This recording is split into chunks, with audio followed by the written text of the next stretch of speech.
In this small room here, we will work on the presents for 500 tenge in Freedom currency. Please look at your tickets, look at your ID numbers, and you'll be able also open it in app, so you also can screenshot it, and so you'll always know your ID number. And this present selection will happen between the sessions. Here on the screen, you'll see the randomizer used, and you'll be seeing the ID number of the ticket. And if this ticket is your ticket number, then if you'll be able to understand it within 60 minutes, you'll need to come to the stage and you'll receive this present. So please make sure that the ID number is available at all times. Another presents, we will be having free ID numbers. We will wait for 60 seconds. If the 60 seconds, within the 60 seconds, person will not show up, we will make it 3 times to the similar procedure. If no winner will show up, then it means we will be working on the second prize. And second prize will be 1 million tenge in Freedom currency. Have you already looked at your ID number? ID number is again written on your ticket. Once again, you can actually photo it, and you'll be only having 60 minutes to identify the number on the screen and compare it to the ID number of yours. And we will start as we speak. We will start with discussion of AI. We have such an interesting speaker. Please take a floor. Please take a floor.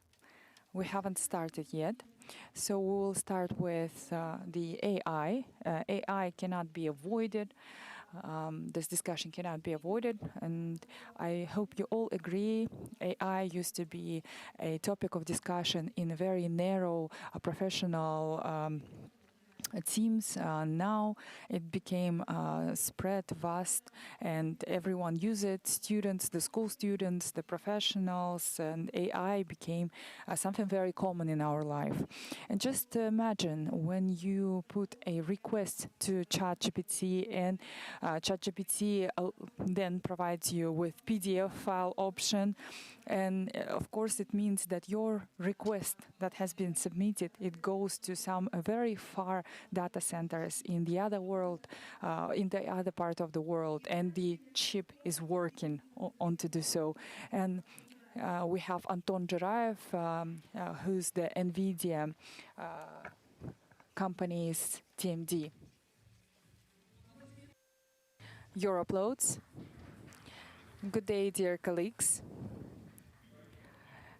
It's becoming warmer here in this room now.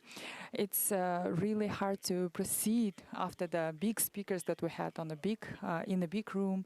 I'll be very short. I'll try to make it very on topic, and I believe that you all know NVIDIA company, and you have at least the understanding of what is the field of the work of NVIDIA, and you knew the graphic processors. Maybe some of you played those games, and maybe some of those who didn't play the games know us as a foundation of all the AI companies, AI products that we use as of today.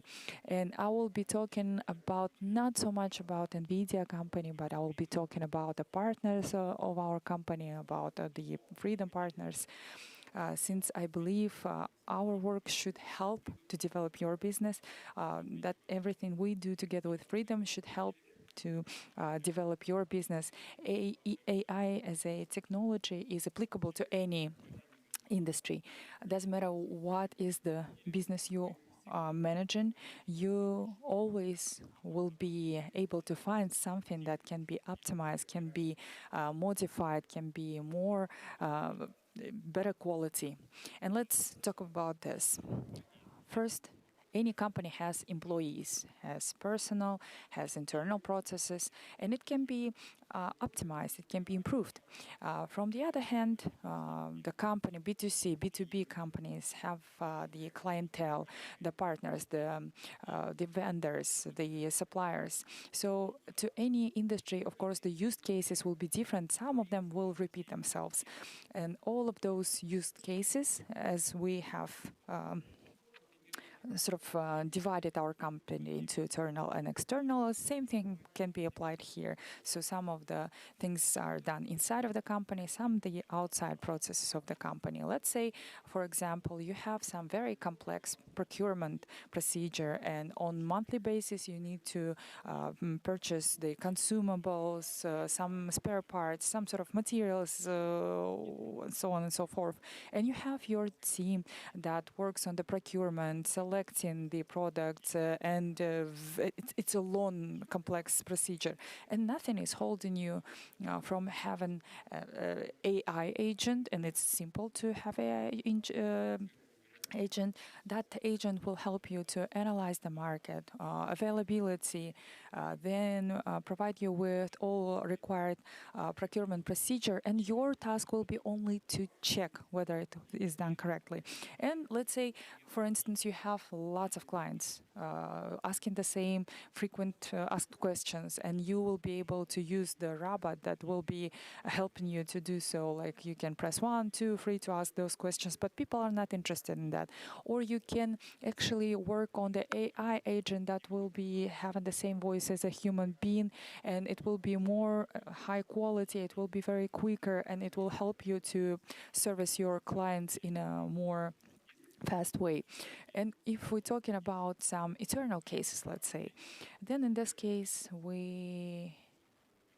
so it's the internal cases, and then we had external cases.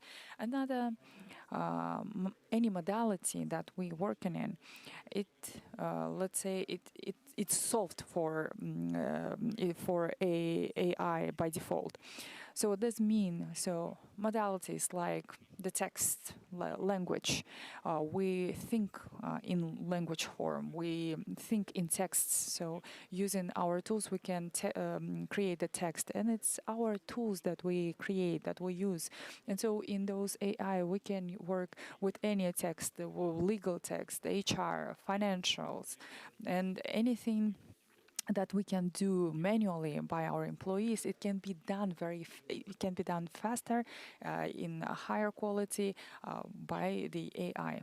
Or another modality, let's say the voice, the audio, and let's say we have a chatbot that helps with, let's say, warranty service requests and things like that. So why not to add some neuro language model, and it can be now used as a voice model, and AI is so developed now, so you won't be able to make a difference whether it's a robot or the person talking to you, because again you just need to look at the neural network, the best neural network, and it will be seamless. No one will even notice the difference, not you, not client. And the third modality, it's more interesting. We're talking about the images, videos, any process that is being controlled by a human being, or anything that we based our solution in the visual sector. It can be all automated by AI. Some of the neural networks, let's say like ChatGPT, understand the voice, understand the images, understand the documents. They understand, let's say, the content of it all. Some of the AI models, they understand the world foundation models, and you can actually use them to work with any visual content. And I'll make a few examples, and any of those examples can be applied to your business. For instance, a very recent example. Let's say our colleague, they had restaurants, a very vast network of very luxury restaurants, very expensive ones. They know their clientele by their faces, how they use this AI. And this case I happen to like very much. So they have few cameras in their dining rooms. So what they decided to analyze the images of these cameras on in terms of how long each table has this empty glass, for instance. Let's say the person has finished his water, the wine, and how long it been sitting there empty. Let's say maybe it took 30 seconds, maybe 5 minutes. And it's a small items like that that build your service quality. And this is being analyzed by the system. And they will be then able after the analysis to teach their bartenders, their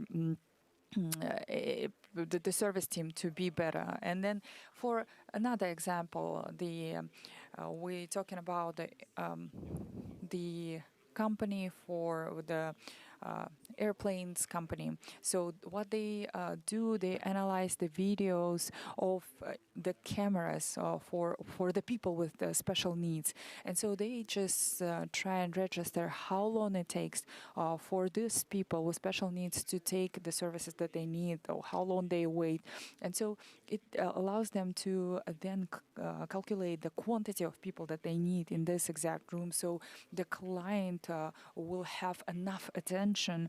And just yesterday, we've been playing the football, and after the football game, we had discussion in the dressers. So how can we create our teams? So how can we create the teams, and to make sure that the teams, the football skill level is on the same level. So because if we're gonna talk, it's definitely will take time. So why not just put on the camera to the football field? And so at the end of the game, the camera will analyze and say, give the scores to each player, for instance, for the balls that been hit to the target, off the target. And so the cameras, they understand the world as we do. So we will be able also to, on top of that, create the agents that will work without even any participation from human being. And so that will be actually my biggest strong suit comparing to other football leagues, if I'll do that. Or let's say you're working in cargo transportation, or safety, security, PPE. You'll be able to actually analyze anything. You actually can manage the transportation on the crossroads. Anything it can be applied for. AI as a platform, a very complex technology. You'll need lots of electricity. You'll need a specific data center. You'll need a specific GPU. You'll need specific neural networks, and it's going to be very complex. And the thing is, you don't need to develop it yourself, because we have lots of commercial services that are available, and there are free options that you go with. The first one is simple. You can start with using something like ChatGPT, and difference between the industries. It's the platform for service. It's a PaaS. It's like a ChatGPT. It's ideal for the beginning. You'll be able to actually find lots of information online to how use it to any task that you will be putting in front of it. And it's more or less applicable for most of the cases. It can be free of charge. And this approach for some of the businesses will have some of the cons. Let's say as a financial organization, you won't be able to put the client data to the cloud servers. And in this case, you cannot use the ChatGPT. Let's say if your business needs lots of data to be processed, it might be very expensive. Now we have alternative. The second option, you can have your own GPU servers. You will be able to imply the open source model and maybe apply it too. But then you'll need to have your expertise. You'll need to have a data center. Again, it's very expensive because GPU is not always very reasonable. pricing. Or you have a third option, which will allow you to cover both above mentioned. So it's Freedom AI Supercluster. So it's a service cluster. So Freedom is building the AI plant with softs, with very complex models. You will be basically renting one of the servers, one of the available servers. On this server that you're renting, you will be then deploying your open source models, which is not any less than ChatGPT. For most of the cases, it will be enough. You won't be needed to pay for tokens. You only rent the servers, and then you won't be able. You're not gonna suffer from any sort of problem. And the Freedom is already your, let's say, partner, because they're working with your data. So what's holding you up from having this platform to process any other data? And it will be more sufficient, more feasible and comfortable to use.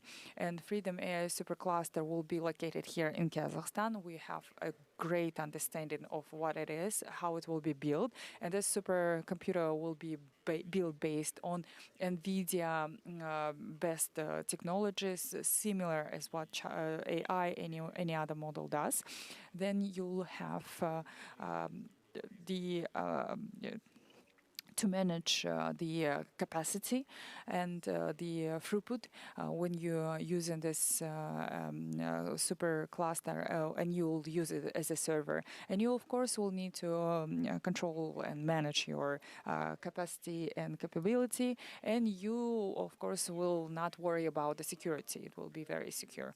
Now, as a few more steps ahead, I suggest to consider the cases in your business, in your operational procedures that can be selected, that first of all can be realized very quickly, very simply. So in the beginning stage, just for you to understand how it should be done. And also we'll be having some feasibility, some economical effect, and of course it should be it can be, for instance, chats. You can also be able to commercialize it.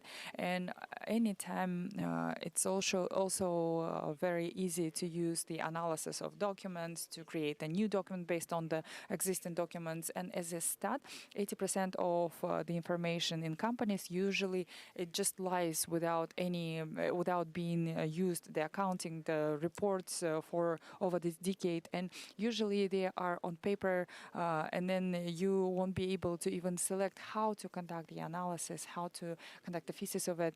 And so if you add it to the Neuralinks neural network, they will be able to find you the needed solution. And it, of course, becomes very comfortable to use. And it's let's say if you have some sort of very complex procedures for procurement, for the recruitment or any other processes, you'll need to create new standard procedures each time. Why not to just provide, just to make it with neural networks, and just to analyze the statistical data from last few years, and it will actually provide you with also the hyperlinks to the original documents. Next, as I said, you need to use some open sources, publicly available. Even the ChatGPT is giving you a great opportunity. You'll be able to upload this documentation of yours, and then you can work with it.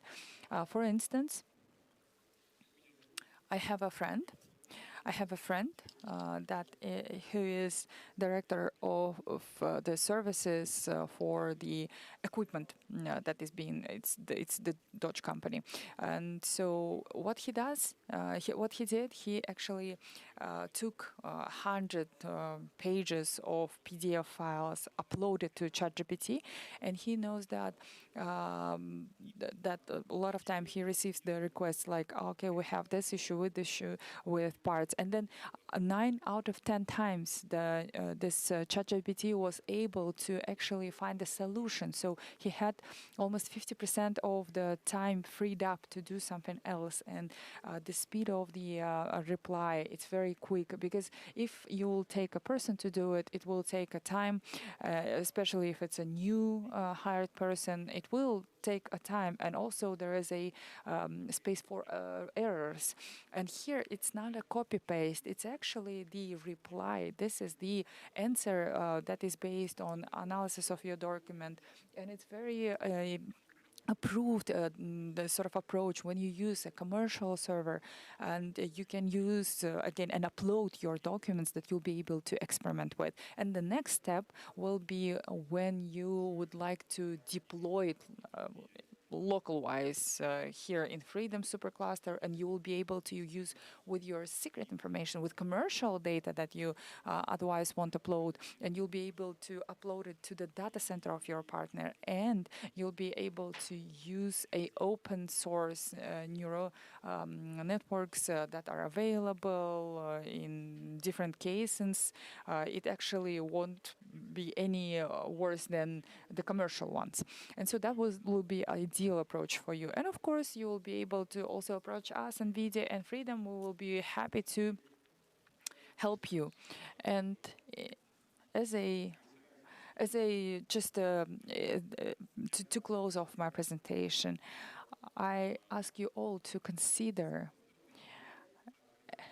one thing. AI opens lots of opportunity.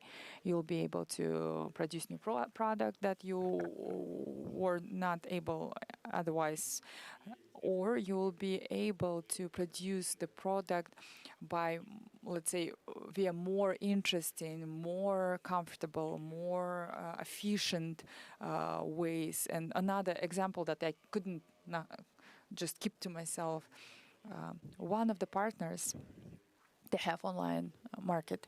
It's a huge marketplace. And for merchandisers that they have, for their favorite ones, free of charge, they create ads, videos. Just imagine, for instance, you have some sports, protein, whatever, these socks, and you won't even think of having some professional agency so the production, so they can just film you an ad with all the professionals. It's not even worth it. It can be done as a hobby, but again, it's not a business case. But this is being generated in their case by the model, the AI model, and it's free of charge. But it makes you so different from anyone else. You stand out. Who else does that? Who else does this video ads generated by AI and being just uploaded to YouTube? And also, with that being said, the ad videos are so great. So the system will provide you with prompt even, and it will just give you a few options. The system will also create a scenario, create a video, and you will be able to just receive this 30 to 1 minute worth of ad video. You'll have a text, you'll have a moderator of this video, and it does look like a real ad, and it's enough to show it on the mobile phones. And it's, again, unique case. And if it's opportunity for you, you should not miss out this opportunity. And it is opportunity. Unfortunately, if you'll miss on it, your counterpart, they will use it, because again, it's too obvious. A lot of people already think of that. So we once again call you all to use AI. It's not complex, it's actually easy, and this tool allows us to make it more efficient and high quality. Thank you for your attention. Thank you, Anton. Thank you, Anton. Thank you for a great speech. Thank you for your wonderful speech, Anton. If you don't mind, we have questions. Do we have enough time? Yes, we do have. Any volunteers? Any questions to Anton? It's a unique opportunity, dear friends. Use it. No questions to Anton? Yes, please, welcome. Thank you for the presentation, Dorian Abakirov, Astana Telecompany in the Space Sphere. Tell us about the cluster in detail in video, which you're going to build. How do you call your company? Space Lab. We produce satellite equipment which transfers data where the communication is not possible. That's great.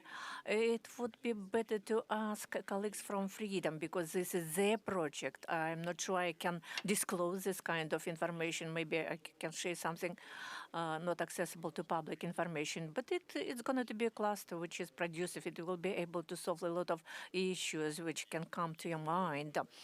If it is a task of teaching the neural nets, but in your case, it will be the task with processing of data, zoning of the Earth. This kind of cluster will be more than enough.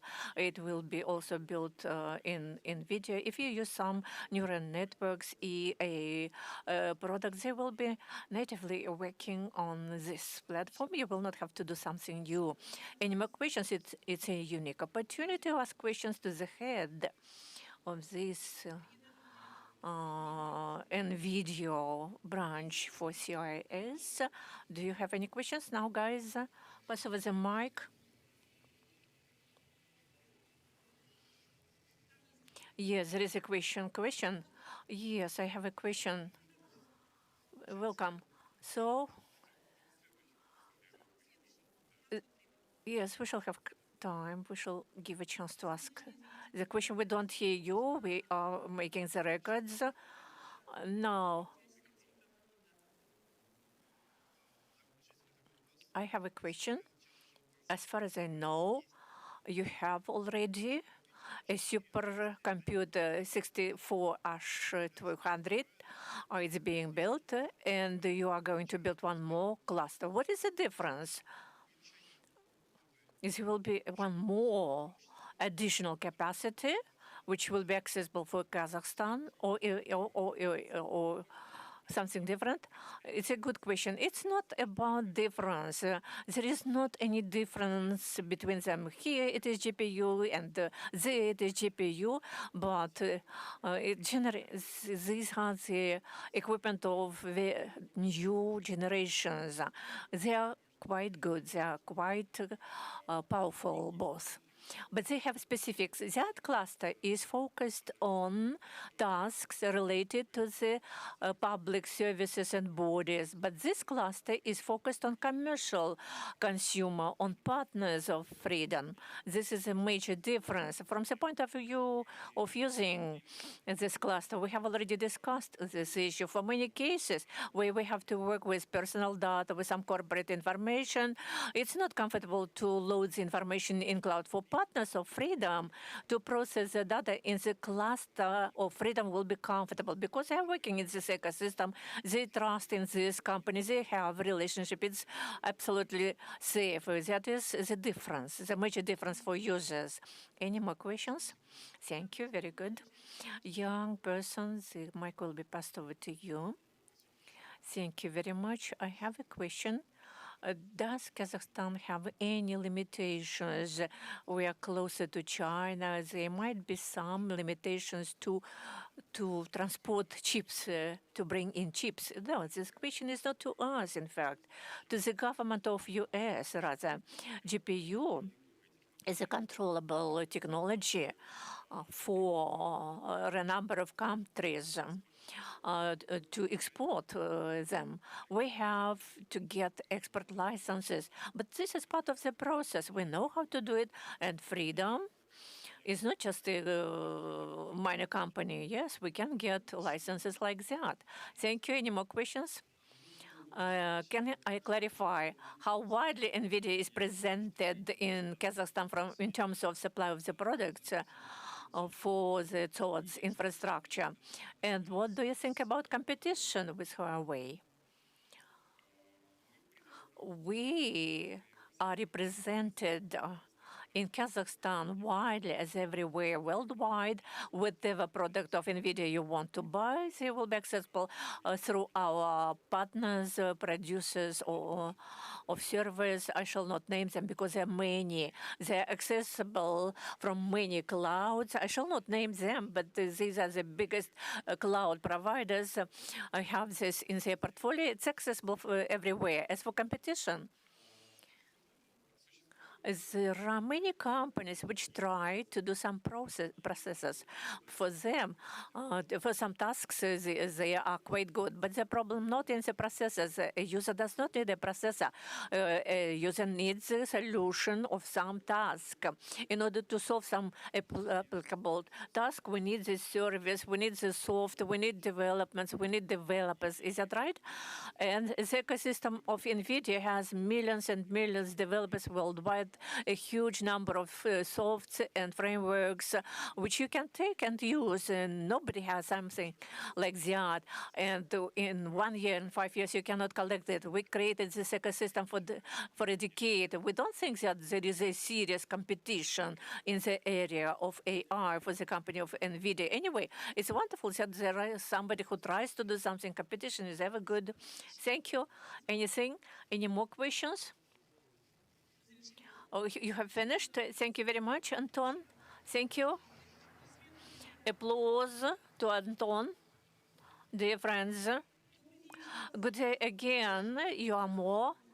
In this small hall, we are carrying out several panel sessions, and we shall have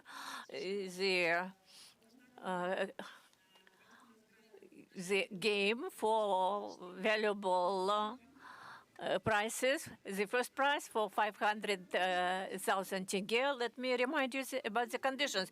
You will have in your application to open your online ticket and to pay attention to your ID number. Everybody have a look at it. You open your tickets. Show your smartphones the conditions for the game. Now on the screen, randomizer will show the number of the ID. This ID should coincide with the ID of your ticket. And this is your number. Then within 60 seconds, you should go up to the scene and pick up your prize. If you're not copying, randomizer will be launched again repeatedly. The conditions are clear. We do it 3 times. Please pay attention to the screen. Technical guys, please. Are we ready? Yes. Look at the screen quickly. Attention. Time 60 seconds. 60 seconds. We have already the winner. So fast. I couldn't even explain anything. Show your ticket to me, please. Dear friends, I again remind you, it's 500,000 tenge from Freedom. Please come here. Open your ticket. 7755 0191 8993 22 46. Yeah, coincidence. Total coincidence. We congratulate the first winner. I'm very glad for you. Are you happy? Yes, I'm very happy. I was grumbling, sitting and grumbling, whether I could be able to do it in 60 seconds. Now, 500,000 tenge from Freedom. I remind you guys. I congratulate you again. Very pleasant to you. How are you going to spend your money? Can you inform us about it? Super, it's good. A very good plan. Yes. Dear friends, as you see, the game goes on very, very easily. We have 2 more prizes, 500,000 tenge from Freedom. The technical team, are you ready? Oh, yeah, super fastly. You're waking. You can do something. We are getting ready to the next session, friends. Are you ready?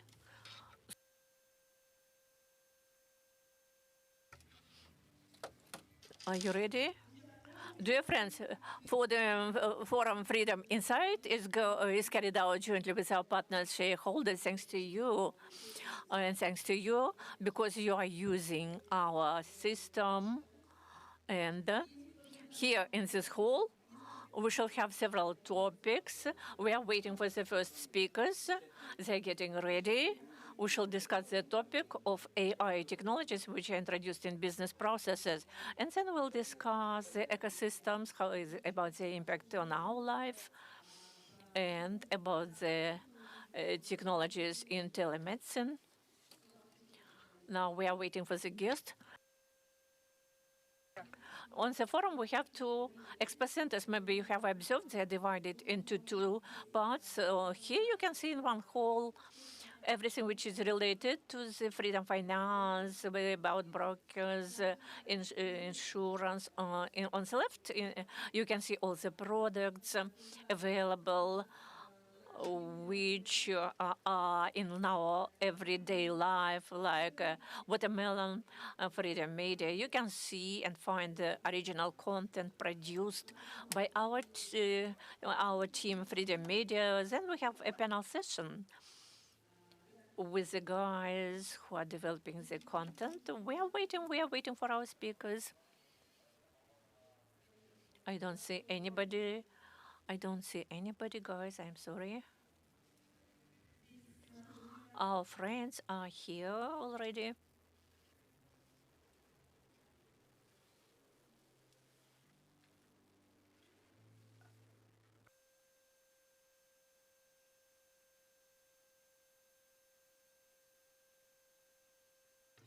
Just 1 minute, please. Okay, we are waiting for the speaker to come.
Друзья, мы начинаем свой первый блок, первую сессию.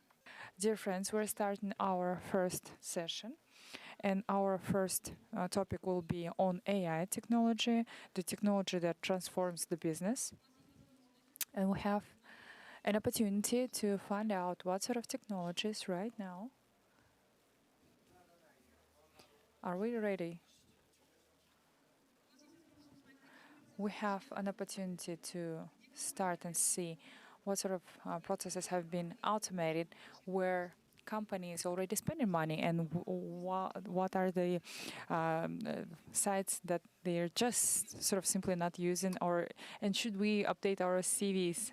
The experts are the people that are implementing those solutions right now. This will be a very interesting discussion, and as of right now, we are waiting for our guests to join.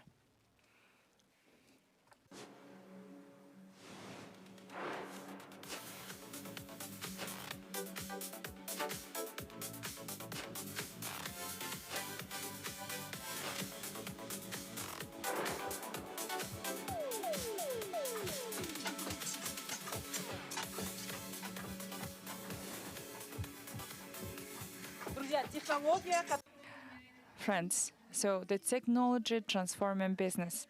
And the moderator of this discussion will be the director, CTO of Freedom Holding Corp, moderator Rinat Tukanov. Please, your applause. And together with Rinat, we'll have Konashbek Yesikеев, Timur Turlov, Rostislav Konyashkin, Anton Janaev, Maghjam Adiev and Ramil Mukharyapov.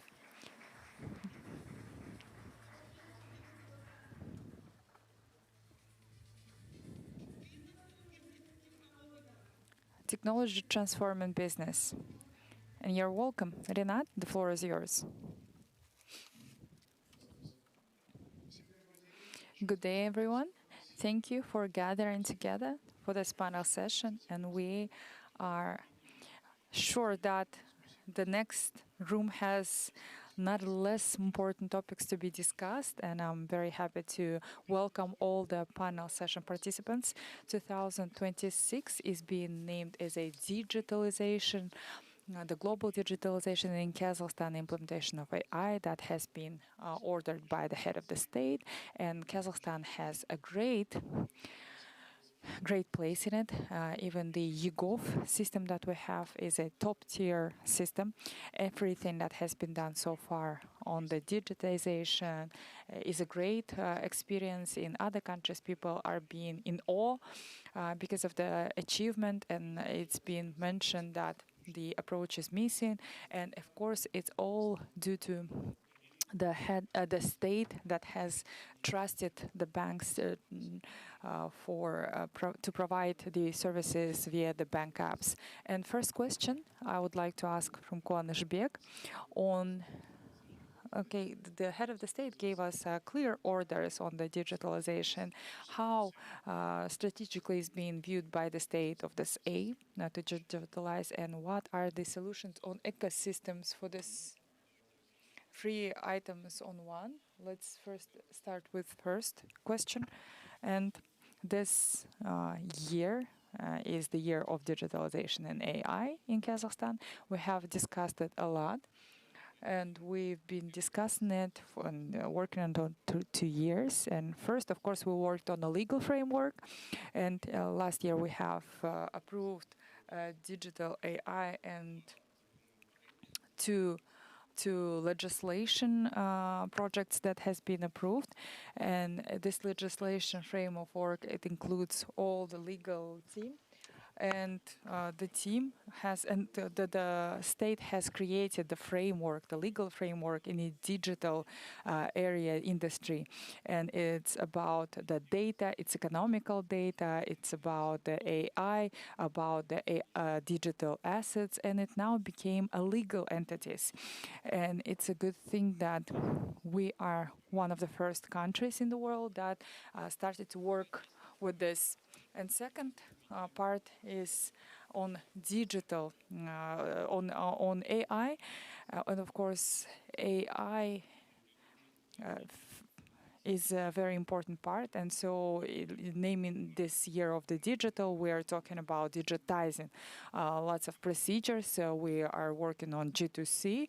It's now fully being digitized. Now systems, the backend systems, how it will be written, how it will be again digitized. And everyone understands that AI cannot work with data that has no structure.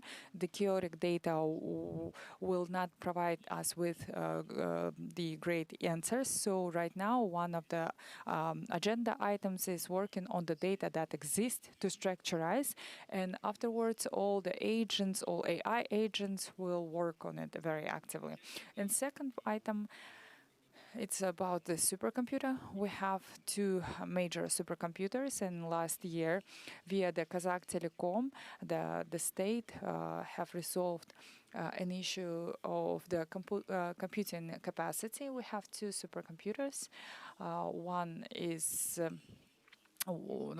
in the top 100, and another one is in top 150, and so we see the market for capacity of the computing, and I believe this is the biggest, let's say, the fight, and it has the approach to AI, of course, is very important. And Ruslan Hasenovich, I think, already mentioned it. The AI is already using the data on the supercomputer, and it's the third part. And I of course, I'm very grateful to Timur himself and the freedom. It's about digitizing the state services. And second, working with AI. I remember the presentation, how Timur has showed us the voice models, voice assistants, and it was Timur's voice that has been used. And I believe everything is still ahead of us. I believe that we have a very high competitive market here, and we see the Anthropic development, the Claude development, and I believe it will cover lots the digital market, and I believe it will be happening very quickly. And Kazakhstan is becoming a very digitized country. And not so ago, we had a meeting that has been held by Mr. President, and one of the very important initial stages of the development. Thank you. And of course, the state is always building the framework, is building the game rules, and sometimes the technology is developing faster than the legal framework, and it's not always clear what is allowed and not allowed. So EU did the same. So AI and following the people. Nonetheless, the technology needs infrastructure, and so non-seen technology is always actually existing. So for us, we're just using app by the click, we're just using the services. However, it has infrastructure which is built in different parts of the world, and so just being said, lots of cables, and there was a case where the whole island was without any communication because one of the cable got cut. So any major project starts with infrastructure, and in terms of AI, the infrastructure is not existing, and if it's existing, it's very expensive. And because of that, Freedom is now working on the project together with NVIDIA. We have signed the agreement within 5+1 summit. And we have signed the agreement, $2 billion USD worth of agreement. It's the independent AI hub. So Timur, can you please share how this idea came across? And looking at the number, it's 1 trillion tenge, 2 billion USD. It's a major project that will be invested in such a big sums. Well, it was a brainstorm result when we sat down, started to think what will be the first stage of implementing major investment capacity. And I think one of the first elements, it has been already thought about everyone. So we just wanted to look in depth to see what is being covered by that. And we looked at the cloud business. We looked at the business demands. Now, Rinat was building our own cloud, the cluster that was supposed to have hosted 100 virtual machines, the ones that actually have the whole ecosystem of Freedom Finance. And it's such a big computing capacity, and we're working with such massive data, the personal data, the data that cannot be just published in Amazon. And it's not okay to basically place it on the servers that are located so far in Europe. And that is giving us opportunity to bring, for instance, Amazon to Kazakhstan, because you have an understanding. It's not only us who have this demand, but we are basically having our own biggest thoughts, biggest dreams, and then we just have it as twice as much, and we just sort of blindly trying to implement the project. However, it's not only us; it's the world is moving too fast, and the skepticism saying that it's so many data centers that have been created, data chips that been produced. So there is no need for as much. However, we see that on Anubis, on other, the cloud computing. So all the major enterprise solutions that allow you to do some major projects, you're not gonna be able to rent it because the commitment is for long, few months ahead. So it means that it's already being sold to other people. And so the feasibility in AI is still very high. It's not only on paper. The investment return is very quick. Amazon, of course, has been the first one to make it to the masses, and it created the cloud. Now we see that on a national level, so we see such a big, massive data that has been generated by the states, by the private sector, by the ministries. And so lots of data that needs the national computing, that it needs the national clouds, and banks needs to have the national banking, computing, the clouds. And we are not going to be able to send it to abroad, and that will be insecure. And if something will happen and they will become unavailable, then after. So for this idea, for this major ambition, I believe if we need to finance something, invest to something, then it should be computing.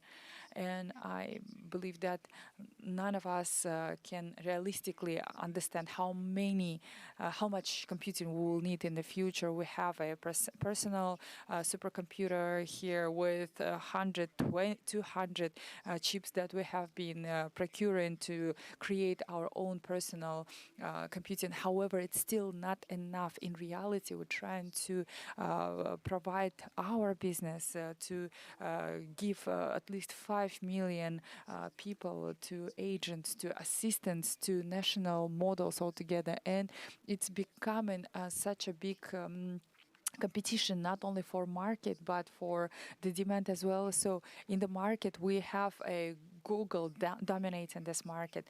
Here in Kazakhstan, in the entire world, we have a partially Yandex, but afterwards it's empty. So the other players on this market are so small, and it was not making sense to be in competition in this global market. However, the companies without very out of the users, they are now becoming more popular because people are now asking for AI more than Google actually. So here in Kazakhstan, it's still not, the market is still not divided. It's still very open to discuss. So and it means that we still can be competitive for interface, even if right now we are not competing to fundamental model. However, we still can compete for interface of the interaction. And if you have 1 million users that are sending requests to big fundamental models to understand, to just understand what I'm missing in terms of groceries, how to explain to my children some sort of tasks from the textbooks. And so many users are sending random requests, and they will create this problem where our investment money to the clouds, to the national clouds, they will increase very vastly to 100 millions of USD, and they can be optimized if we can use the create national clouds and then customize it to our needs, to help to manage our super app, to buy the ticket, to cancel the ticket, to buy the product, to cancel the product, and to recommend to you that you need to actually buy the tickets to the concert or something like that. So it's actually some of the things that you should not outsource. Some of it you won't be able to outsource because it's really not feasible. And then you have classical, issue. You need the computer. You need it tomorrow. And I understand that our competitors are working on the same thing, working on the major ecosystems are working on the computing issue. And the question is, how are we gonna look at the quantity. If the computing that has been built by the government that are being used, actually, they are still ready to have more and more computing process. I believe that capacity will be used very quickly, and we will be in a situation when we need computing. However, the data center will be only built in few years, and even if you have money right now, even if you're not gonna have any bureaucratic procedures, you still need to plan ahead. And who will be able to look ahead just a little bit, not be afraid to have a capexes invested, they will be in a great position when we will find out that the computer needs to be done on a regional level. And our country, our government is now working on the digital embassy here in Kazakhstan. So other countries can actually locate their clusters here because the electricity is so cheap here in Kazakhstan. We has a lot of it, and we have competencies, we have people, we have engineers that can work on those systems in Almaty, in Astana. It's a lot of them. We were able to have a big market of the engineers, and so we already have a great beginning. And diplomacy of our country is in a great position. We are ready to work with any country.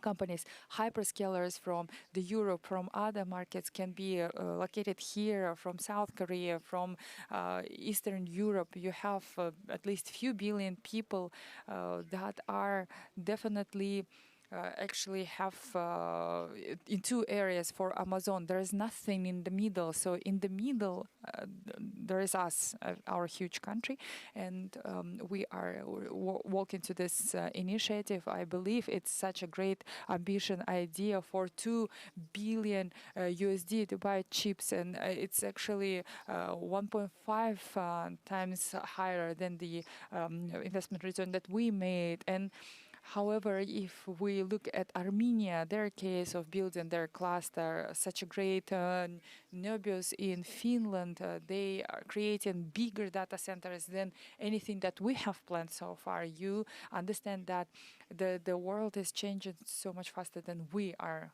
able to follow it. Thank you, Timur. If logically we'll continue this, the infrastructure is very important.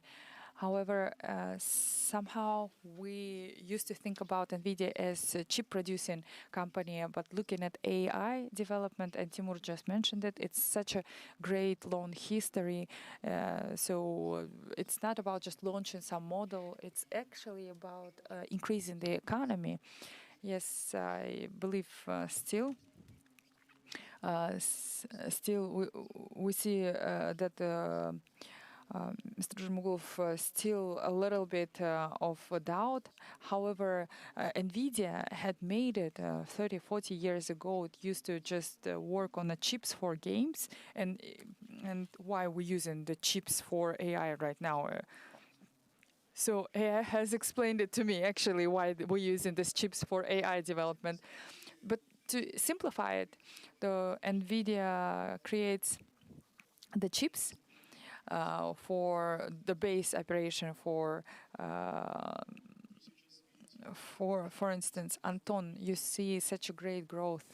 NVIDIA now is worth trillions of USD. And maybe you have a more broad view in terms of geography. What do you think about Kazakhstan? Is it enough, or do we need to buy more? I understand you will say we need to buy more chips, but to be very frank, could you please talk a little bit about our region? Because again, Armenia is now creating such a huge cluster. What about other countries in the region? And will our cluster be enough to become technically sovereign? All the countries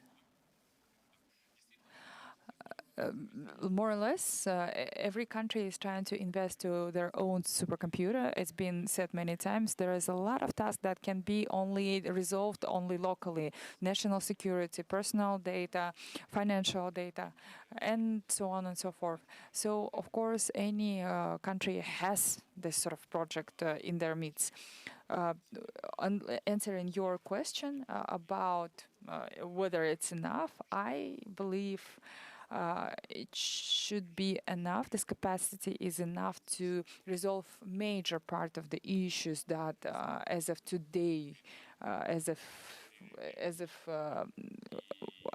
we're able to think of. Of course, you can able to also work on something unique like large language models. The question is whether we need to do it, and because the competition in LLM, you only have maybe like few companies in the world, and the question is it feasible to work on it? I believe for you, the unique opportunity is to work on your unique, for instance, freedom for Kazakhstan. You have your own language. Freedom has the data of the clientele, about the history of the transaction, and based on these cases, existing cases, on those fundamental models, and even NVIDIA is working on this open source models with open data sets. You can do something very unique that won't be able to do by Google or OpenAI or anything, because you'll do it uniquely for Kazakhstan market, and it's gonna be lots of money if you're gonna be competitive not only for GPU per hour, because again the electricity will be higher, then for you it's to make the solution based on the existing models being adapted to use your own data, and it should be enough in terms of your capacity. Thank you, Anton. Thank you, Anton. I believe it's such a practical answer. And maybe the question, I believe, let's say Kazakhstan is a large geographical country, geographically, and to compete with Amazon or Google is very hard. It's not about even hard, it's not enough resources, to be quite frank. And is it possible to even follow the freedom development, to invest same money? Because it's not only about money, it's about the history, the way that freedom went through, and of the failure that we have experienced. And so it's not even about whether the investment is enough. I believe we can actually come back to discuss the legal framework. Konashbek, what do you think? Do we need to compete with big tech, or do we need to work on something more applicable, maybe new ideas, something creating the data centers? What should we focus on to sort of win in this competition? Looking at the global map, we have already companies that work on AI. China, USA are top, then France, Mistral or any other apps. So they are in a top 10. So EgaChat and Yandex are from Russia, also in top 10. So it's very clear that the LLM market is already built, and China has actually been supporting 4 billion all different sorts of LLMs in China. And Elias has mentioned it in the book. And so yes, working on LLM, it's a great ambition that we're working on. And yes, LLM, the language practice, that we use in the Kazakh language in all different sorts of LLM, but using it in our own, that is the ambition that should be with us. It should be developed. It should actually increase the language context in society, and it must be. And it's just the same as owning database of the assets that you own, that you manage. And so Now, second part, let's say Nubius, about the computing. Uh, the Nubius, it's actually coming from Kazakhstan. I remember we had this contacts with this company, and it was not about hardware that they had in Nubius and GPU, and the technology that actually created Yandex for orchestration to create the software to then have their own contract with Microsoft. So if we, let's say, be allowed to have our energy sector and have a great computing, that will be very realistic to build a major data center here in Kazakhstan. That's why we were talking about the data center, and this is the virtual. It's like a virtual, let's say, valley. Actually, it's not like you're gonna go outside and see all the centers, but the chips are changing, and Stargate is actually built in a revolving manner. So it's using different chips and data centers, and looking at the geopolitical circumstances in Far East, and having a great understanding of the electricity energy sector, and looking at the resources, human resources that we have here in Kazakhstan is very realistic. And we see that the participants of this data center valley already have such a great lane of people waiting. And so whenever we talk about AI, we are talking about tokens, because AI is being created by tokens, and tokens are very expensive. That's why it's feasible, this market. And I believe we have all the conditions and we have the investment to actually create something. And geopolitical situation is helping us to participate, and it will be a great focus from our side. And Timur just mentioned it's due 2 billion USD being invested. It's a great start to make sure that our computing industry is working.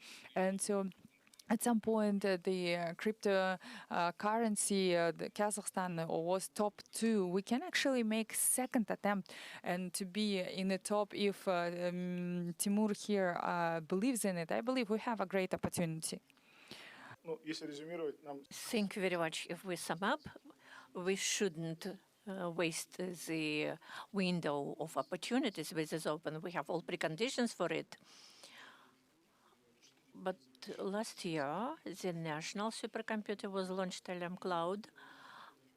First of all, it was built up for the state bodies, but for other organizations to be able to use it.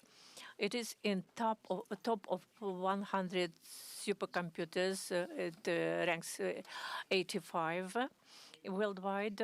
And again, we built a big, powerful state system, digital system. But I came to Astana in the morning, submitted the passport. On the next day, I got a ready passport. Not in any country of the world it's possible. My passport was issued in 5 minutes. It's cute. It's wonderful.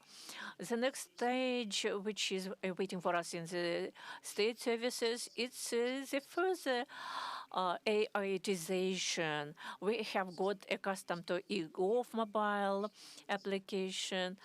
How can we simplify the life of our citizens? Yes, Rinat, thank you very much for your questions. Thank you very much for invitation. But we need to start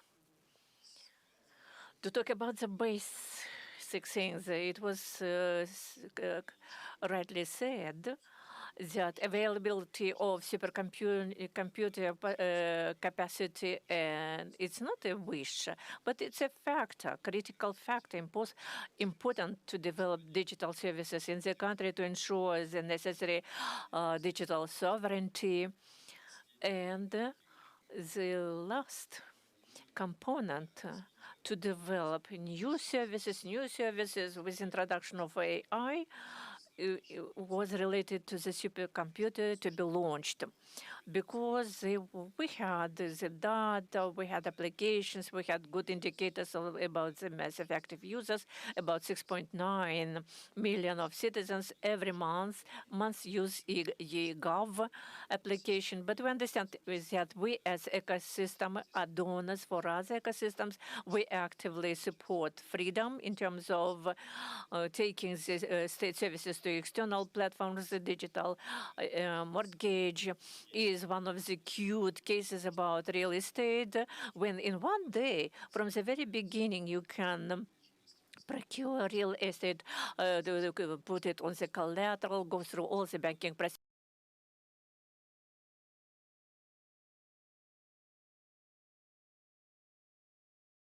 We are talking about development of our part of the job, AIization. Now we have already implemented with supercomputer in getting services in AI format. We announced earlier, and I hope that you have already used how it works. We had such a story like eGov AI, where in the mobile eGov for mobile, you were able to get consultation what state service you needed to get, and you had a reference how to get it, a reference to get it in the mobile eGov application. We have come to it when we understood that there are so many governmental services, around 1,400, and 95% of them are digitalized, and unfortunately not easily citizens can define what kind of service they can get at that point of their life. This was a moment, but we have already implemented 30 state services in the format of full getting this from the stage of looking for it, application to signing of the documents in the format of ChatGPT, where you write and get the answer. You can get the governmental services. For instance, you have decided to send a child to school this year, and hence you send a request for saying, for instance, that I want to send my child to school, and immediately who of 4 children you want to send to school, all the names will be given on the map. You choose a name, you choose the closest to your location school where you want the child to go to, and you sign the application. It's a new format of correlation. This is not used worldwide. Just a few countries use this approach, and the introduction of this approach and in the state services will help to boost and to simplify the idea of getting the civil services. And we see that we're getting good results. We compared the first quarter of this year with the first quarter of the year 2025. We decreased by 30% the traffic in the centers of the single window. It's because we step by step digitalize everything. In the civil services that we have the majority of the traffic, and if people come to the single window facilities only to get 10 kinds of documents, and they will be fight for users, and it's a good moment now, and here we can attract other services to them. We're not going to compete with the private market, with the banks, which has the most popular now, but at the same time we shall contribute to this area on our behalf. Thank you. Yes, in fact, it was wise and it was a strategic step when the Ministry of Digital opened access to all banks to this facility. It speeded up penetration of civil servants to all regions, and the majority of the citizens started to use it. We cannot find anything like that in the world. But of course, technologies are created, infrastructures are created. It's great. Everything is created by people. That's why so important the culture is. Everything grows fastly. But I like the story about Google when they say that Sergey Brin built up everything cutely. But he's a mathematician in the third generation. He has born with this. And something like that happened also with this happened with all startups. They lived in this culture. For them, it's okay. They have lived in this culture forever. Astana Hub, within the 6-7 years, also does this. At first, there were a lot of skeptics, but Astana Hub developed and it's established. And more than 2,000 companies are covered by aid. Export achieved some crazy figures. Marjan, in terms of the Alem AI being opened, what is the strategy of Astana Hub to develop the AI growth in Kazakhstan and to ensure the growth of talents? Thank you, Renat, for your question, and I'm thankful to be here to share my thoughts. The mission of Astana Hub from the very beginning, when we started to function, was to support founders.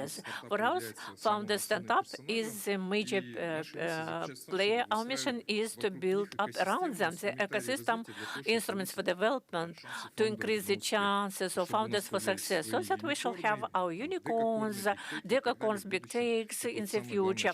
This is what we deal with. And of course, we try to move as a startup. We learn the new trends, what goes on in the world, what entrepreneurs really need. And based on it, we try to create the appropriate instruments. I do remember that we worked in the period of 2018. Then the most important part was to tell what is the startup, what is the methodology to teach how to create the mobile applications, what was a customer developer to get a good boost. But now the time is changing.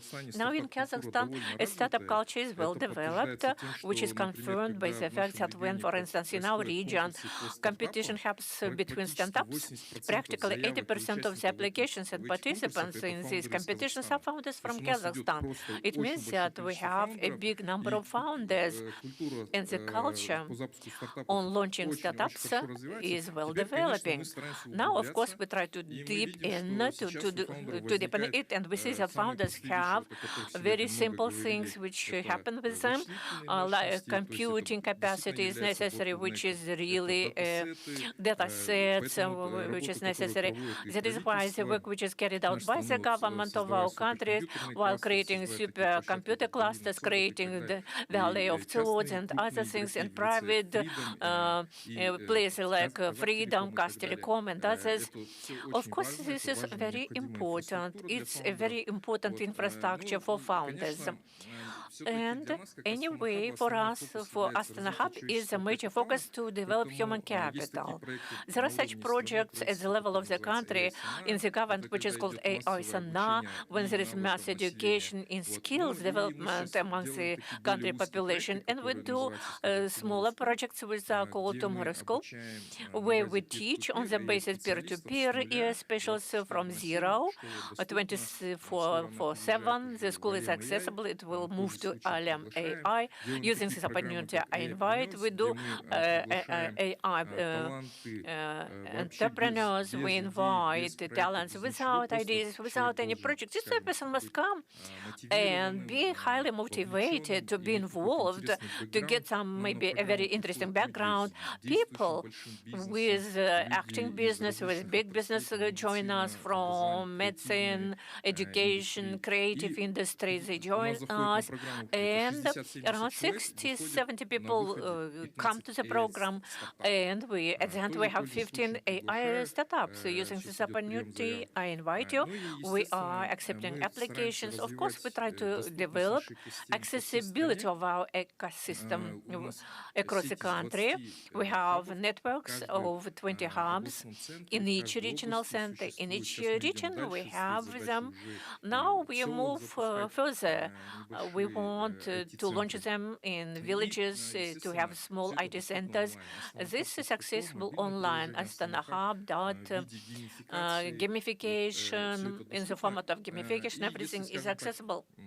If to make a long story short, then as of today, we developed a playbook for the trajectory of Founders development from the deep parts of our country up to the valley, Silicon Valley. If a person is involved, enthusiastic, they can come up to the Silicon Valley.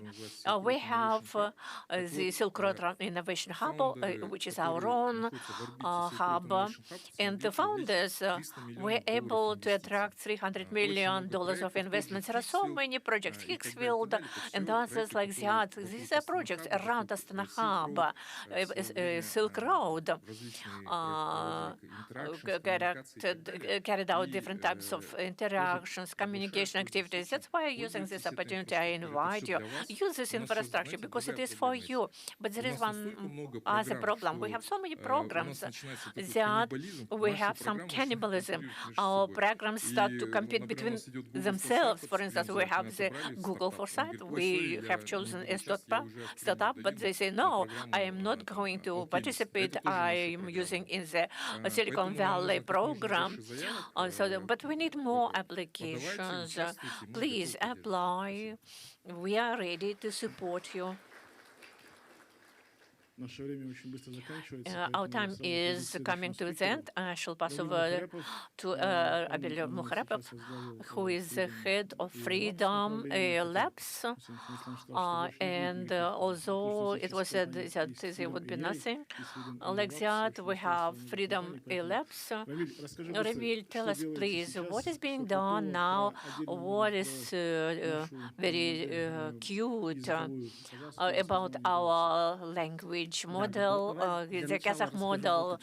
Let me tell you why freedom is attractive for entrepreneurs. Therefore, today said in his speech, the unique culture which enables you to come and faster to implement yourself, to realize yourself. Freedom has the biggest ecosystem developing from 1 million to 5 million, and we shall double in 12 months based on the dynamics, based on the releases that we're developing right now. No doubt it gives a chance to you to get a huge number of users versus with what you can have with standalone. No doubt that a big number of stand-ups want to work with Freedom. It's good. But in Freedom, there is a spirit that here you can implement yourself as an entrepreneur. Somebody thinks that Timur buys everybody. No, but in fact, it's just a beginning. At that moment when you do it, you will have a chance to do something at some new scale up. Now I think that everything is just starting because the horde of entrepreneurs that joined Freedom is capable to move forward. We get banking licenses in other countries. We have cute traffic generators. They can ensure audience in other countries. I think that it's a powerful driver.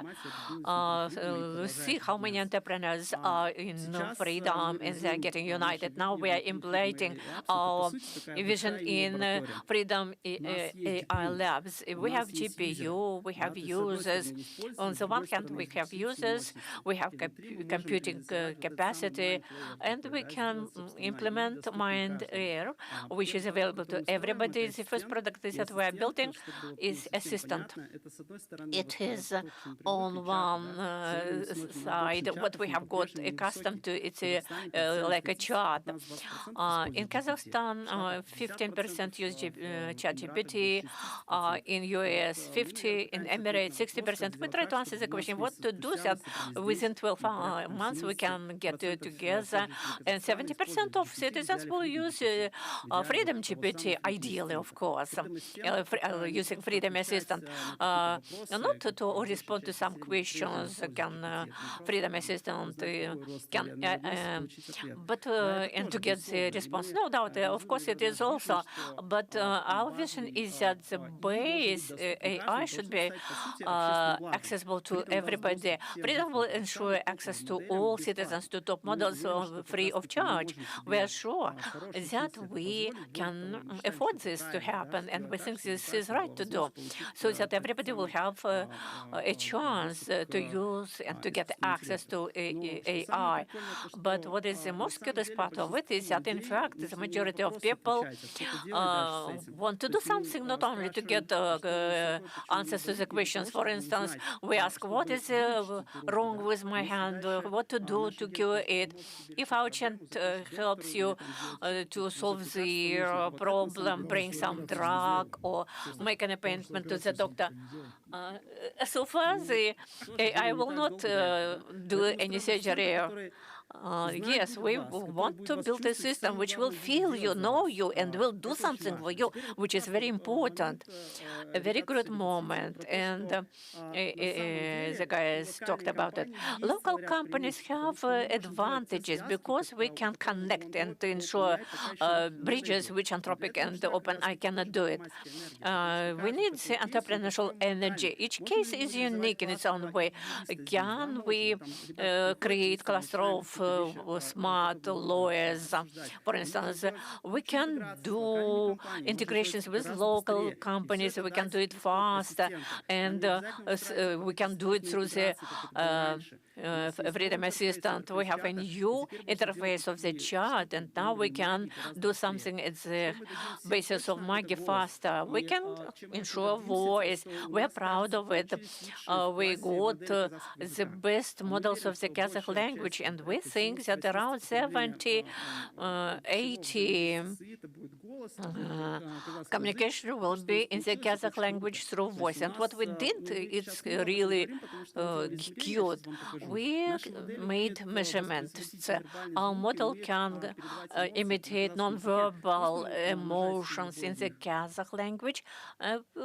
Just press on any.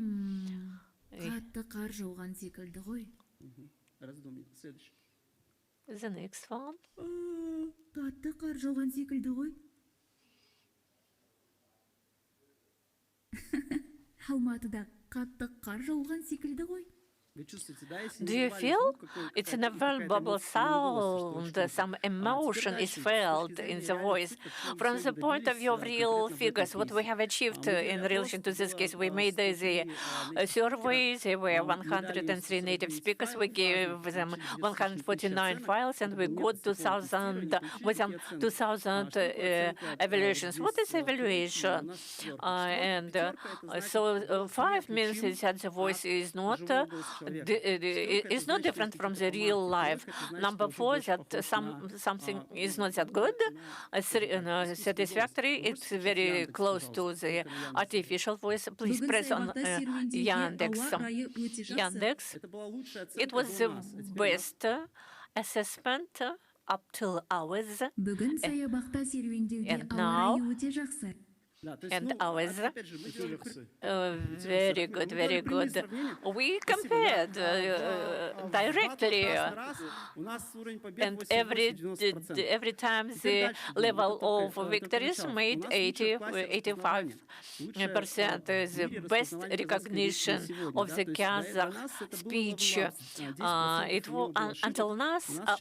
Until we did it, it was 10%. Now we have 80%. Now we're developing 3 languages: Kazakh, Russian, English, 3 base language, and the population use these languages.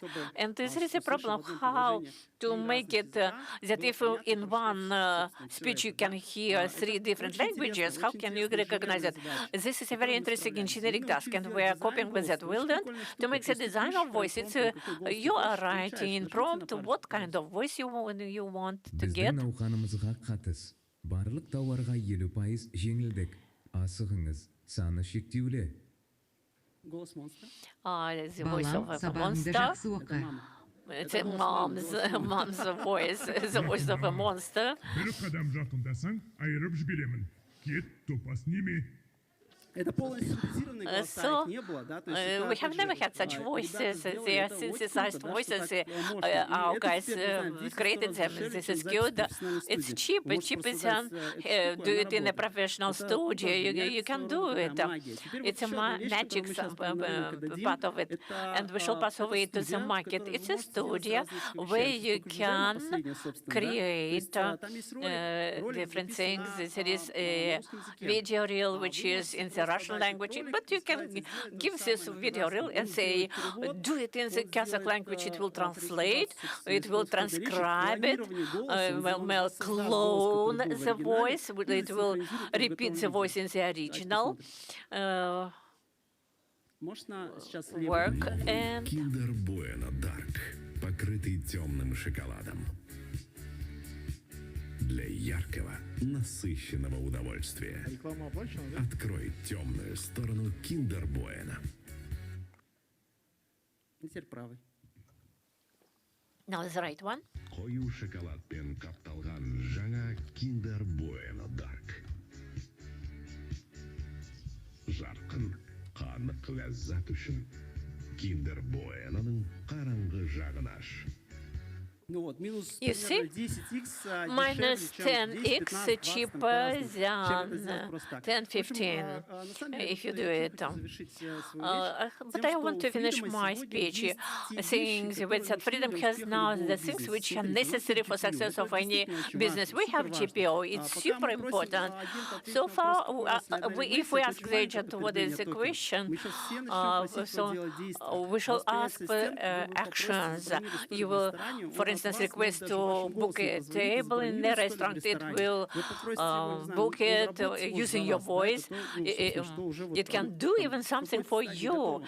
And Это полшага до этого. we Поэтому have действительно only эти half a мощности, step to которые говорили, achieve 2 миллиарда such долларов, это things. на самом деле The capacity for это $2 немного. billion Мы довольно dollars, быстро их, it's я not думаю, сами much. сможем We can be утилизировать able своими to моделями. use У Freedom this есть money for our ресурсы, models. у Freedom Freedom has есть аудитория. resources, has Что audience нам надо for для it, того, but what we чтобы need всё to это do действительно там, to make this possible, как это, получило to полноценную get цепную реакцию, это, наверное, дальше the продолжать first reaction to развивать нашу develop, уникальную we культуру и need привлекать еще больше to предпринимателей. attract more Мы хотим entrepreneurs. сделать ассистента уникальным. Для того, We чтобы want to каждый make the список Freedom построить Assistant в unique in order to любой build up цепочке. any Не знаю, там, case давайте in добавим any какой-то chain. функционал ассистента, чтобы If we ассистент we want to добавил. add some Всё, я functionalities буквально to the две assistant. минуты буквально, да? Нам для этого нужна Just 2 minutes предпринимательская here. энергия. So И мы we need to можем ее have вам дать. this То есть мы как energy. Freedom открыты к тому, We чтобы as a дальше Freedom are open to подобного рода provide you with this партнерство строить. energy, Мы and научим we вас as использовать a искусственный partner интеллект, can мы дадим вам help you to GPU, build this мы AI, дадим вам GPU, will на provide you сегодня, with опять же, GPU. одна из залогов And успеха, то, что one мы of the собрали keys of our success, we супермощную have команду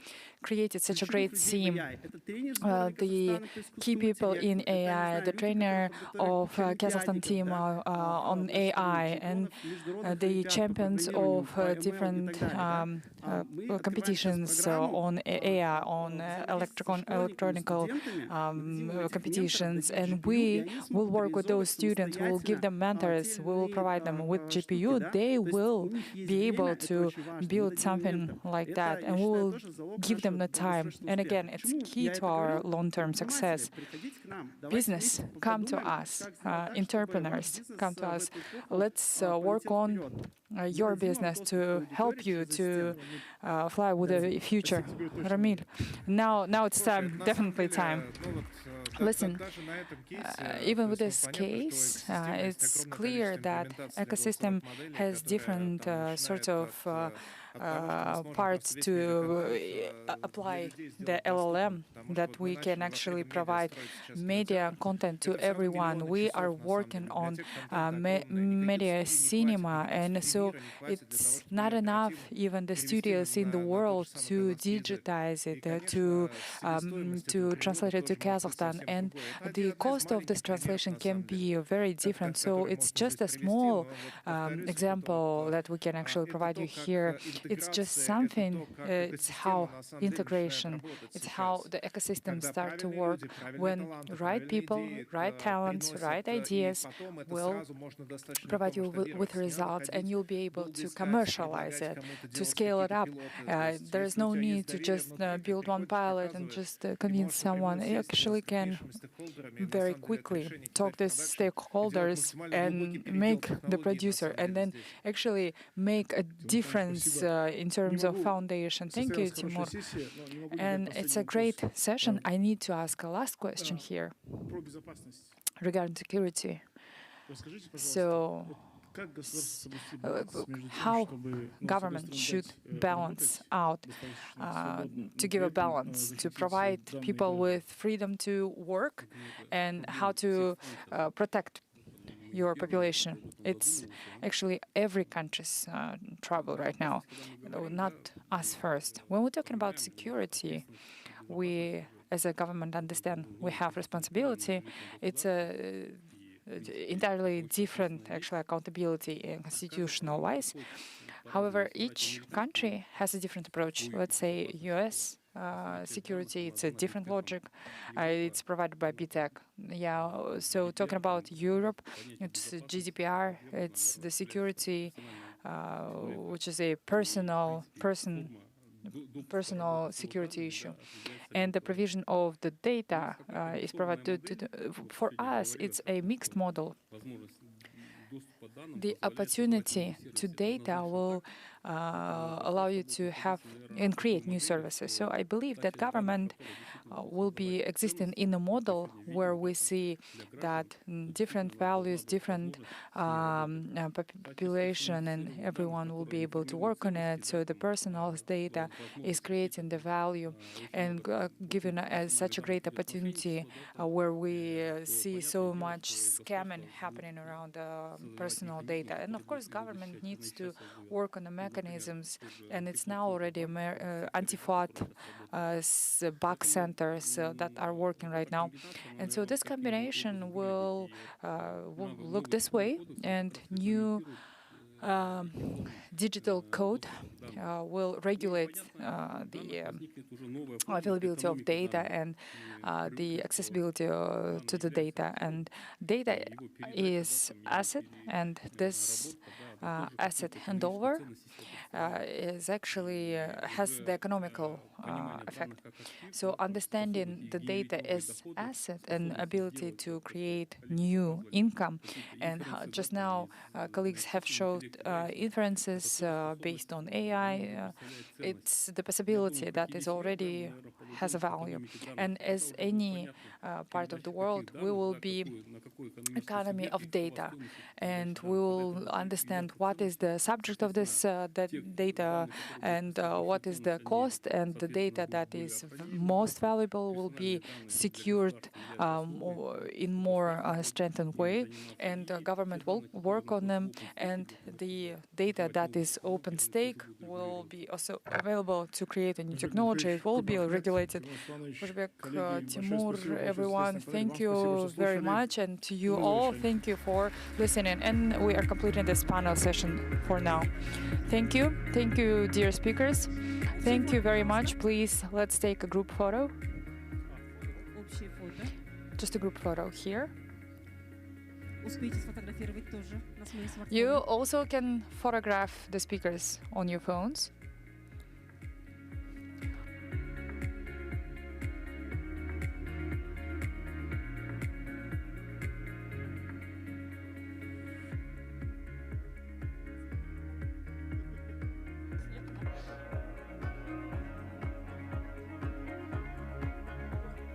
Спасибо, друзья.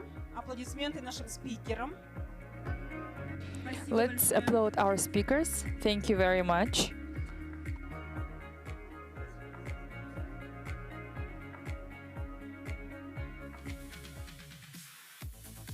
Уважаемые гости. Dear guests, thank you, Renat. Such a great session just now. Вы Уважаемые гости, мы сейчас начинаем второй Dear guests, we are now starting the second panel session. Занимайте свои места. Please take your seats. Если вы с предыдущей сессии не успели что-то интересное себе If haven't записать, been то, able to maybe record трансляция something very interesting from last всех session, сессий сейчас the идет на сайте each freedomsite.kz. session will be also uploaded and just now shown to you on the Freedom site. Мы переходим ко второй And сессии. we will be starting with our second session. Are we ready? Друзья, мы So переходим ко второй we're starting сессии. with our second session. Поговорили про We AI. have Конечно же, discussed наступил the момент AI. Now we поговорить need про to talk глобальную экономику, about the про глобальные global рынки, economy, global что markets, происходит с what деньгами. Я думаю, что is многим здесь happening это with money. интересно. And I believe lots of you are very interested in what is happening with it.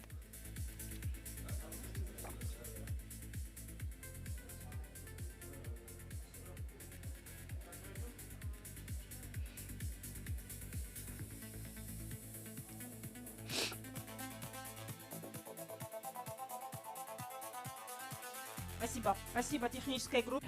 Thank Друзья, you. мы переходим Thank you, ко the второму technical блоку. team. Friends, let's Будем move on обсуждать to our second экономику и panel. тренды глобальных рынков.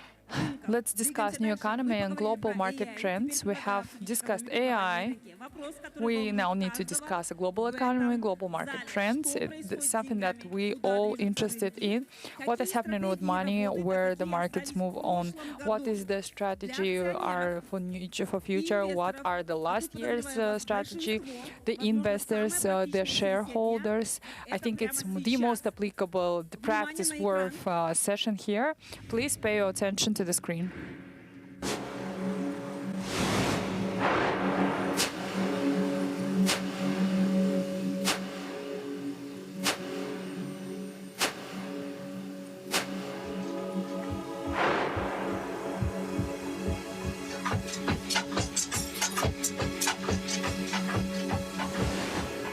Друзья, спасибо. Друзья, для управления нашей следующей дискуссией Thank you. я приглашаю на сцену профессионала, To который держит moderate руку на пульсе. next Друзья, session, журналист, I редактор call и out ютубер here the Елена professional Степанюк. YouTuber, the editor-in-chief Елена Stefanuк. If you ever looked at the money analysis, financial analysis, you have seen Елена. Let's call out Тимур Турлов, Ерлан Абдикаримов, Игорь Клюшин, Vadim Merkulov, and Edward Maguire. Please take your seats. Please applaud, dear friends.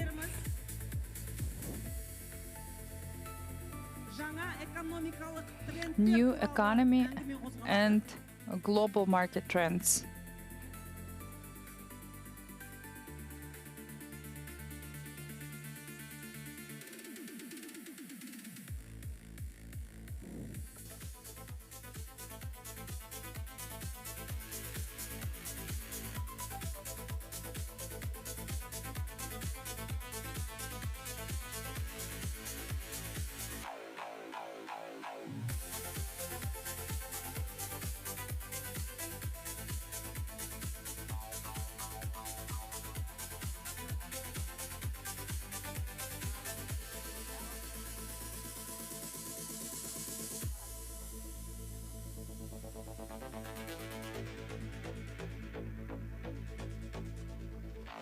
Так. Всем добрый день. Good day, everybody. Спасибо спикерам. спасибо Thank you, зрителям. speakers, and Через 15 минут он к нам присоединится. Мы пока начнем. we are going to start now. Timur will join us a little bit later. We'll have time to talk. Да, там кнопочка. Давайте начнем. Я не против. Сейчас Вадим что-то пытается сказать. Ага. Все, ну что же. Сейчас мы Right now, we are. ситуации, когда мы не очень понимаем. I'm not sure. We can't hear you. Okay, all right. So I need to be closer to mic. Okay. So we live in a situation where the financial markets, the economy, is going through few structural changes. We're looking at the development of AI, geopolitical tendencies. We see the new technologies and degradation of old technology. And we also see the volatility, the high rates, inflation, many things actually, and things that we would like to talk about. And just to begin, I would like to have an understanding. Our speakers, what are they focusing on? And exactly, I'll ask each speaker, what do you believe to be the most important today? What is occupying your thoughts the most? Vadim, let's start with you. All right, let's start. So actually, a few things occupy my thoughts. I'm not going to explain all of them. I'll just concentrate on one thing, maybe on two things here. First, when we talk about investment, we usually talk about money, about the costs, and historically now we are witnessing where the assessment are very high, the rates, everything is very high. And so that's how the bubble's being born. So once they'll see the bubble and everybody is just running, panicking. And geopolitical situation in Iran, with the Iran war, we see it's volatile. It's a very changing situation, and we because of that we've seen the drop of the sum of the assessment. Now it may be as a little bit more calm, and so S&P thought it was 20, and it used to be 5 by indicator of PNI. So it's the cost of the share per the income of the company. So it's just the risk that is in focus right now. And historically, we have seen the trend. The profit of the index, it's 9 to 10%, and for now, for 10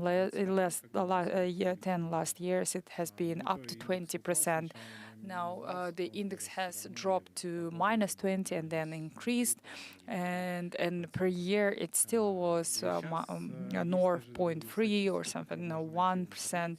Now the stats that you can be able to find in online, you'll see that maybe next decade the profit will be lower. Maybe it's going to be 2% instead of 20%.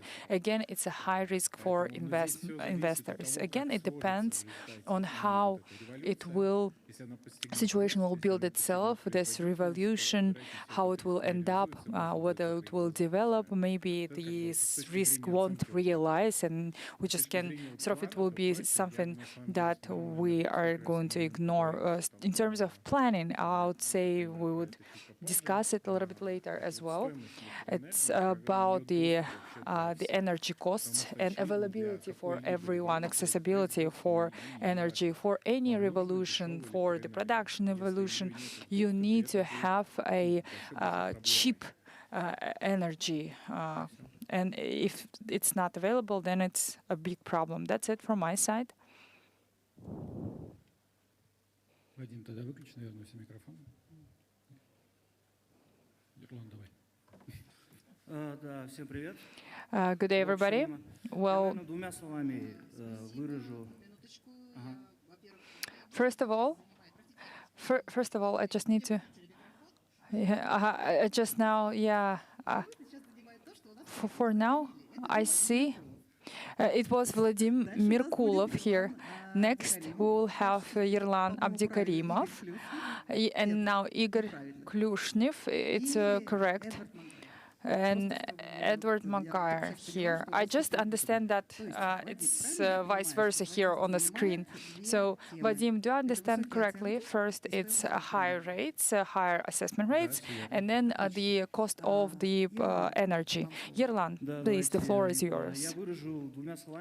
I think I'll talk about the regime change. So, when market is growing for a long time. Right now, we're at the point where the market has been grown from 2022, and lots of investors asking the questions how long it will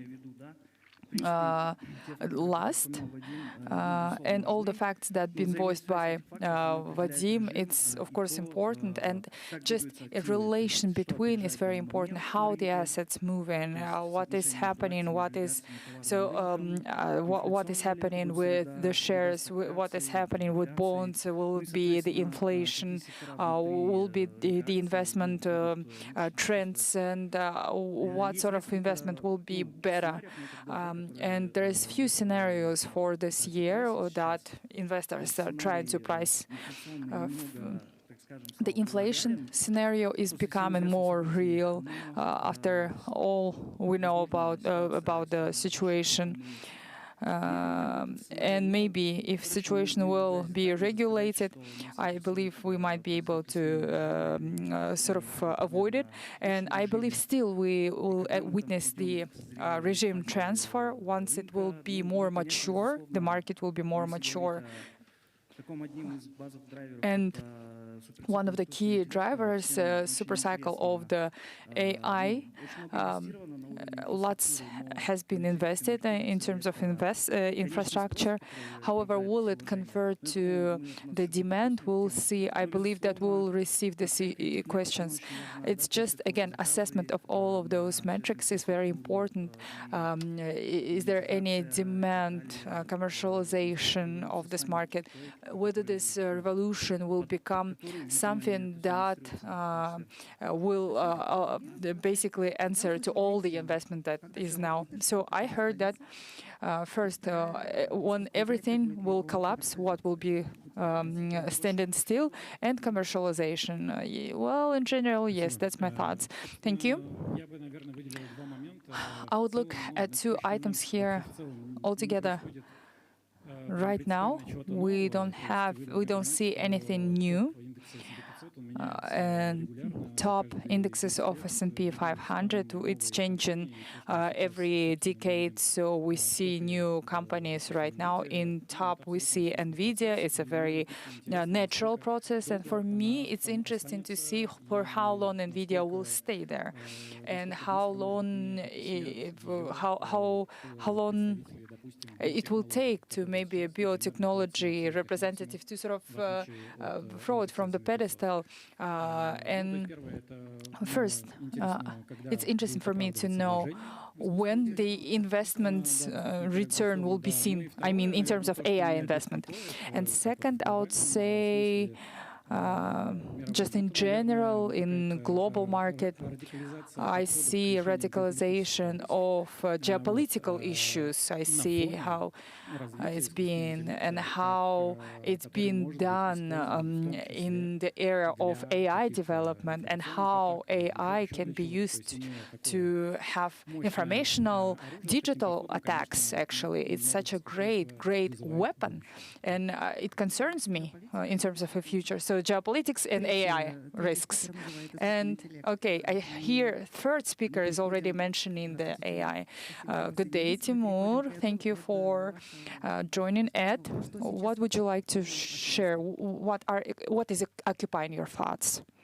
So right now, in the last several months in the U.S., geopolitics has really dominated sentiment. We've reached a point where the interest rates have stabilized, so there's, I think, a little bit less concern over inflation that there has been for a while. But I think what we're seeing now is investors are trying to figure out what does normal look like. And the investments that we have in AI infrastructure for now seem to be supported by very, very strong demand.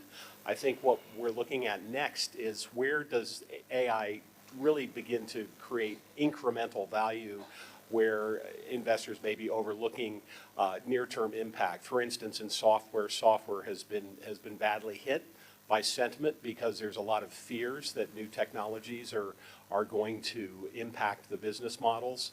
But I think what people are not looking at as closely is where we have real incremental opportunities for alpha, where there are innovative companies that are outside of technology that are applying these AI technologies and other advanced capabilities to impact, for instance, efficiencies in materials, obviously energy is very, very important, but also we look at areas like life sciences and genomics, where the progress is so fast and there's so many stocks that have been beaten down. I think the next year is an opportunity for creative stock picking, trying to find the names that have been overlooked and where the growth opportunities have not been fully priced in by the markets. We're also really looking at a big backlog of large IPOs that are coming, and this is going to have a big impact on the market.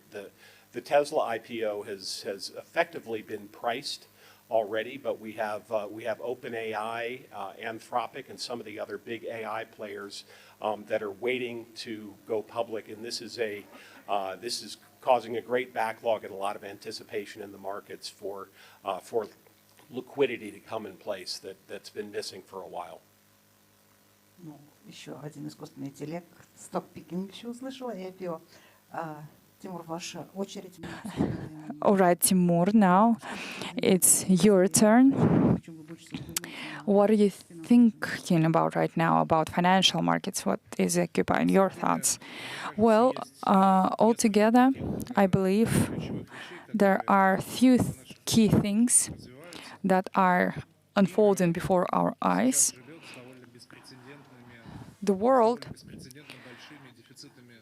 is living with unprecedented deficit of budgeting, and the world is still resolving the inflation, which it seemed like it was resolved after the pandemic, after 2022, after few shocks that have created such a big inflation waves in the world.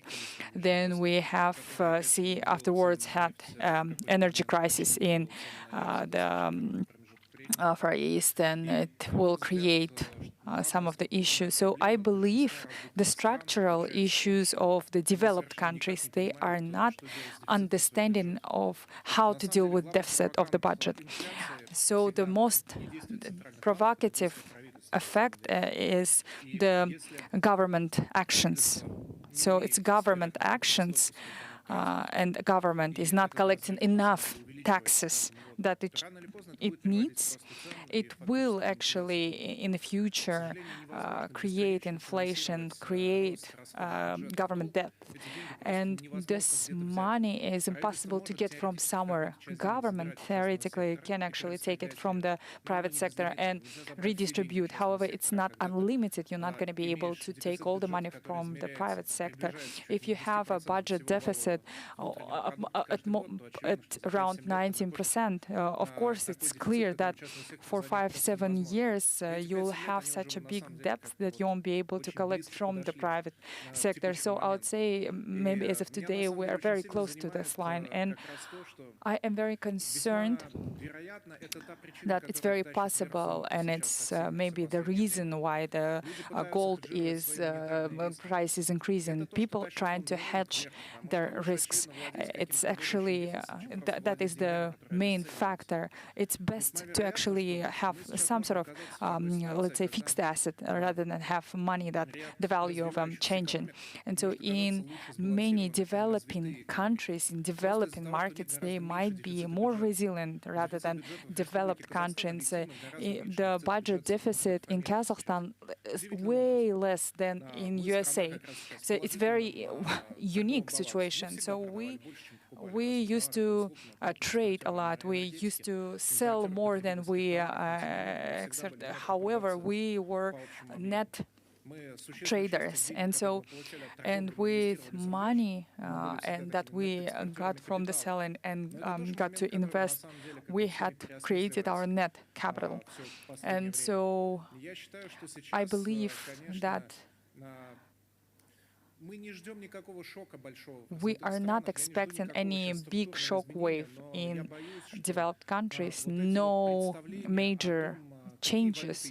However, the understanding what are the sustainable currency that will change, I believe. People are trying to find support in different assets, trying to find it in gold, in digital assets, trying to find it in some sort of luxury products. And I believe that human beings still not understanding what they are running from. And this is a disbalance. And I believe that people that try to run from risk, they are getting too close to the risk. And people that were willing to risk, they are now will be winning. Comparing to the people that were avoiding the risks. And so for the people that were conservative, they will have the biggest lose. And I think it's one of the trends that were happening everywhere. It's unfortunately impossible to be in the defending mode and not to fail. And so low risk appetite shows low income. And it's happening right now. Yes, I believe it is. Yes, I believe it is. And we are on the last stages of this transformation.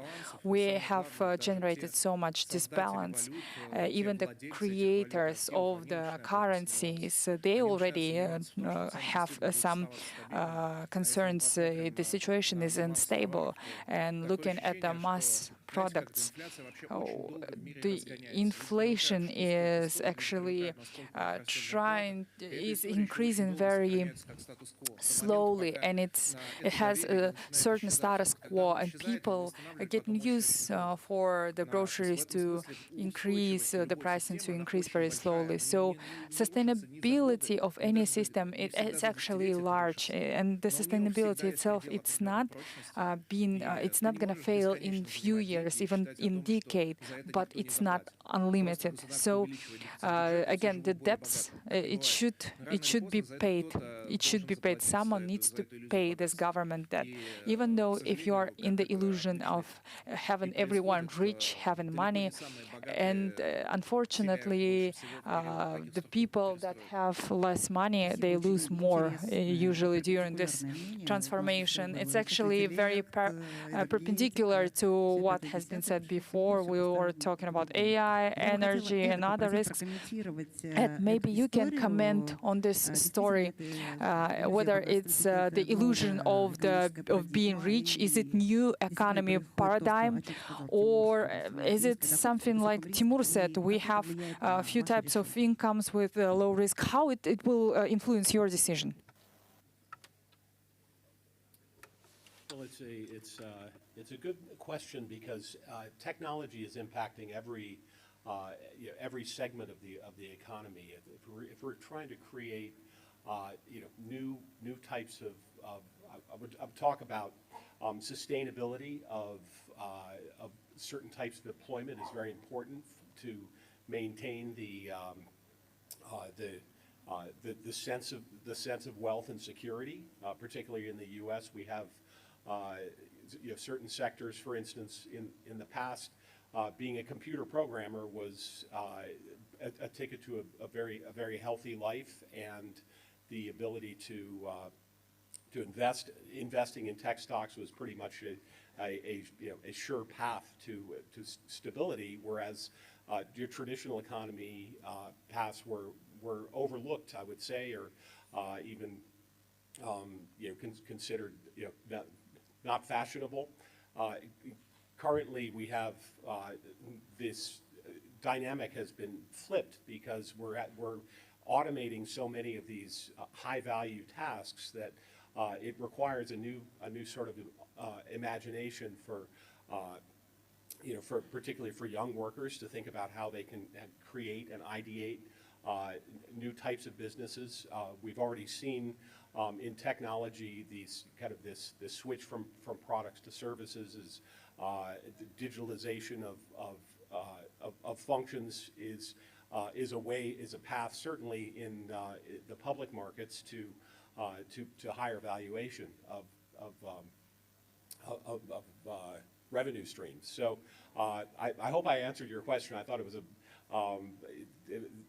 addressing it. There's a number of ways to unpack that question, but I'd certainly say that we're seeing a big change right now where there was no certain path to high income, but those who are able to master these the new technologies of AI and apply it to existing problems and particularly to the physical world, I think that provides a lot of unexpected opportunities for wealth creation. Окей.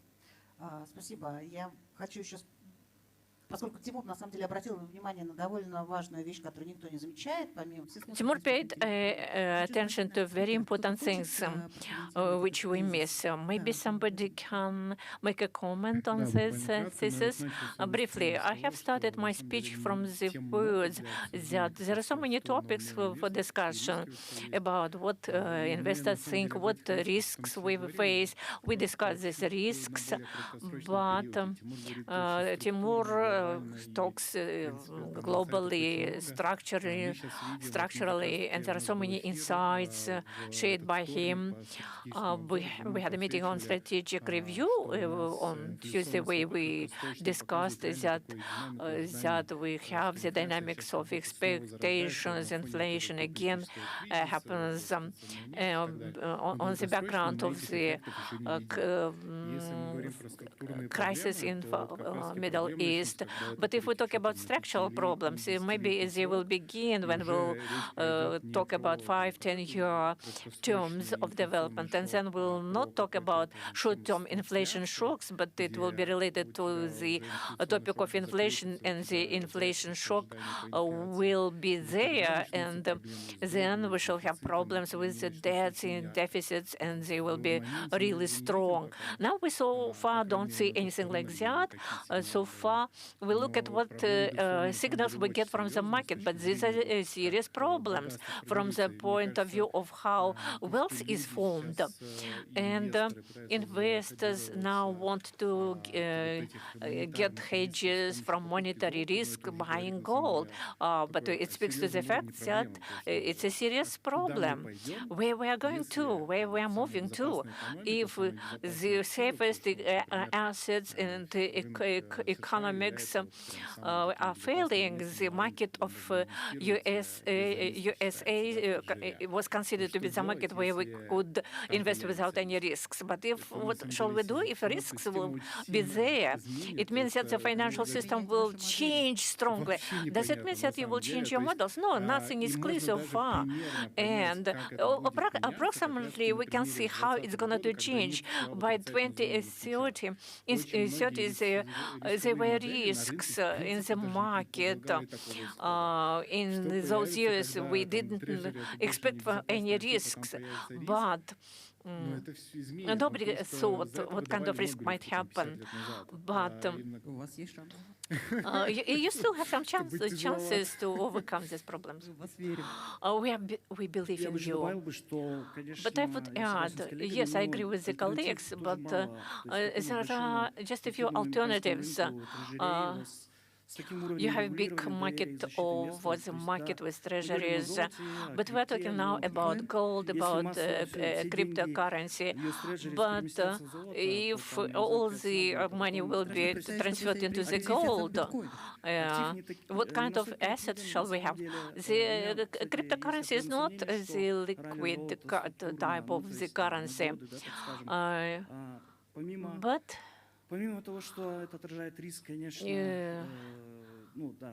there is a risk of the budget, deficit will grow, it's a problem, then there will be reaction to the weakening of the dollar rate. You do remember the British fund? Before it lost its fund, there was the Second World War, there was a Marshall's Plan. I'll agree with the colleagues that if they not solve the issue with the deficit, deficit, investors will ask for huge premium highs. And now there is no alternative so far how and to what area everything will move. Maybe there will be some alternative. Ideally, I think that we don't need any alternative.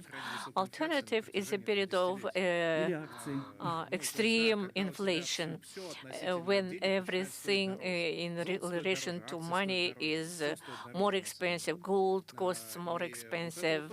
Everything costs more expensive. It's a structural issue. Those who were the owners of monetary wealth, they were safe in treasuries, in money in the deposit accounts. Now it turned out that they will generate the negative revenues. You will get 5% of revenue, but inflation is 15. This period will last for long. But the governments have strong power in this point. Can we see a bulb on the equity market or something like that? The people that say that shares do not increase up to the sky, but they grow up to your ability to print money. If you can print, the shares will grow up in prices. We don't know what is going on, whether we have more costs or do we print more shares. They are over-evaluated shares. But money have not lost their purchasing capacity, but it's normal when the structural economic growth becomes diversified, this will happen. I want to state one story. We shall not live after the financial crisis in a poor manner, but I think that the economy will still grow and develop. And Marx and Durkheim wrote that capital has the ability to concentrate. Capital always concentrate until some crisis, but in the result of the crisis, the deconcentration of capital happens. Capital again then starts to concentrate. It's a human psychology, in fact, the structure of the modern economy. Such crises are necessary for us to get re-energized, reload. It opens new potentials for the further growth. The world will not be in ruins, although we shall suffer from stresses, but we shall get collected, concentrated very fastly. I am not saying that it will happen very fastly right now. This is a process where we can see this kind of a structural story where there will be no risk-related profiting for a long time. So far, we don't see anything like that, but inflation was without risk profitability up to the 2020. We lived with zero rate, with zero inflation. Yes, it was. The process interest was zero in Western countries. Paris and some banks had zero interest rates for a certain moment, and people were penalized because they didn't want because they don't want to have any risks. And now, for instance, if people have a feeling that expensive energy for long, but I have a suspicion that it will be like that. Energy structure will be more expensive for a long time. We shall see that oil will cost more than $100 even after the war is ended. People and countries are able to pay $110. The demand will not go down. It's a wonderful story. If it will learn that the demand will not go down, so we shall see, yes, the oil will be twice more expensive. Until now, it was cheap. Look at the accumulated inflation. It was 120 in the year 2007 and 2008, but it costs 110, cheaper than it was 17, 15 years ago. Cheaper, oil costs cheaper. It's still not expensive. In fact, people can pay for it. Yes, of course, can. But what catastrophic scenario we can see theoretically? This is what we discussed with our colleagues. Of course, we think that inflation can last for long. They are not ready to provide to the American government money for 4 years or 30 years for 4.5%. They request 6, 8%. But it was in the 80s. I do remember when I started to work in the year 2005 and 2008, we worked with the coupons of 6%. There were such coupons in the American Treasury bonds. They traded at 106% of the nominal, but the rates were low. The coupons are still there. They all know so well about it. But with this current deficit of the budget, if the cost of the debt servicing is item of high cost in the budget. But so 10% of the budget totals to 20% of the budget. So it has never been such big within this period of time. It's pressure. Of course, we need to reduce the cost. What kind of cost? If your major cost on the servicing the debt is you have to start to structurally cut the social costs, which we cannot do it with high interest rate. People don't feel well. We need to support them. It means that we need to increase something. Investors will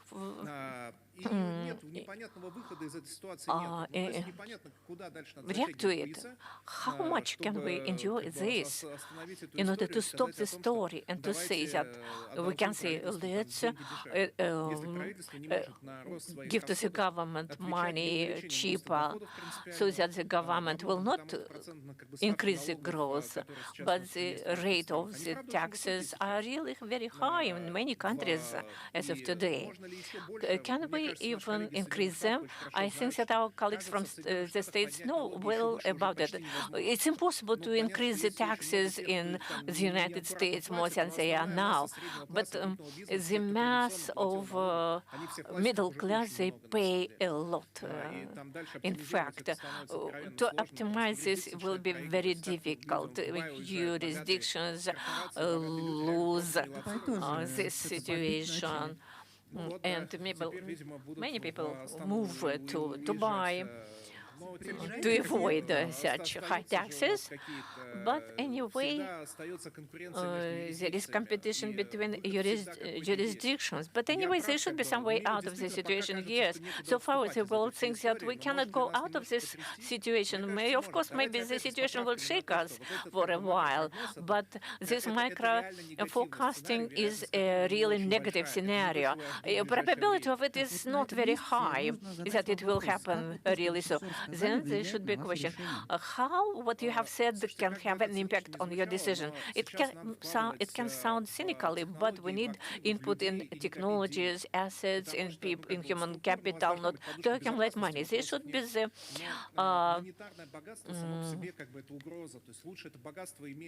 it's better to have the wealth in some palpable thing, to input in business, in real estate, in goods, commodities, in something. Buy, invest in what you believe in. Remember that, in fact, the strategy of avoiding risk will not be the best. Now, to borrow is more better than to give the money. Now, Igor, investors which you work with and do they take it into account in their behavior, or are they still in the euphoric condition? In fact, investors behave as they have behaved, as they behaved 10 years ago. They make the same mistakes, but on the ground of other events that are going on. But given from what I heard from the colleagues, we can come to the conclusion that the major mistake will be not to participate, not to invest in something. Safe assets and safe strategies could be like keeping your money on the deposits or in cash, but on the background of high inflation, it will be the deadlock. But the American equity market gives an opportunity, and investors should use this opportunity. Investors and clients act in different ways. No doubt, the ones who are using certain orientation, they are ready to correct their actions. They know that correction of activities is quite okay, and they take it calmly without any frustration. But there are people who look at the long-term strategy but respond to the short-term fluctuations and try, as Timur says, try to avoid any risks, but they make a major mistake on the background of the things that are going on. I remembered one cognitive mistake which brought to the risk of the year 2008 in the US. At that moment, I had a lot of acquaintances in the year 2006, 2007, they sold American assets, and for Kazakhstani people, they cannot understand it. They thought that real estate can never fall down in prices. The American economy was built. They said real estate will never be cheaper. The whole generation was born with this paradigm. They didn't even imagine that real estate can become cheaper within some period of time. But they will never expect that it will fall down. But it happened that in the year 2008, it fell down radically. A very good example. What mistake are we making in our meditations right now, Timur? What do you think about that? Yes, so many things got accumulated about stress situations.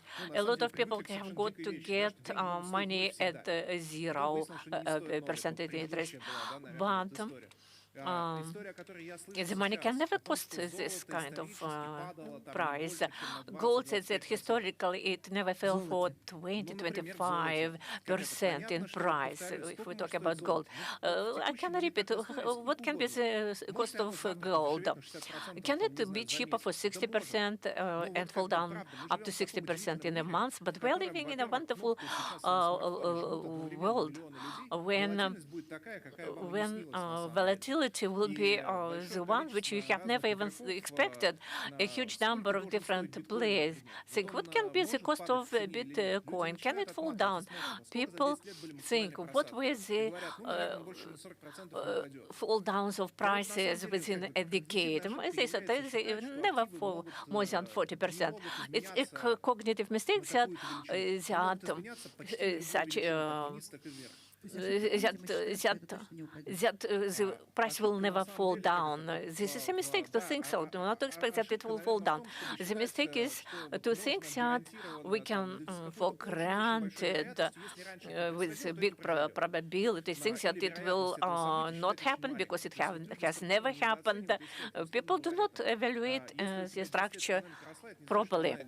Let's say if the economy was growing for 10 years, it cannot just decrease, the speed cannot decrease. And it's just thinking that any sort of variety is impossible. It's just something that our psychology needs to sort of depend on, grasp on. And we just need to believe in something. We just need to have some sort of foundation, supports, to have some sort of documents that we will build our risk management. We build something, we say we work on. It's just Vadim that has lost his support is now laughing. Well, it's actually true. I mean, Timur is right. I just want to add, this logic, it's counterintuitive. So the asset can actually not follow your thoughts at all. So we thought that gold pricing should be increasing. But we've seen that the Central Bank of Turkey started to aggressively sell. And so sometimes asset can be moving very weirdly. So sometimes you just feel like you need to sell it. It doesn't matter the pricing.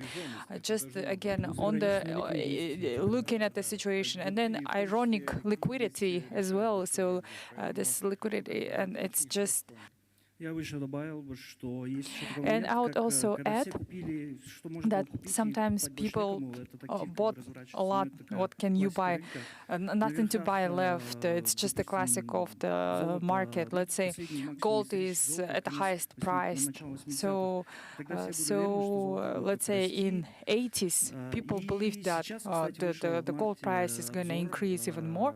Now in March короче, обзор 2026, управляющих we've seen Там самый the крах report сделки from это long Bank of золото, America, short доллар, long еще, gold, long, short semiconductors.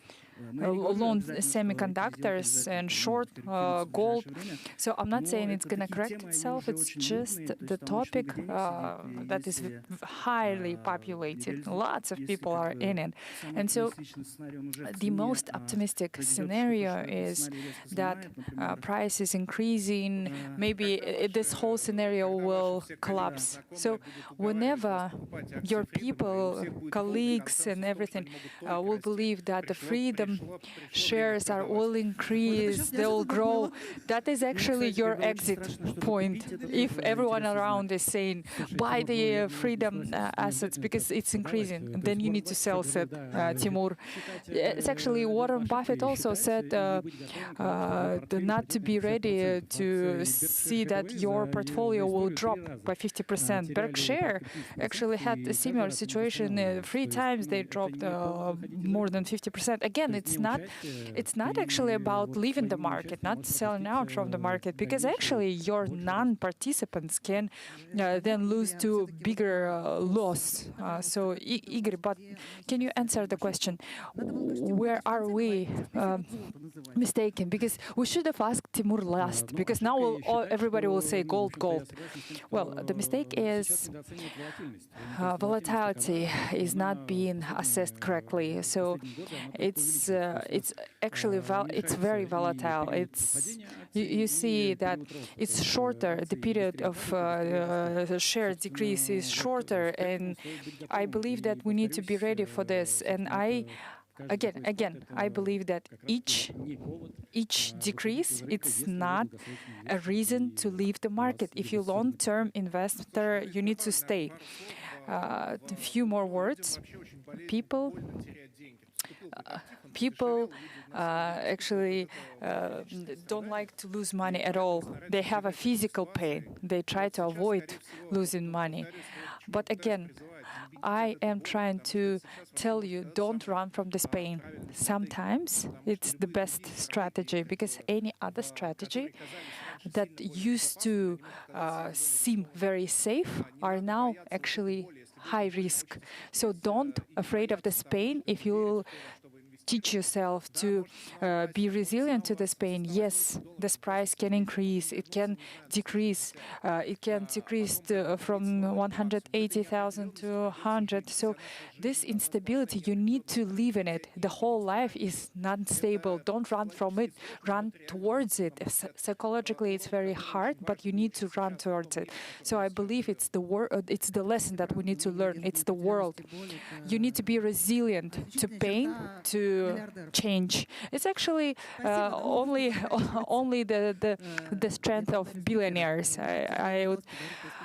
Unfortunately, we didn't have time to talk about AI and Netflix, but thank you.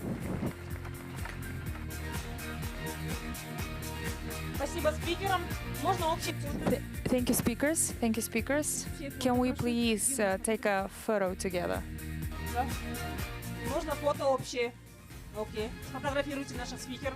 Спасибо большое.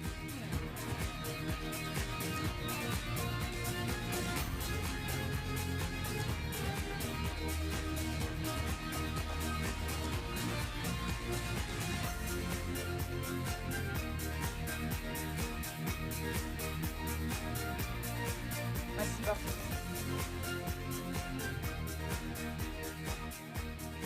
Друзья, мы готовы, да, к третьей теме? Вот, к четвертой.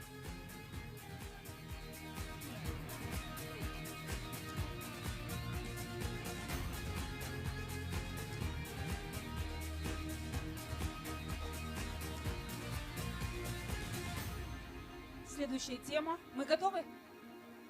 Нет? Окей.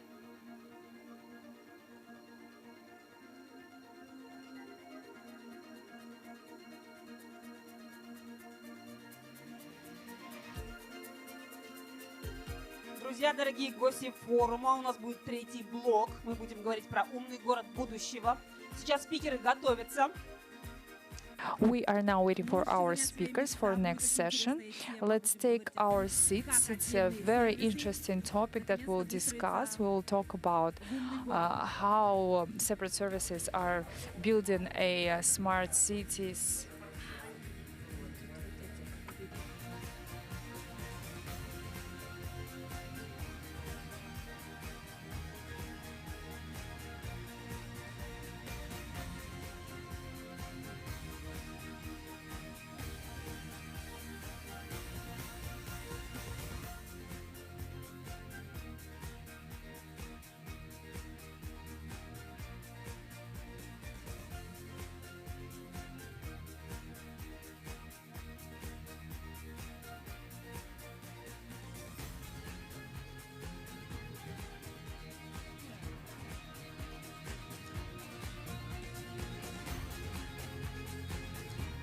Друзья, также не забываем, что в обеих залах Let's not forget that two ballrooms have the presents.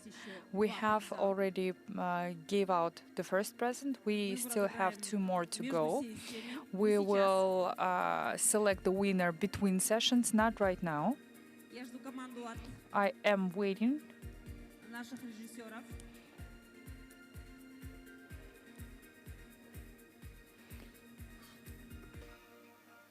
Также напоминаю, если вы не успели, либо опоздали на Just once again, if you were late, идет прямая трансляция we will have live videos on Freedom KZ, and also the videos will be saved. You'll be able to rewatch. And for giveaway, we need to have your ticket available right away, ID ticket. We are ready now. We are ready now for a giveaway.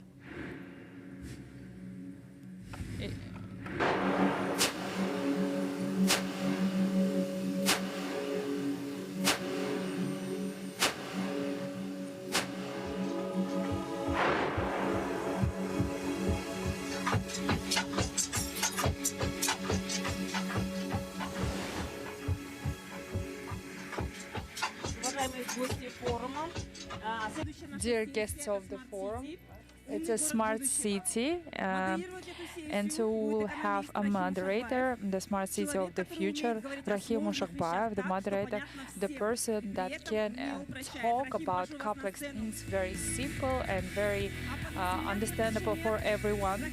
Let's applaud Rahim Ushakbayev, and together with Rahim, we have Марат Шотбаев, Азамат Керимбаев, Карат Ахметов, Гоца Алигова, Evgeny Kim. Please take your seats. Всем добрый день. Спасибо за представление. Good day. Thank you for. Умный город. It's a great honor for me to moderate this session. Smart City of the Future, I believe it's it's a high responsibility. Smart City, we all understand the Smart City because we all have experience of living in a city.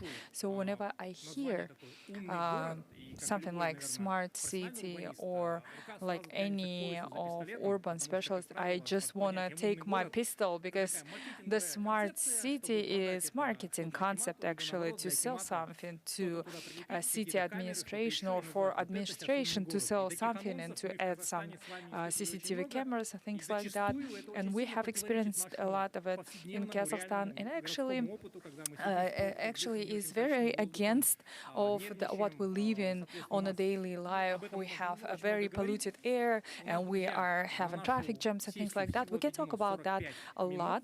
We only have 45 minutes. We have 5 speakers, and the the complexity is all five speakers are very practical people. They are not just theory speakers or something like that. Let's try and make it short, but let's make it very worthy. Let's talk about this for the team. So let's talk about smart city of the future. So we have smart city in the future, in the past, or when we say smart, it's not binary system. So let's talk about IQ from 0 to 100.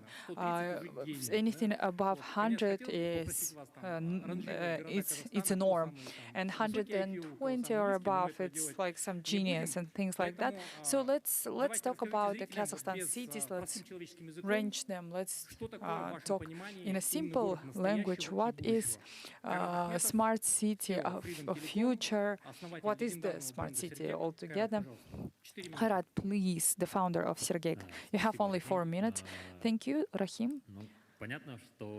It's clear that city should be for people, not for transport, not for the servant of the people. It's not about having beautiful architecture from the up. It has so the cities should compete each other in terms of IQ, looking at the transit time.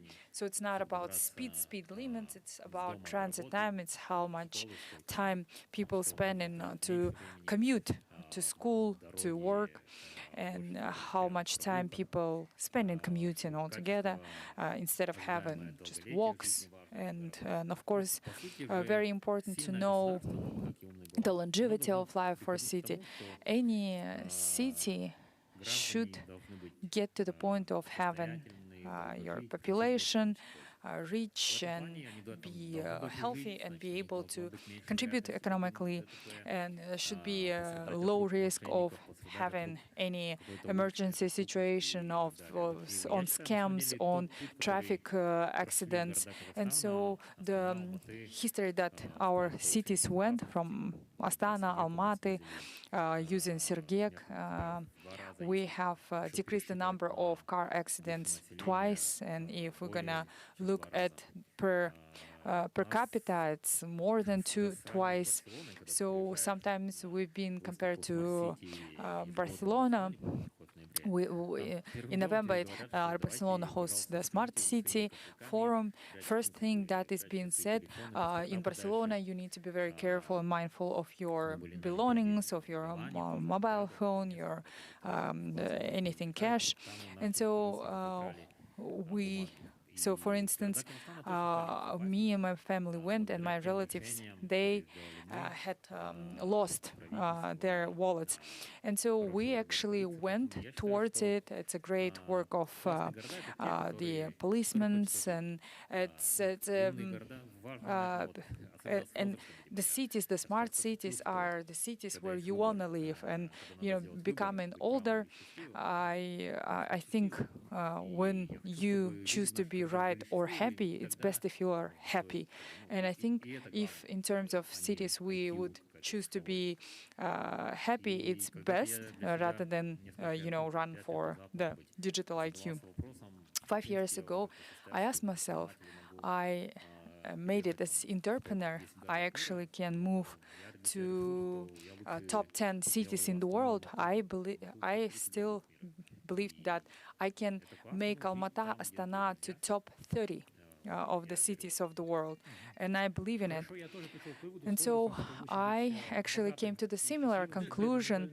It's best to be rich than happy and unhealthy. So what do you believe?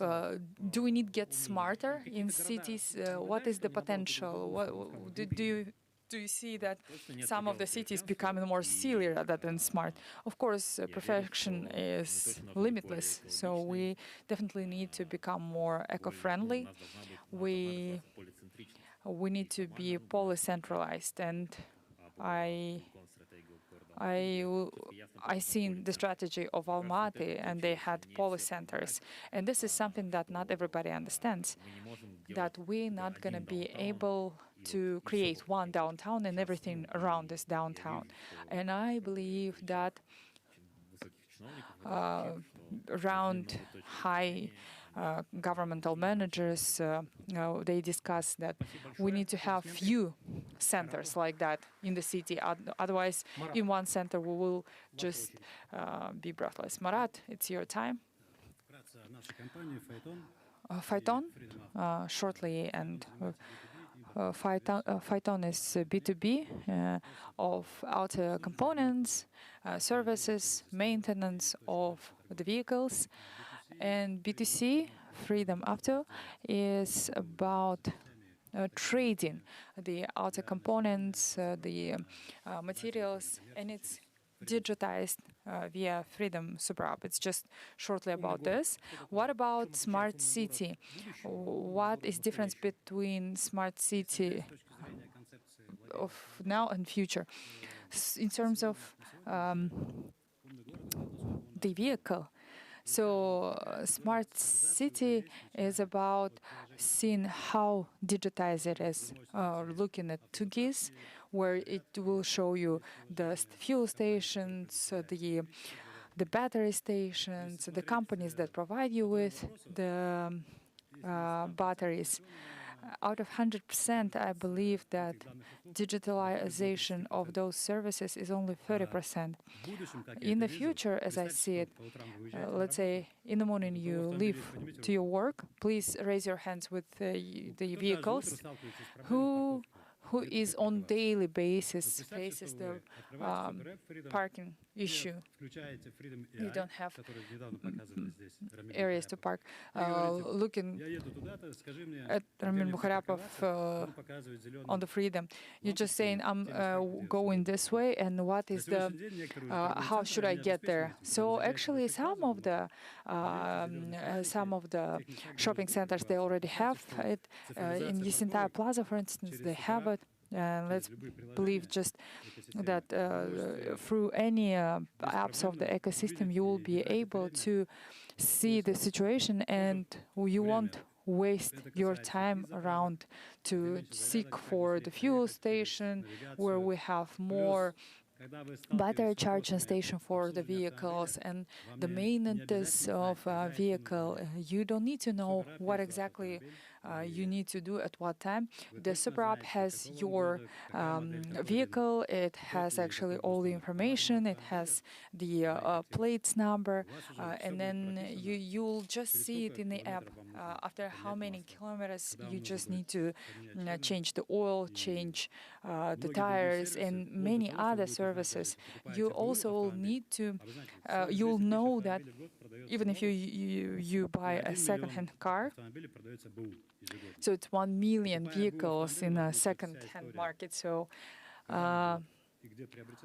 you'll have information on how many kilometers it went through. The whole history, whole historic data will be available. It will be all digitized, and you just need to look at the notifications, and you will know that you need to now go into maintenance. This is recommended. This is efficient. This is the closest one. This is how we see the smart city in the future. Well, it's just wonderful. Especially talking about the parking spaces, because yesterday I asked the taxi and it showed 1 minute, and so for 10 minutes I waited, and then actually it was app's mistake, because again it was closed off. So I would say that we see still so far from that future. What do you think? How long it will take us to get to the future that you just talked? I believe it's 3 to 5 years. It can be done on a Freedom Super App basis to make it almost excellent. And in terms of 5-10 years, we can think about mobility issue, whether it's something that you need to do. Is it best to have car sharing, to rent the vehicle, to buy the vehicle, to call the cab, or maybe we'll have a robot taxi? So even through the Freedom app, you will be able to find out, I have 20,000 USD, should I do that, or should I maybe call the robot taxi and we can look at the annual rate, because we all understand we buy vehicle once we leave the center, it's 30% less worth it. However, the Instagram photos are still going to be taken, right? So yes, well, it's a different generations. Z generation, they don't think about owning, thinking about the lifestyle. So they will think, is it more efficient to buy a lifestyle, mobility, not to buy a vehicle, which will then lose the cost? Godza, what do you think about the smart level of the smart city of Kazakhstan? It's a wonderful question. First of all, I need to explain the CITIX. CITIX, I think everybody knows CITIX here.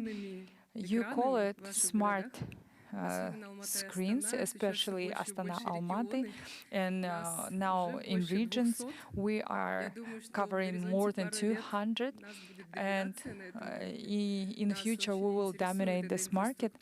We like this infrastructure and the interfaces of the cities. So to your question, in percentage, I would answer in percentage, and in percentage, it's just how we are answering the modern demands of the citizens in our infrastructure, technology, services, interfaces. And so as of today, we have completed lots of widgets in many screens of the city. We are showing the map, the air quality, the temperature, major locations. We're already talking in the same language as a city. We're showing only things that are important. And nowadays in Astana, in Shymkent are different holidays, and we are adapting to cities. Smart, it should be seamless. Smart should be very organic. And smart cities are cities that are adopted to architecture, to the nature, without failing anything, but without, they should be seamless. And they should simplify, make it easier to citizens to live in a city, not to have him dumb, but to give enough time to make other things. It sounds wonderful, but your smart boards, smart screens, it's a kind of visual ad. Do you feel competition with the smartphones? I see that people, while walking, they look into smartphones, but not around them. Don't do it. Don't do so. It's not safe. Don't look into your smartphones in cities. We're an offline media. Smartphone has become the interface for digital world. So smart boards, we call them CityFacts. These are interfaces of cities offline spaces. When you are riding a car, when you are walking, when you want to find something in your real parallel world, its digitalization is convenience right now, right at that time. Visual ads should exist. Visual advertising should exist. Yes, moreover, we are talking about an industry of attention. This is a responsibility. What we show, when we show to people, for us it's a critically important issue. As for visuality, of course we understand the context. We know for sure that if you show, for instance, in the right context something, then efficiency of this kind of communication will grow up many times based on different surveys. But our symbiosis, as we call it, the smart city attack, it enables us to sustainably develop the cities. In this case, we develop business industry, we develop and give benefits and advantages to our citizens. This is self-paid system. And business enables us to build infrastructure, but infrastructure builds smart cities. Thank you very much. Evgeny, the company Sergek. Да, спасибо. Yes, thank you. When we talk about smart city, generally we represent a lot of technologies, big data, AI, and other things. But for a common citizen, it's not important. It's not so important. It's very important to live in the city where a citizen feels safe and comfortably. We are building our mission of Sergei in this relation to create technologies for ensuring safety and comfortable life to our citizens. Of course, we understand that there is the first understanding that Sergei is about penalizing. No, it's the top of the iceberg, but deeply in it, we talk about the hundreds of engineers who every day work on creation of smart forms of smart city, which help the cities to make decisions in different spheres: organization of traffic, ecology, public and road safety. But in fact, in order to improve something, in order to make something better, that's not important to create something new. Sometimes we need to change organization of the traffic, the new borders, nodes to be established, and then we reach a certain effect from all these activities. But there is a feeling that people are violating the traffic rules. But in 2024, 30% of cars have not committed any violations of the traffic rules. They were not penalized.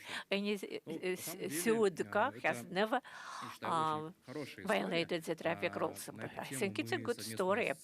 Jointly with the Ministry of Internal Affairs, with Azamat and Freedom Insurance, carried out an initiative where in big cities of Kazakhstan we selected the most accurate drivers and provided them the presence. These are not drivers which do not ride in the cities. We selected top active drivers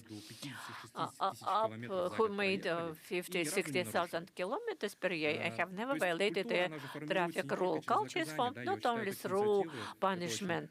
I think that initiatives are very useful because the culture in the roads must be even more comfortable, even more safe.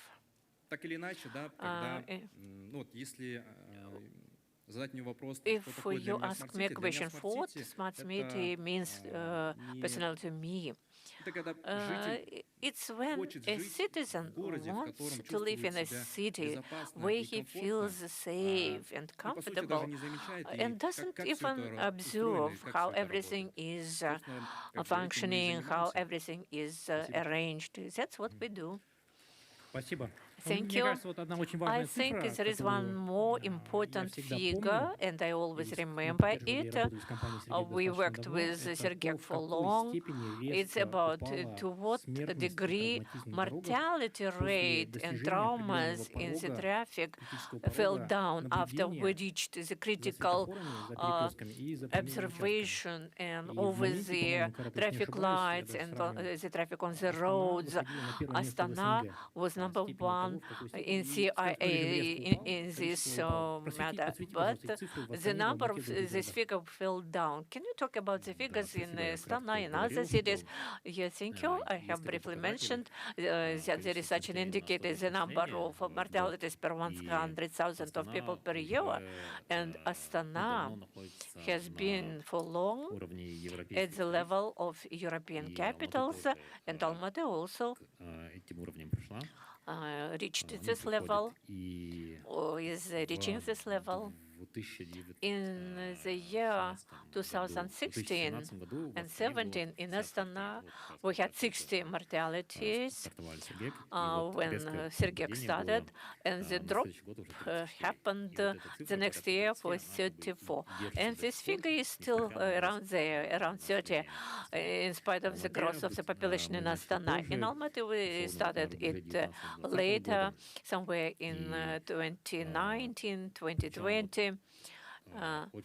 and there was high mortality rate in Almaty in 2018, 2019, more than 160 mortalities per year. It was higher versus Astana. In Almaty was 160, but in Astana 30 cases of mortality per year.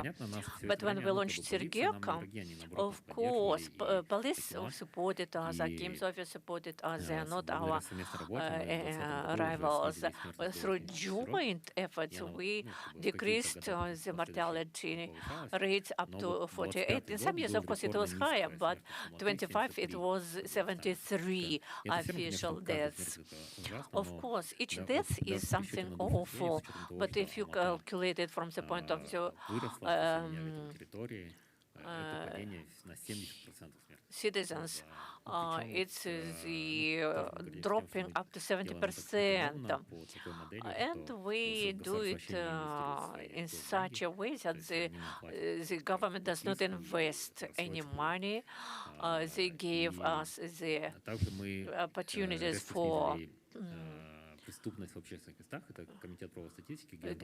decreasing these figures and we reach the goal of making less than 50%. For instance, if we compare in Los Angeles, in London, these are big cities. London is, they have 20,000 new cars. In Los Angeles, around 35 cars. But for Kazakhstan, totally, we have around 500 cars.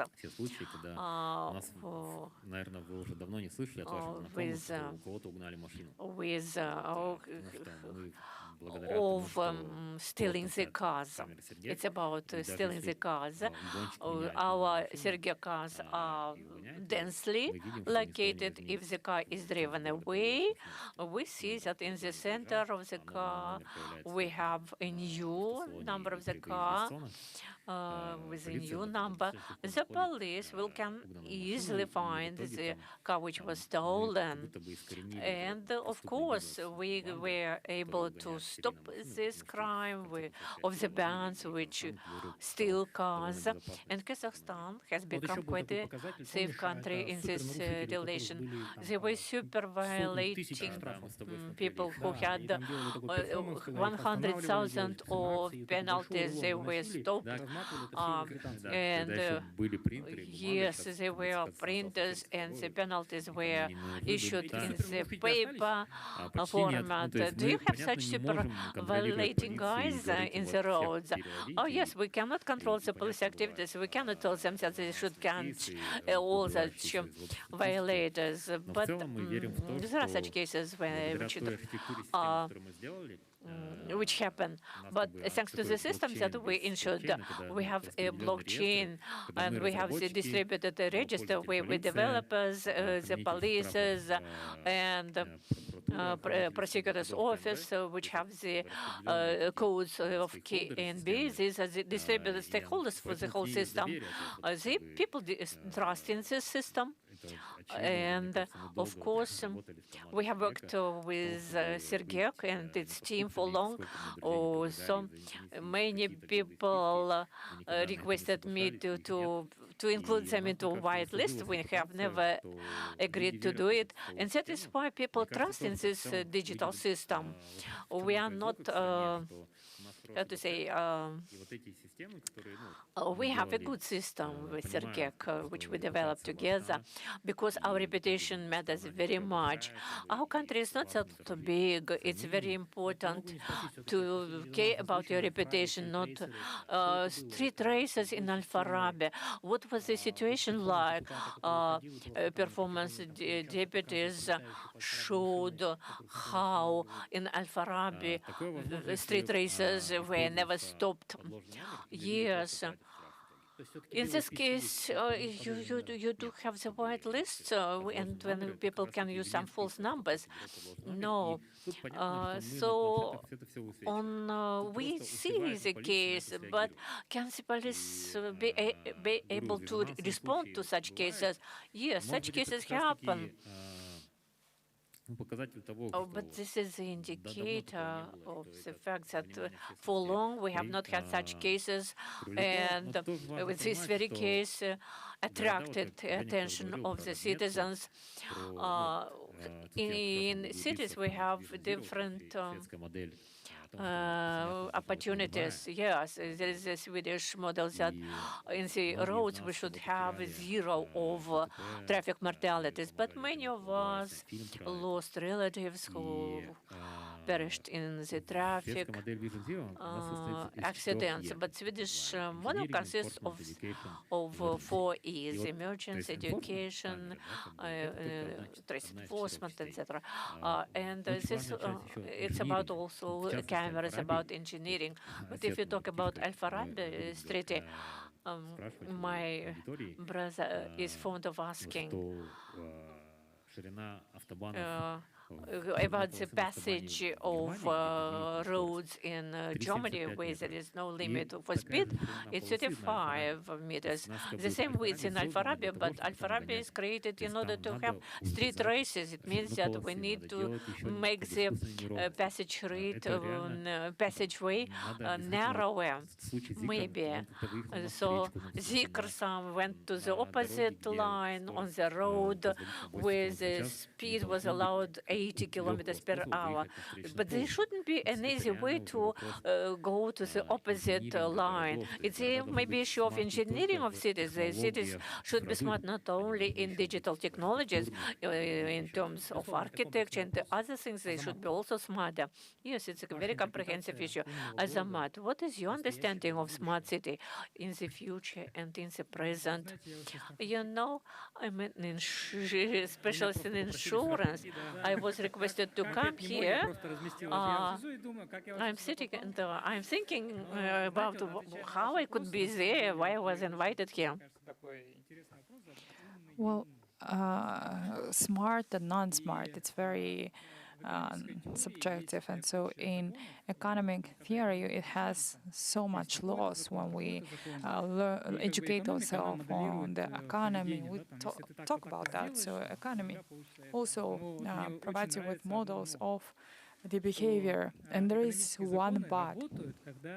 Economic laws work when people being rational. However, it's not the case. And so when the person is not rational and believe that economic will work correctly, laws, it's impossible. So if the people of the city, of the administration of the city are rational, then it is a smart city. If there is no rationality, it's not smart. The city won't make happy anyone. So in any work, in any case, in the theory of risk management, there is 4 stages, and it's applicable for any industry. The risk, it's not only about a bad situation. It's about good situation as well. So maybe tenge will become stronger. It's good. It will lose some points. It's bad. And so planning, action, analysis, correction. And so you need to go through these 4 stages all the time. If city administration does it all the time rationally, then the city is smart by default, and technology, cameras, AI, it's just some applications to it. And so there is economist, a very, very good economist, and let's say does work on the trench, works 26 times, or went home and said, instead of doing 26, you do the 3 actions. And so he has increased the workload of this person that is digging trench is now more efficient. And investment to such technology is more or less feasible for a city, for city administration. And it's again, it's rational. So one principle is rationality of the citizens and Вот у меня rationality ощущение, of it all. что, да, Well, Занат, вы all пытались in all, выразить одну мысль о том, что город you, умный, если Azamat, I Ким умный. believe the city is smart if the Рациональный умный. mayor is А smart. если как бы не совсем, то значит If город не совсем. if А the всё mayor is остальное, not инфраструктура, smart, всё это then a вторично. city is Правильно? not smart. The infrastructure and everything else, Хорошо. it's А при чём здесь secondary страхование тогда? actually. Давайте расскажем всё-таки. But how insurance? What insurance has to do with it? Страхование, ну, Well, знаете, вот на самом деле страхование это же well, all in all, неоднозначное отношение, да, то есть многие не the доверяют insurance страхованию, непонятно, как работает. is actually Ты как бы- very я interesting, раньше I would обижался, say. мне назвали страховым агентом. I used to be Но я called топ-менеджер, извините меня. the Сейчас agent, я the insurance к этому agent. I философски am top подхожу, на самом деле manager. я продавец страховки, However, now I'm more обещаний. philosophical И about it. страхование это что такое? Я у вас беру About the деньги, я пропал. insurance, I Всё, меня нет.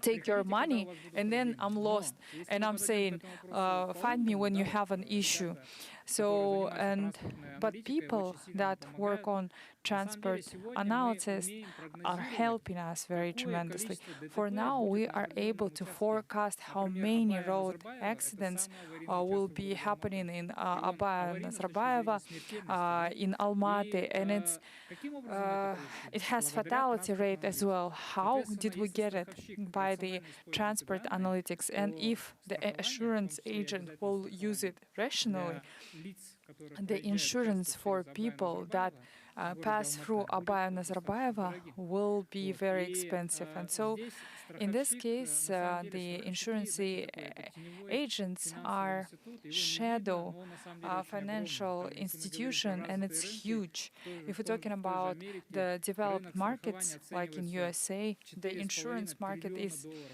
США. Это 4.5 огромный рынок. И влияние trillions очень of большое. Например, USD, вот and it есть has such a такой great есть impact. Американский институт дорожной безопасности, Now, there который is a проводит краш-тесты автомобилей и transport проверяет, насколько safety каждый institute автомобиль that безопасен с той или иной conducts зрения, the с той или иной crash точки зрения. Так вот, testing of the владельцы vehicles. этого института And I would дорожного say that движения, the owners безопасного of движения — this это страховые компании. safety transportation Наверное, если institute говорить про are умный the город, insurance то companies. страховщики So smart способны companies, через транспортную аналитику, на let's самом say деле, the влиять на insurance политическую companies повестку, are да, там, able опять-таки, to дорожную influence повестку или там the какую-то политику, которую ведет city Министерство policies внутренних дел, влиять на это для to того, чтобы influence смертность the на дорогах Ministry была of Internal Affairs меньше, to decrease the чтобы number люди of попадали fatality on the в road дорожно-транспортные accidents, происшествия to реже, decrease the потому number что of никому road неприятно accidents, попадать в because ДТП. none И of us это всё на would самом like to деле be a также и participant делается of через road транспортную accidents. инженерию, And то, all что of ребята that is говорят. done via Мы engineering работаем с that большим is being количеством done, данных, в just том we числе said с by now.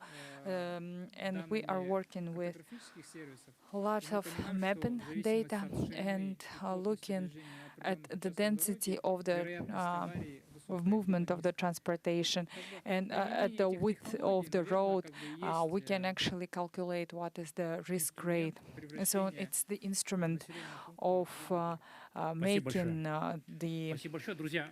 Мы populated краткое резюме area вот to a первого smart раунда вопросов. Мне кажется, что в city. какой-то момент I мы с believe that удивлением at some обнаружили, point we что found в that выдающихся городах, in легендарных many городах мира, как Кайрат, legendary cities like Лондон, Париж, Kairat, said, London, ключевой Paris, твой концерн, как бы твоя забота, Paris чтобы and что-то не Barcelona, your key concern is Допустим, not здесь to мы уже наш уровень be притязательности, требовательности, да, совершенно другого, и в not какой-то to момент be по ряду attacked by параметров thief. мы уже And so оказались в разряде here, первых стран мира. for Вот, some и of до the конца этого мы parameters, не we are понимаем. top at the top tier position, and so sometimes we think of ourselves like we're still riding a horses and live in yachts, and so it's just dissonance that is being shown to me by a lot of foreigners. You actually live in 2021, however, you still believe yourself to be not developed as much.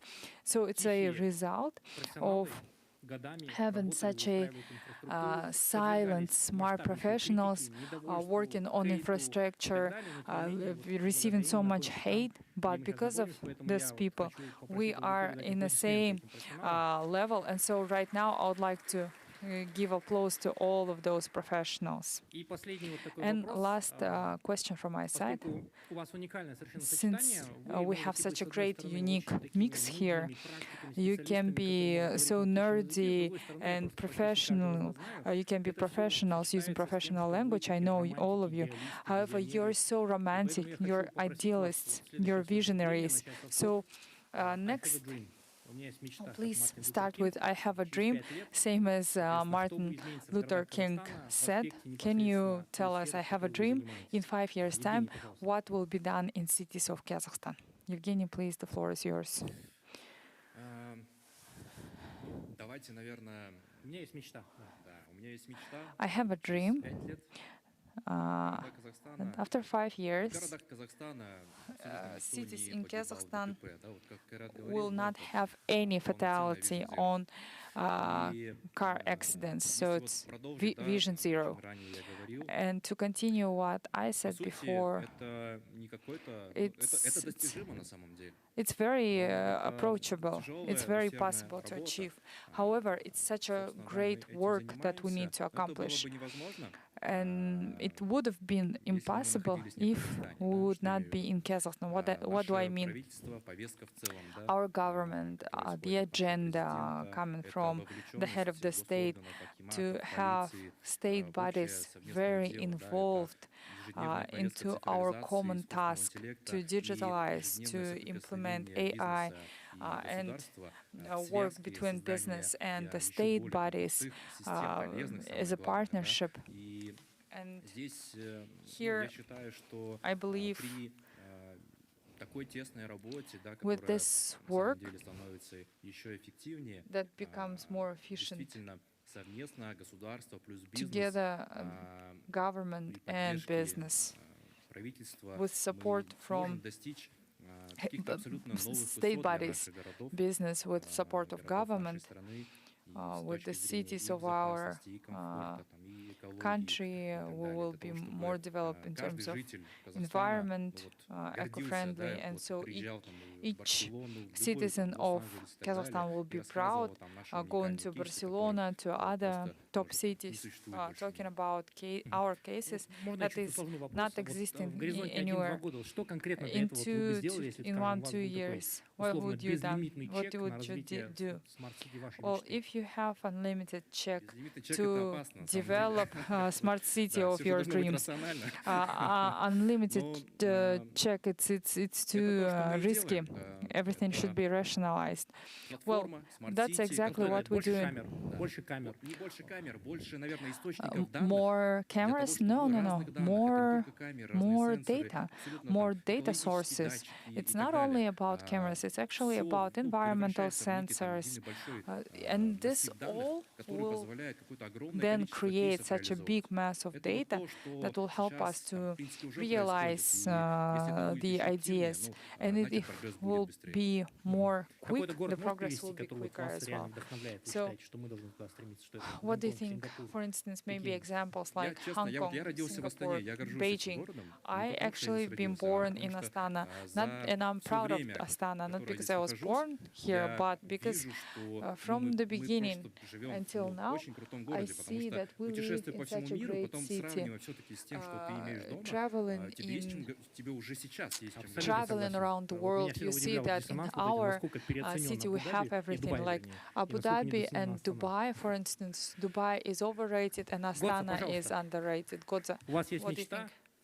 You И have a что вот для dream, этого and можно вот прямо what щас should сделать? be done now? У меня очень много мечт. но я I have so попробую many языком dreams, and Ситик сказать об этом. Мне using бы Citic's хотелось, language, I would чтобы say I было would меньше like хаоса в to наших have городах, less побольше порядка. chaos, more Информационного в том more числе. system, Чтобы informational доступ к as этим well, технологиям, and знаниям, to have предиктивным технологиям, да, которые access to предотвращают systems, to knowledge, to с predictive помощью всех наших сервисов и systems инфраструктуры. with доступ all the был services, почти во to всех have наших all городах, the access in all the чтобы, cities of Kazakhstan. And так как мы занимаемся и культурным since слоем we в какой-то work in степени, и доступ culture-wise к as well, информации, адаптивности the культурному access to слою был очень information, to высок. Я мечтаю о том, adaptation should be чтобы high, and I в той или dream иной that мере вот we эта вот концепция умных more or городов, less она позволяла with the smart cities благодаря will всем be нашим сервисам жить в более allowed to live чистом, in быстром, cleaner, ритмичном, умном, faster, безопасном rhythmical, городе. А мы об smarter, этом and будем secure говорить и освещать. city using our Спасибо technologies, большое. and we will talk Хайрат. about this. Thank you. Хайрат. Да, вот как I have a dream, как я уже только что говорил, чтобы Хайрат, Алматы I have a вошел в dream. топ-30 городов мира, Almaty to become top 30 говорили про of the Астану, cities чтобы of the Шымкент тоже world, подтягивался. to Ну и have lots of чтобы talk вот top around of mind Astana у and иностранцев, Shymkent, как ты говоришь, and уже let's они have перестали воспринимать Казахстан как top of mind for foreigners to not чтобы think мы of уже Kazakhstan и для себя, и для third остальных world country, четко доказали, non-developed country, but to see us as a developed смогли найти country классные and решения, for us какие-то из to них prove, экспортировали, может быть, to технологии Сергек find solution maybe that we can взяли и export, решили like for вопросы гона instance машин в Лондоне, в Лос-Анджелесе. Sergek, and И мы resolve тоже об этом говорили. the car shift Поэтому стать, с одной стороны, in в чем-то Almaty международным or in London, in other экспортным countries, успехом, но при этом so to очень become an гордиться expert своим локальным гнездышком.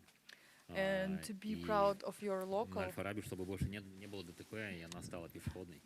And yeah, Что для этого so можно прямо сейчас Almaty can become the pedestrian набраться city. смелости What can be и done запустить проект. already right now? вернуть лимит 60 км в час. So Запустить проект Vision Zero. to have Vision Не, Zero про project. пешеходную Аль-Фараби я им думал, в смысле, взять и начать ее делать. And I was thinking about the pedestrian Да, in мало кто знает, у Al-Farabi. Кайрата есть, на So мой взгляд, Kairat на первый взгляд, has, утопическая идея. I Он очень believe много про неё it's рассказывает, говорит, вообще давайте very Аль-Фараби utopic сделаем idea. только пешеходный. Вообще So what запретим там about ездить having машинами. Al-Farabi not to И have будет any массовое cars on счастье. Разве- Al-Farabi, just to have a Да, то есть идея pedestrian такая, чтобы street? опустить машины вниз, It's just to have сделать там, the ну, cars правильный, down, безопасный the такой, downer from А the сверху, вот, Al-Farabi, говорю, Аль-Фараби and in это Al-Farabi улица, maybe на to которой create even на a машине tunnel классно for проехать на cars. кабриолете. Ну, So у алматинцев нет столько кабриолетов, чтобы кататься по it's Аль-Фараби. best if you Поэтому, have чтобы, ну, это шикарный вид на the горы, open car хочется to там, чтобы был really чистый ride, воздух. and Поэтому надо по ней it's гулять. best, I think, Вот, и я to хочу, walk чтобы on люди Al-Farabi, больше and гуляли, I потому что really жизнью hope that скоро people всё will работы have так enough будут time делать to роботы, walk, искусственный интеллект, and нам people надо will как бы just enjoy the жить, life, and вдыхать let's свежий hope that воздух, robots will do all the общаться с job for друзьями, us, and we need to играть в enjoy the теннис. life, play the tennis, just Ребят, я же вам drive говорил, a что они романтики. drive a cycle. Азамат, пожалуйста. Cycles. Okay, Azamat, I told you they are romantic. So, Azamat, my education is mathematics, so I'm more practical. I have parents that annually, I have stats. So from people that will 5,850,000 И что для этого можно сделать drivers that сейчас? buy an insurance from me and not getting into car accidents, so I don't need to pay the insurance. So it's utopic, but it's still very reasonable. We have data, we just need to have willingness. Of course, I'm kidding. Because in perspective of 2-3 years, it's actually very realistic to approach it. However, in general, I'm from Almaty. I fly to Astana in the morning and fly back to Almaty in the evening. So, of course, first of all, we need to make cities cleaner, because our cities not any less than some international cities. However, environmental-wise, it's not so good. So within next 5 years to have a better environmental situation, especially looking at China, the Beijing, they almost took out the pollution issue just because they have political willingness, the political power to do so. Marat, as a driver of the car, I would say clean air, and we need to electrify our vehicles. So, and for us who sell the spare parts for the cars, for us the electrical vehicle is, I guess, the biggest the biggest evil. And so I used to drive Tesla, and I can tell you for sure that it's cutting your costs so much. So in Almaty, we have 3,000 electromobiles of Hanchi AQM. It's only 7 to 8 million tenge, and those took out the whole Almaty market of the electric car in comfort plus business style, because 20 to 40% more efficient for those who have the taxi companies or anything for drivers. However, at the same time, electrifying the vehicles, it's not as fast, and two reasons for that. First, such a big distance between cities, such a huge country. Then it needs to have the infrastructure, and the threshold of electric car, it's too high. If you buy Toyota Camry today for 20 million KZT, 5-6 years after, you will be able to sell it to 18 million tenge. However, if you purchase Tesla for 30 million, after 5-6, it will only cost 10 million. This is one, let's call barrier of the threshold. Long distance, then the pricing. Now, of course, the severity of our climate, the winter, it's too severe in north. It's not as attractive in north areas as in south in Almaty, for instance. So again, coming back to my dream, the cleanness, the safety of the cars. Now, with the big steps, we have big autonomous the vehicles, because computers make less errors than human being, because human factor is giving you more errors. That's why a lot of people die in the roads. And third dream is monorail. If you look at Hong Kong and Sydney and even Thailand, you'll see the monorail. On Alpha Rabbit, you have monorail, not only Makat and Sina. If you do the monorail, you'll be able to actually redistribute your traffic, and it's less expensive than LRT in Astana, and it will help. And fourth dream, and I'm a very romantic person, when we had concept of drones, IHAN, so it's electrical pilotless drones that been tested in Dubai. I'm not sure about their success. They went through homologation in different cities: Shenzhen, Guangzhou, Berlin, Vienna, and those drones will be able to again deload the cities from point A to B. You'll be able to get an electrical is less expensive. And fifth dream, when people will think about rationality of owning the vehicle or to be more mobile, because 90% of people that own the vehicle, they only use 5% of the time. So only in the morning to commute to work and commute back to home, and you accumulate 5 to 10 million tenge in those metal structures. And if we will have a car sharing or something like that, you actually can be more flexible. You can rent a car. This is going to be more feasible, and we won't have overpopulated roads with the vehicles in our smart, clean cities. Марат, до 10 не будем доходить, ладно? Да. We shall not reach 10. 45 minutes of our session have elapsed. I hope that we try to disclose the topic, what is the smart city in the future in relation to the Kazakhstani towns. Let's thank our speakers by applaud.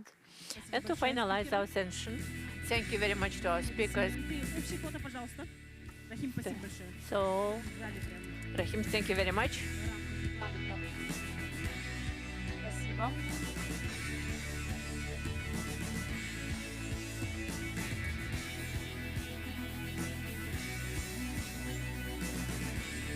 Друзья, мы готовимся к 4-му блоку. Формула будущего. The formula of the future. Formula of the future. Take your seats, please. Now our speakers for the next panel session, they are ready, they are here.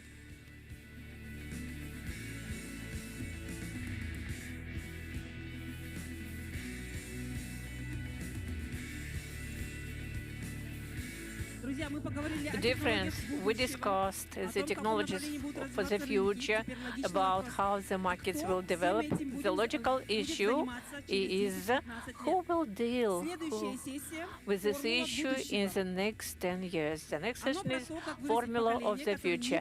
It's about how to bring up the generation who will use these things, but how to teach them in the discipline, how to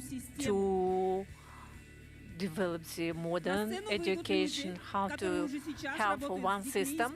Now we shall have people who work with the children.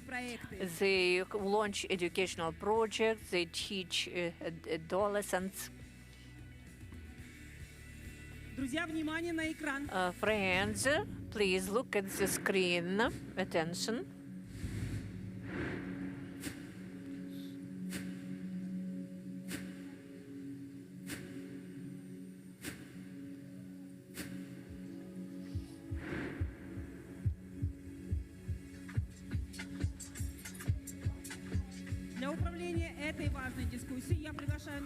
To manage this discussion, I invite people who create the media space. Moderator for the panel session, Zauriya Razmat.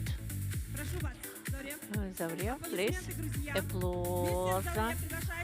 And Roman Kinjikhan Onoy, Rocha Shloch, Gulmira Dauletova, Azamat Erdesov, Zarina, and Zarina Diaz. Zarina, the floor is given to you.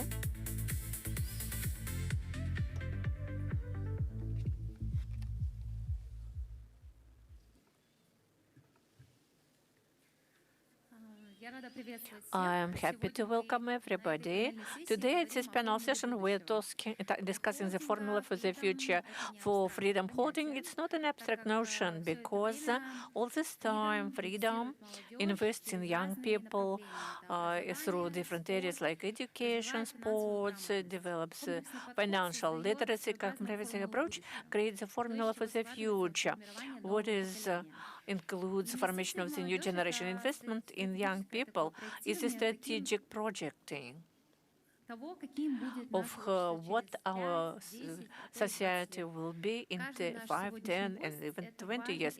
Each our guest is an important element of this formula. We'll think how to make the potential of our young people in the real capital. We shall start with the first speaker. The first person who knows everything about digital transformation of education is president of Kazakh Telev Society, Roman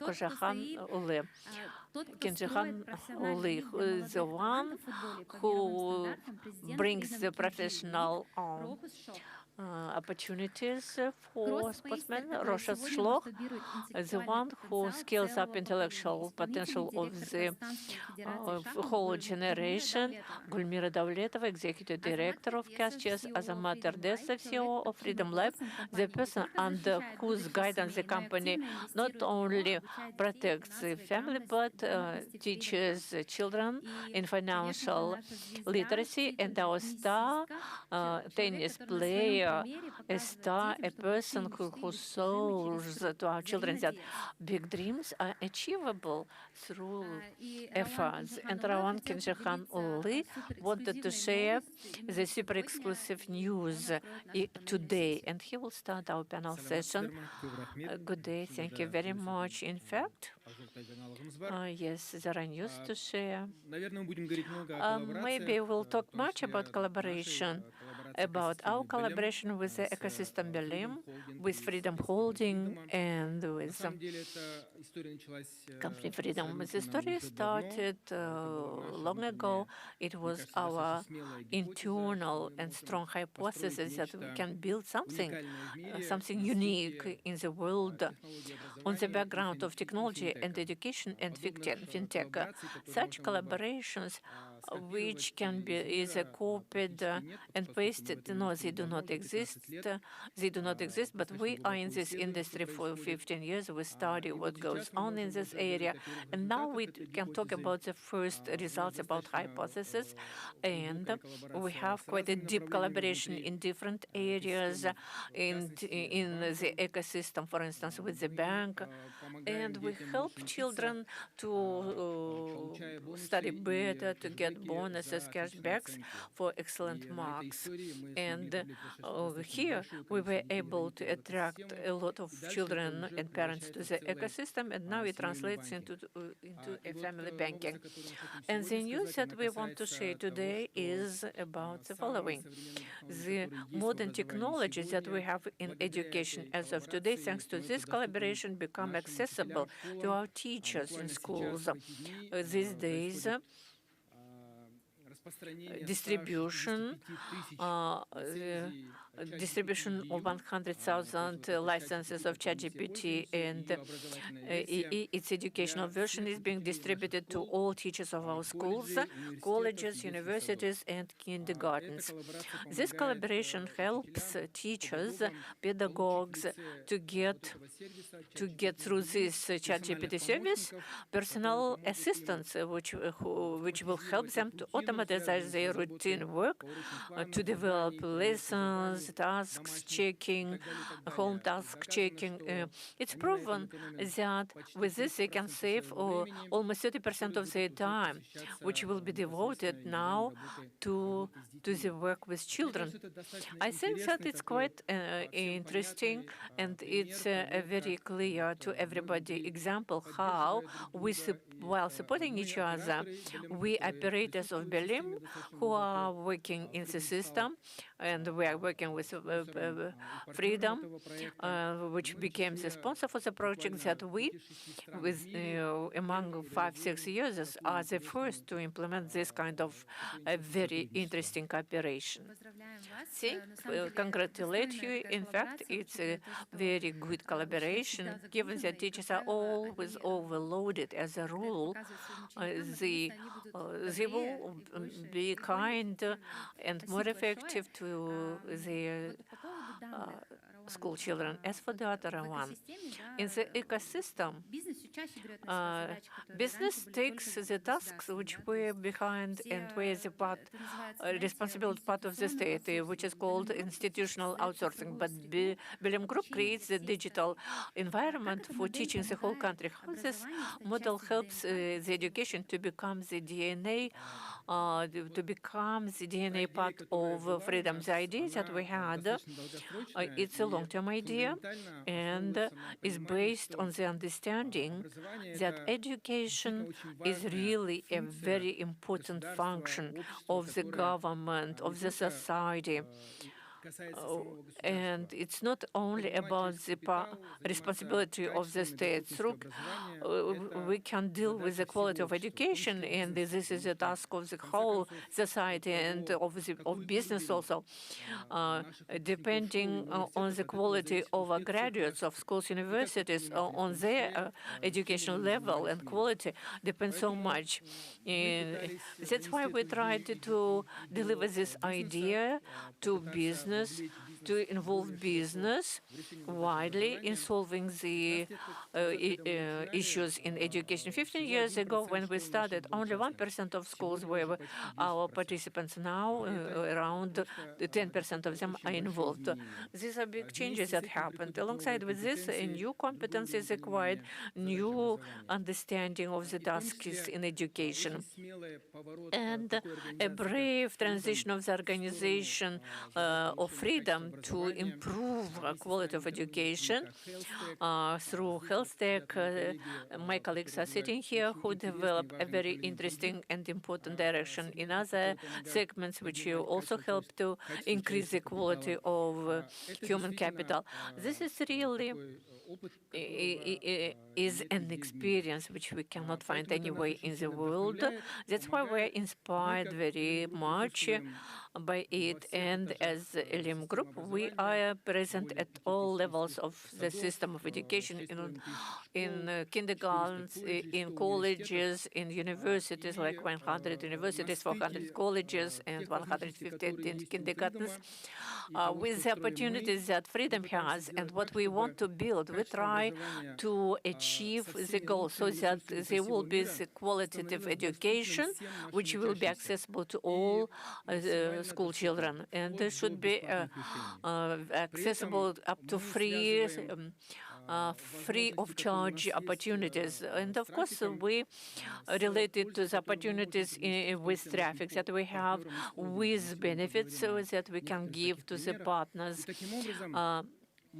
And thus we come to the very interesting model where the final use, the school children, the teacher, parent gets a service for free, those access to content, to automation, to processes. This big traffic is connected with big business, which needs this traffic in order to, in the right way to utilize it. And we develop as business, which is focused on raising the quality of education. And in this, we see a big innovation, business, social innovations. We believed in it, and we see the first results. Thank you very much, and I hope that your example will be a benchmark for other areas and projects in our country, and especially to business. Gulmira, the question to you. We know that education provides content, but we need to tune our brains so that we should absorb and understand the content that the schools give.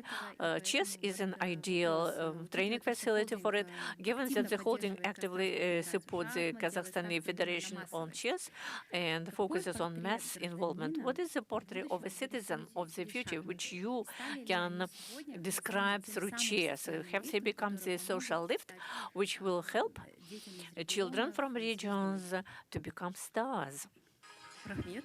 Thank you for your question, dear society. Good day to everybody. Today, the weather in Astana is so wonderful. It's raining. Chess has become so popular as of today. Everybody talks about chess. It's possible thanks to the fact that our president of the Kazakhstan Federation of Kazakhstan, Mr. Turlov, starting from 2013, when he joined us, we changed our work totally. Our work is a system-based work. It's the scale of coverage by chess is great. It's Republican, it's a global level, increases and increases. We have several vectors, directions. If we talk about the mass involvement, chess at school, chess in education, we say, we introduce chess as a subject in schools from the first to the fourth grades, and they support Rawan in this respect, because now we are increasing the quality of education to the highest level possible.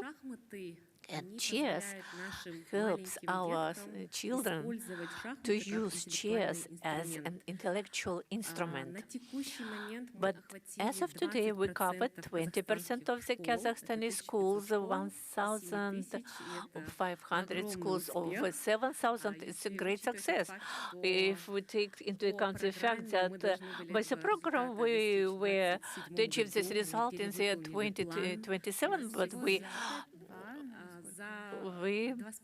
fulfilled it, this plan within 2.5 years. We have achieved this wonderful result. And I want to highlight that even at the level of the government, chess is supported strongly. In the year 2023, the government of Kazakhstan adopted a very wonderful strategic document, development of chess in the Republic of Kazakhstan, which is the only kind of sport which is supported at this very high level. And after this document, all the ministries, all departments of education started to support chess. If we talk about the second vector, it's a sports area in each region of Kazakhstan. We have our branches. Each branch develops chess, also circles on chess, conducts contests at the regional and village levels. They train young, talented children who come to the Republican contests, and one of the important championships in sports is chess. So we collected 1,000 people at the Republican Championship in Turkestan. There could be even more, but we limit them by quotas. 4 people per each age category from each region. And making such big steps, we are building this system-based work where we give a chance to each child from a remote aul settlement to get access to chess, learning to chess. It's a big social lift. I am an example myself of it. I am from Kazgor, small city, but thanks to chess, I think it was my lucky ticket lottery. So it helped me to come from the small aul to this level. If we talk about chess globally and talk about the portrait of a citizen of Kazakhstan, but our major mission will be now to generate the generation which in the future will develop Kazakhstan, will to build such an intellectual generation which can make decisions, take responsibility, be able to analyze and take the right decisions, which will improve our society. Thank you very much. And you have a huge mission standing in front of you. A question to Azamat. Freedom Life, through the project Freedom Camp, trains the children in financial literacy. What are the functions of the project? You can call them major, educational or upbringing. Good day. Thank you for the invitation. It's very pleasant to be in this kind of company with a star champion in chess. But it's a good question, but we are not separating these two functions, because when we launched the camp in due time, we wanted for summer season to engage children in some activities. We involve them in online education. We shared the basics of financial literacy. We talked about credits, about insurance and other things. And we spent the first seasons, and we understood that there is interest to it. And why, on behalf of children, we felt this kind of interest? Because children thought that it's interesting to them. Because as we understand, many parents do not discuss, and don't tell them what is money, what is credit, what is a debt, what is liability. And we try to explain to children in a simple language what is what. And we went into depth. We created special programs, how to deliver this to children, how to do it. With the time, our camp translated into a platform, because there were requests from different regions. Specialists were sent to different cities by us. As a company of insurance of life, in each big city of our country, we have branches. We started to send to each of the regions our staff members for them to train children, to teach to children. After that, children started to share the news. Parents started to write to us, "We are ready, please come." We got together with the colleagues and made decisions that we should create some online platform to train them and to cover more children. Why? Because in our country, unfortunately, we don't have the lessons in primary school and senior schools about financial literacy. We have economics, some basic disciplines which are taught, but in the senior grades. But we wanted to cover the category of children from the primary school. As Gulmira said, yes, children, those who can play chess, they are more, they can make evaluation of the risks in the right way, because there are certain studies about the future of development of such children. Children who can play chess, who can study it and play well, among those children, there are less drug addicts, alcohol addicts, and casino places. This is a healthy generation which can and is able to make assessment of risk. Under the collaboration with the Chess Federation and other federations, we can make the portrait of the good person, of a good client, which will be healthier, educated, and financially literate. Why? Because our task is like that. We see, for instance, that Generation Z is not consuming alcohol. There is an article about it. Many people know about it, but it doesn't speak to the fact that maybe they're sitting in their gadgets at home, but they don't drink much, or they drink less, because they say, why should I do it? What can I gain from it? And on our own examples, in our children's camps, we want to give some basic knowledge, basic thoughts for the children to learn to make assessment of their own risks. We shall come to it, and we'll look deep in this issue, because we want to transform our ecosystem, to get deeper in the ecosystem, to give the children the cards for 7 years. We see how in US they carry out transactions on fintech transactions. Mr. Beast is no need to explain to many parents who it is. We know who he is. This is a person who has a big audience, and in this fintech startup, there is education of children, how to spend your money in the right way. Now we are also ready to it. Why? Because under the framework of the collaboration with the bank, we are ready to issue these cards. Under Berlin card, we are ready to change the scores, to translate the scores into the currency of freedom, to attract children. 3 years ago, we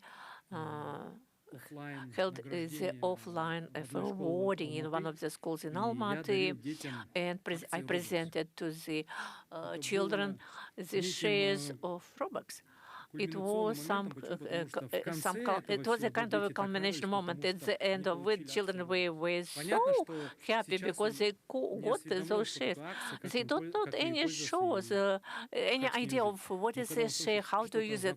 But if they hear something which is known to them, for them it's a kind of inspiring moment, inspiration.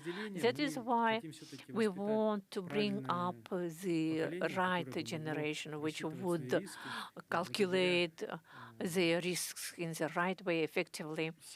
And thanks to all startups, to entrepreneurs who will be in the super app, I think we shall achieve this goal. And we shall come to the achievement of this goal very soon. As a parent, I know all about it. In the United States, they had a survey about piloting and to arrange special classes in regions. In this way, they showed that the crimes go down, down not only crimes. These were special classes. Stanford made a study. They spent 20 years. They showed a trend. And they said, in fact, it depends on how the child was brought up, not who gave a birth, but what was the environment, how the child was born and educated. You're creating the ecosystem which will help the child to grow up in this way, financially literate, able to make an effective analysis of their risks. Yes, as minimum. In continuation of this topic, what is the place in your technologies in Freedom Camp AI? What is the place of AI? We launched 2 assistants in AI, which help the clients and our staff. Now we want to introduce our Freedom Camp. Why? Because scaling up does not give us a chance to send to Kazgord a person for them to come and explain something to them. Because it's related to certain costs, to requirements on behalf of the Minister of Education. They cannot allow us to do it, but we want to make it online. And if the frequently asked questions are asked, then we want to involve AI assistants. In order to achieve the scaling up, we need new technologies. We go in this way so that we can, in our project, we can use what seemed to be something impossible. Now it has come. It is available as a client of Freedom. I have not known how much has been done, especially in respect to children, and that's why I'm very happy about it. I want to ask Zarina. Zarina, I always say she's the biggest influence, motivating agent to our girls.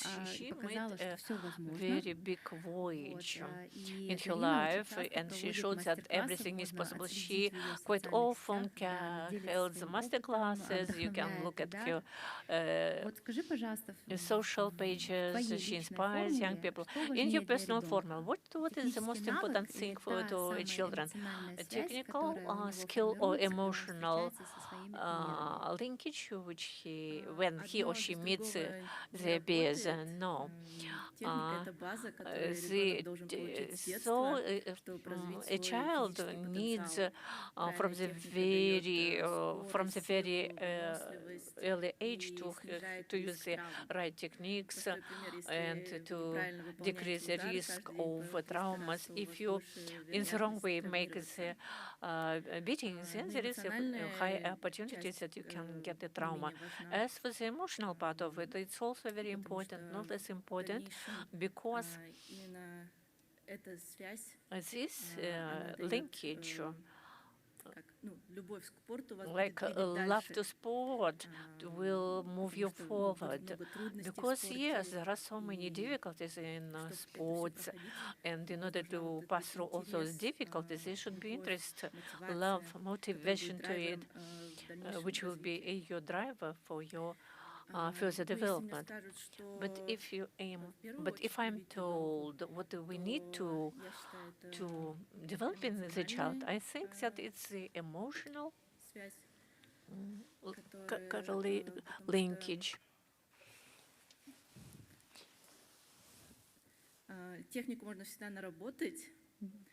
Because I believe that the technique can be worked on. However, the love, interest is a driver for further development. For instance, in my case, it happened so. I used to be 6 years old. I used to watch tennis games, and I have asked my mom to bring me to tennis court. And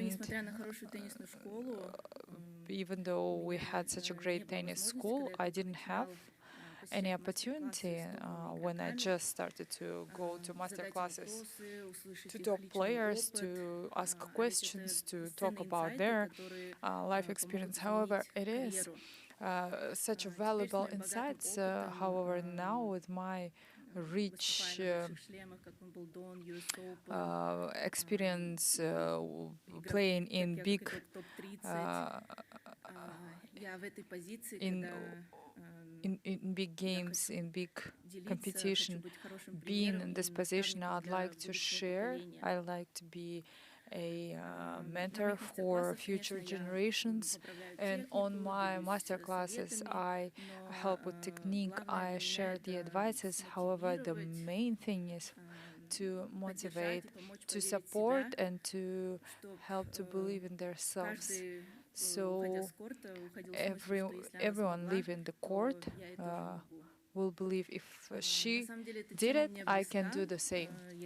So it's very close to my heart. This topic is close to my heart, and within my career, I have conducted lots of master classes to children, to adults in entire world, in Kazakhstan, together with the Kazakhstani Association in different countries in Kazakhstan. And right now, I am developing new format of training camps, at least for 1 week, 2 weeks, where we have different levels of the games. Thank you very much. Just once again, Zarina is such a great example of a fighter. And of the actions given the master classes, giving yourself, it's not an easy thing to do.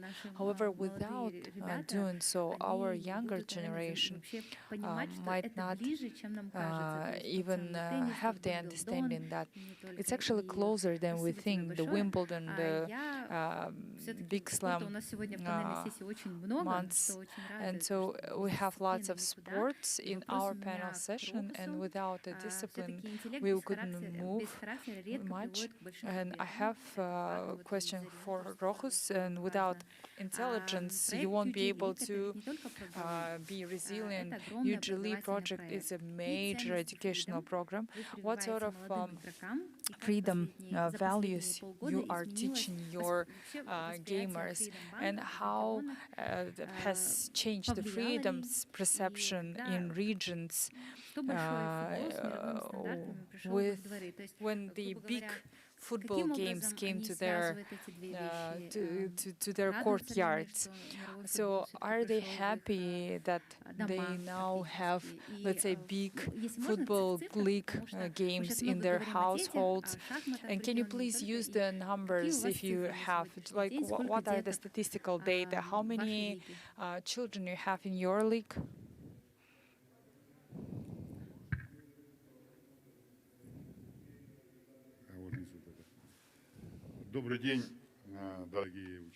Good day, dear participants. Good day, colleagues. Let me talk about Freedom QG and the popularity of this is becoming more and more in Kazakhstan. It's well known in all parts of Kazakhstan. It's very popular, and the growth is only increasing. It's unbelievable, and it's very recognizable. And that's not my words. I will just quote the experts in sports, in football. The best thing that happened in independent Kazakhstan is the creation of QG Freedom project. And it has happened after we met with Timur in 2022. And in our conversations, he has asked me, what can be done? I don't understand a thing in a football, but I understand that football is something that is very popular. It's the most popular sports in entire world. It's not only the most popular sports in entire world. It's social scene. It's more than game. It's alive. It's more than game. And I, for sure, know that football has covered the entire world. And definitely in Kazakhstan, it was a sport number one. Even though we had the national sports like the fights, however, the football stayed the most popular. And as of today, we have even girls playing the football. And actually, the demand numbers are high with girls. And so he actually mentioned that it's very interesting to see Kazakhstan demographically increasing. And it's a very young country. It's a country of young people, of children. And I understand that it should be very right to invest in people, in youth of Kazakhstan. That's how we gave birth to this project. And I showed him, I said that I will show the concept. And on a second meeting, we understood that we have a clear understanding of each other. And I apologize for giving you off top. I been born and raised in the most sports-orientated region in Taras. In football-wise, it's the best region that trains football. However, Semey is the motherland in terms of Kazakhstan. The Semey, it was the first place where in Kazakhstan they played the football. So, however, the legendary football players, the high quality, they are from Zhambul. It's now Taras. And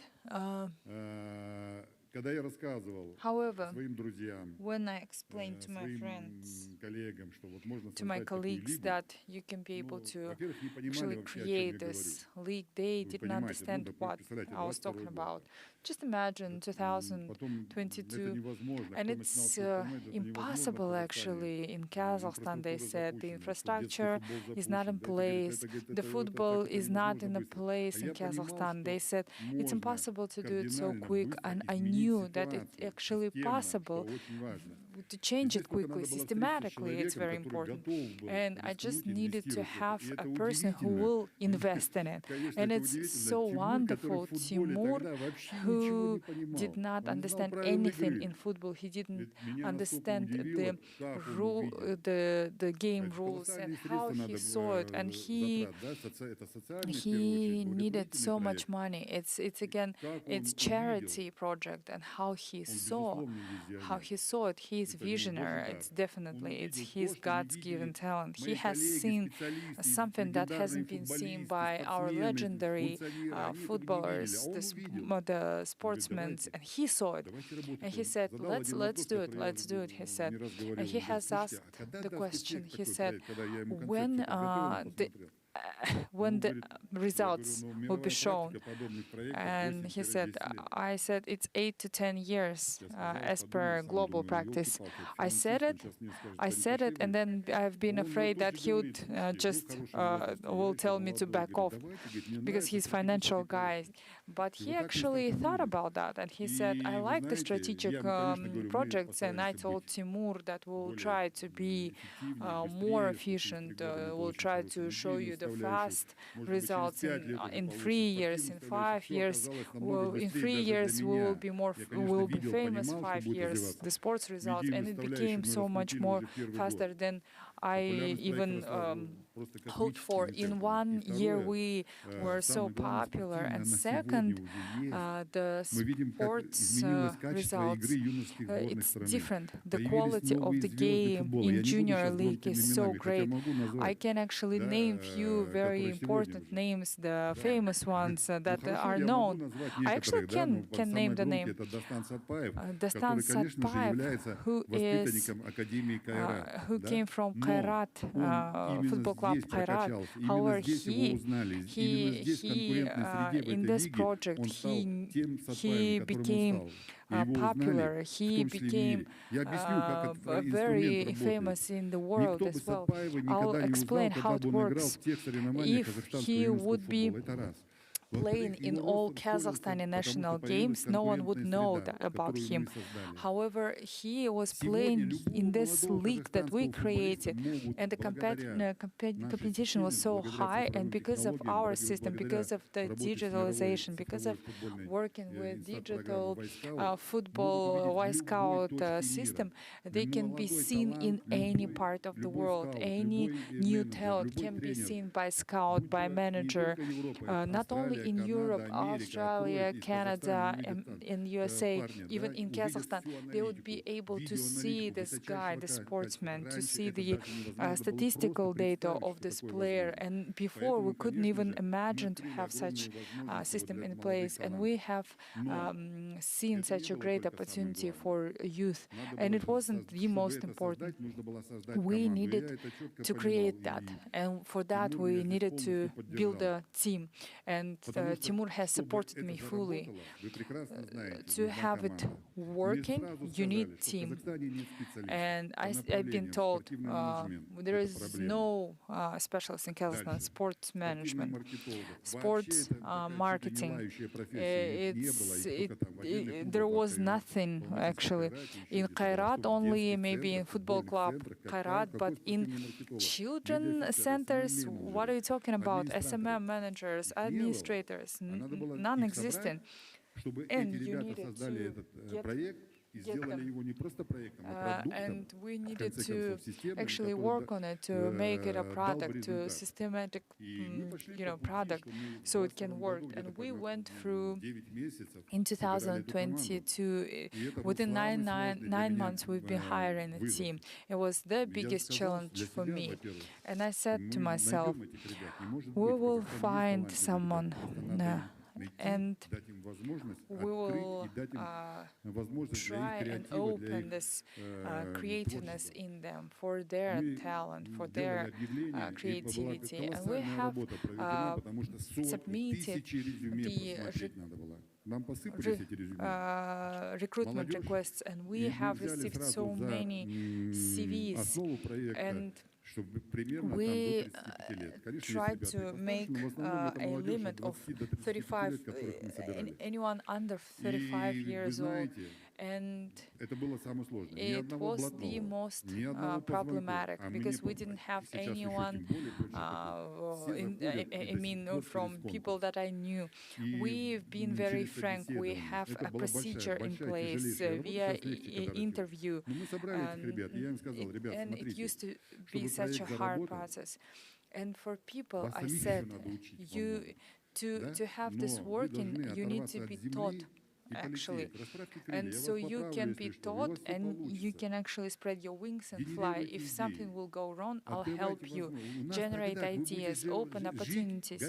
You'll live, you'll be breathing this project, and everything will follow in place. And it's a team of young Kazakhstanis now creating a new football history for Kazakhstan.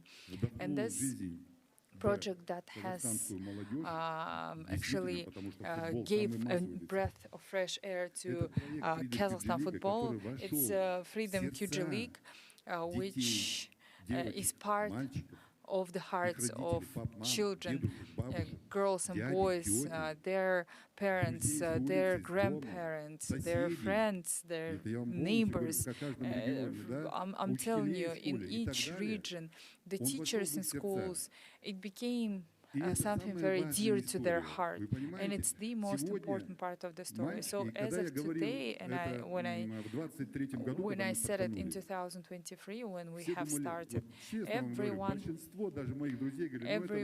even my friends, had said that it will collapse.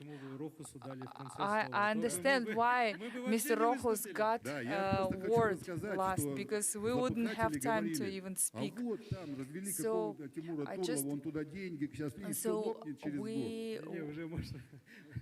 И вы знаете, давайте ничего страшного, я горжусь.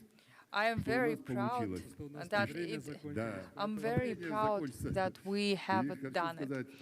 Well, we out of the time. Azamat, thank you for your support. So see, it's it was in the beginning. This panel session was too boring, and then we made it more interesting. So Freedom QG League is like a magnet for people. Because Freedom QG League is becoming very dear for your hearts as well, and it's true. I liked what has been said by Timur. We about a long-term game, and brand should be close when it's needed to a person. And just now, you said from 7 years old, you would like to have people from 7 years old to be part of the ecosystem of freedom. We all, of course, would like to have a quick wins, but your project here is about 18 years of any person. So just a last question, just to close off this panel. What is expected? What is expected in the future, in 20 years' time? How do you see it? How do you see the future of our adolescents within freedom ecosystem? What sort of result would make you happy? We work on the education, and our task to have every child living remotely, doesn't matter where he's from, would have a chance via education, because technology allows you today to approach any best centers in the world. We digitizing, we localizing, we giving, providing the accessibility to any best providers. Just you need to have a willingness, and you'll have it. And I hope that me and my team, when you say 20 years, it's too long. It's not so far, but it's too long. I believe in 5 years, with everything that is at our hands, we'll be able to give every child an opportunity to be competitive in any part of the world via the education. And this type of collaboration, as our with Freedom, will allow to facilitate this procedure and help to make it more interesting with new tools of motivation that didn't exist before. And so as of today, a child receives a new motivational toolkit from the business. We see the best teachers, the best champions with the best results in the sports, and so they also receive a higher cashback. And this is a super innovative approach that gives some sort of social fairness, equality, so they receive more chance, more opportunity, because they have earned it by their brains and skill set. And so they receiving this signal from business saying, we will support you. This is the innovation that is not seen anywhere, and we are doing it here. Right. Okay, I'll try to make it quick, otherwise Azamat will say something. So first, QG League is a social. It's already here, it's existing, and it will be 1,000 times more. We are recruiting children, boys and girls, to play football, because they would like to play in Freedom QG League. It's about healthy lifestyle, it's about healthy nation. Not every single of them will become a footballer, professional soccer football player. However, it will lead to it. And then second, the social lifts. New professions, as I mentioned, media, marketing, sport administration. It's a huge sport industry that will increase. It will the quality of sport industry of Kazakhstan. And the third and main thing is systematic improve, and it's the talent search, new opportunities, and freedom holding that is financing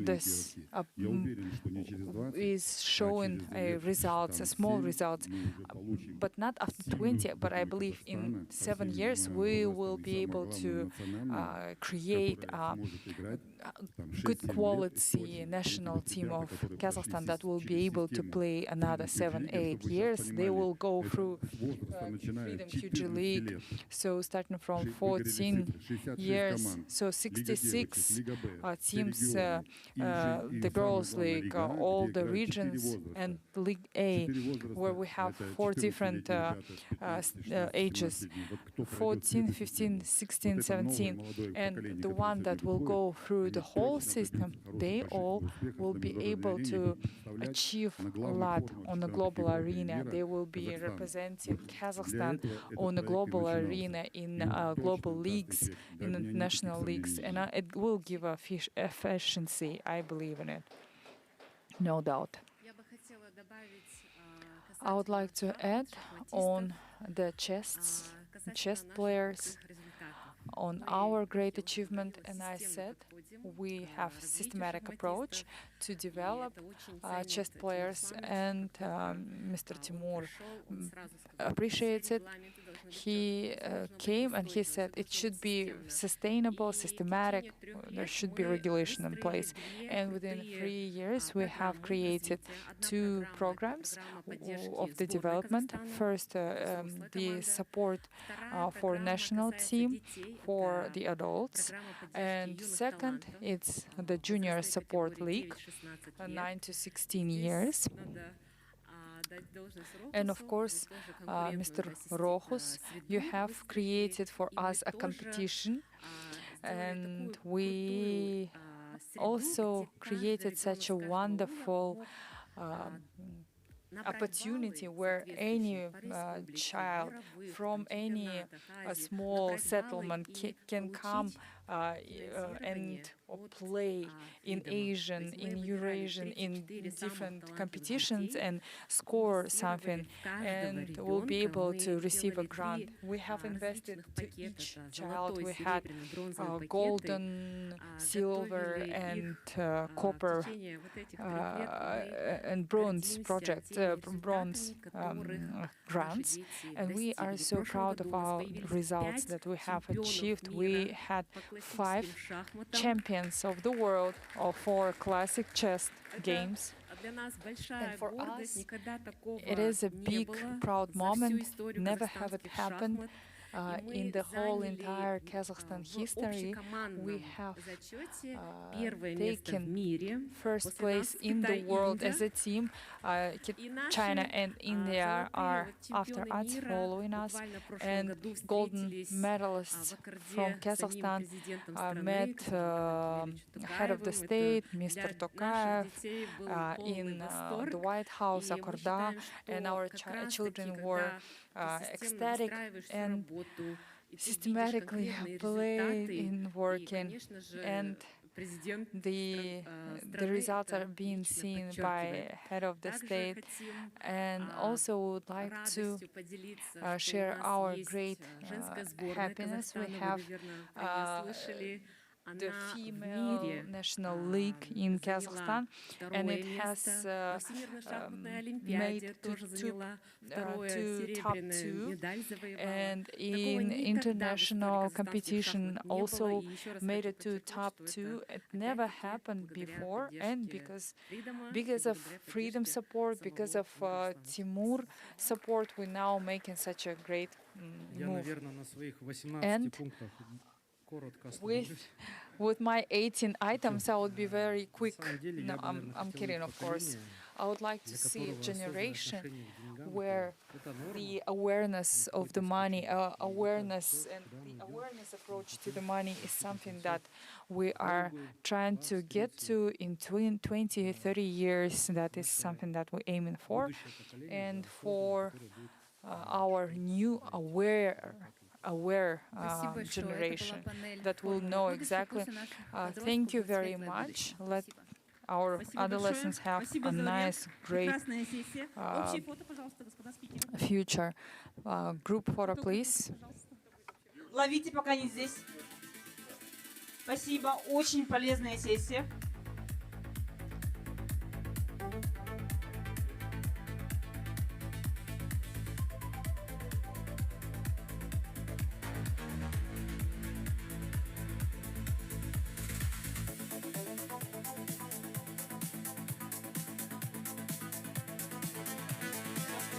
Благодарю. Друзья, у нас следующий блок.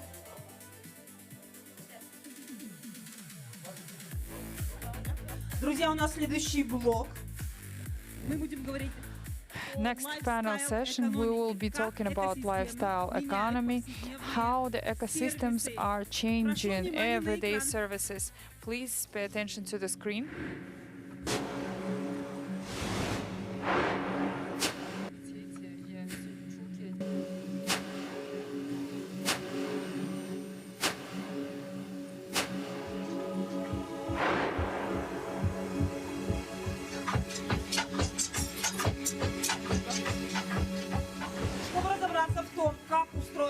In order to understand how the new reality is built up, we invited those guys who manage millions.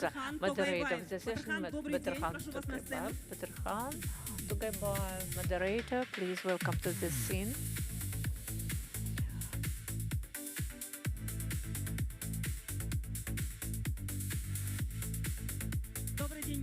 Good day, Batarkhan. Вместе с Батарханом на этой With сцене Batarkhan, we shall выступят see эксперты, люди, чьи сервисы experts, уже используются, даже если не the знаете guys их. whose Лицо services are Тимур being used. Timur Bairov, even if you don't know them in person. Applauds Victoria Novichkova, Igor Boyko, Ruslan Pogorelov, and Alexei Lee. Applause. Let us welcome our speakers. Прошу, Батархан. Batarkhan, welcome.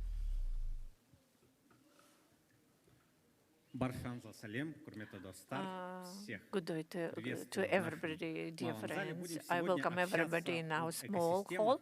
We'll talk about ecosystems and about our lifestyle. Ecosystem is heard quite frequently. And we need to talk about the efforts and strives which are put in this area by holding freedom. We are really in the world when the borders between services are disappearing slowly. Banks, purchases, recreation, delivery, dozens of services are united into one ecosystem. This trend is developing globally. We see it at the example of Amazon company, Apple, Tencent. We will discuss how it works here in Kazakhstan, how freedom does it, and how it looks like in practice. We will look from the internal side. There are revenges of holding freedom, top managers on lifestyle. Let's applaud them again. The first question to Timur Bairov, Freedom Media. How do we use at least once this kind of service as Netflix? We know how streaming platforms are developed, but what is the difference? What is the difference from global players? Freedom Media, how can it interest the Kazakhstani citizens? Thank you for the question. Our service is the youngest, maybe not the youngest, because services show up very promptly, very fast. We are one of the services which developed inside of freedom. We are not purchased. We were born in the walls of our super app. And it's as if you have all the resources available, but at the same time you need to show high class because there are high expectations. We are in a trap. We need to show very good results. We had huge discussions with Timur Ruslanovich how to start up it, because as any startup we need to slowly speed up but he said that you can do it only once, and we went forward. And as for the content, we are the fullest content. In Kazakhstan, we have 5 managers. It's quite rare. Not a single service in Kazakhstan in our industry line has such a rich contract. Paramount, Warner, NBC, Universal, and Disney contracts. We have a lot of our soap operas. It's a symbiosis, and we focus on local content. Today there will be one more session with creators, and the key factor and the key difference from other platforms is in that if I were proposed to develop standalone service, which is close to Netflix, I will not agree, because I believe in ecosystems, and not all of you knew that in the world there is a trend going on that similar services become and are born in ecosystems. We started on the 21st October last year from our regionals, and in the first months we beat the results of Megago or Netflix. We were ranking number 2. Now we have around 1 million of registered users and 230 subscribers. We are very close to compete with our senior competitors. From this point of view, our motto is winner takes everything. We plan to become #1 platform in Kazakhstan. Timur, but if we talk on behalf of the creators of contents, how can you interest people who produce such works? For many of us, maybe it will be very good to be presented in Netflix and in other things. How can you interest the producers to produce? But our well-weighted pitches is that we focus on team, members on team. We must have the general producer. We have Rashid Dawoodov, who is one of the leaders in dramaturgy. We have a good team to promote, produce things. I have not come from industry. I have come from IT, telecom. For me, is a key factor is smart approach. It's an interesting factor. I don't know whether we can talk about it, but in the industry of purchasing of the content rights is not transparent. What we faced first and foremost is that in the market there are several producers who monopolize the market of content, and in the result, in our platform, you can see one and the same content. You come to different platforms and you see one and the same. We wanted to violate this hegemony, and we have now the richest library in Kazakhstan, but our purchasing budget is 4-5 times cheaper versus the others. It's a smart approach to purchasing. The same attitude to production. We pay less in the market for production, but at the same time we have focused on our scenario writers. It's a very interesting trick in the market. Scenario writers in the market were not a popular profession because the producers were earning much, but the scenario writers who made the major work were not that popular. Nobody wanted to be a scenario writer, but we focused on them. We have our team, which is one of the best teams in the country, even for Central Asia. We sent them to festivals to be trained. We focused on them, and now they come to production not only to earn money, but to work with our team of scenario writers. Victoria, question to you. You represent one of the most important services in the ecosystem lifestyle, in Freedom Mobile Holding. Tell us to our audience, what is the place in Kazakhstan is taken by your services, so the ratio in the market, and what is the weight in the holding of your facility? Maybe not all of you know that Freedom Mobile is a big company. What success can you be boasting over? Timur, don't give Timur any time to work. Freedom Mobile, as of today, is 10% in the market. We are not big, but we are not old from the point of view of other companies which are also trade with telephones as the main focus of business. 10% in the market, 20% in production Apple products. We did it. We are proud of it because this is a product which is very interesting because the client is different and the position in the market is different in relation to Apple.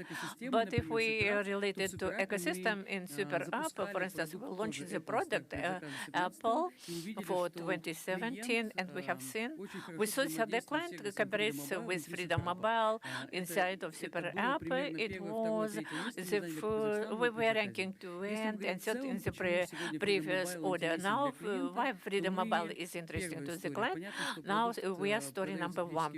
The product is sold on installment payment, 80% of it, and the next story we ensure cashbacks, and this third story, which is very important as of today, is very important that everybody who uses smartphones has faced it. It's an official distributor where all telephones are verified, and if you want to check up something, to check the quality of our products, we check our product, and we are verifying. You are in the super competitive media now. Yes, it's terribly competitive. In this competition, how you can show your quality and show to the clients that our telephones are white, are not gray.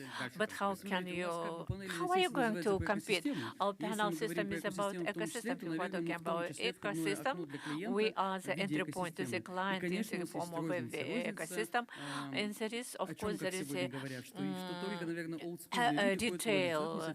This is it. Old school people go to retail sales. But let's not forget about insurance. You can buy a telephone. You can get some banking products, money credits. In our trading points, we put the ATMs. We are not just sellers of smartphones. We are front for the ecosystem, which Freedom has.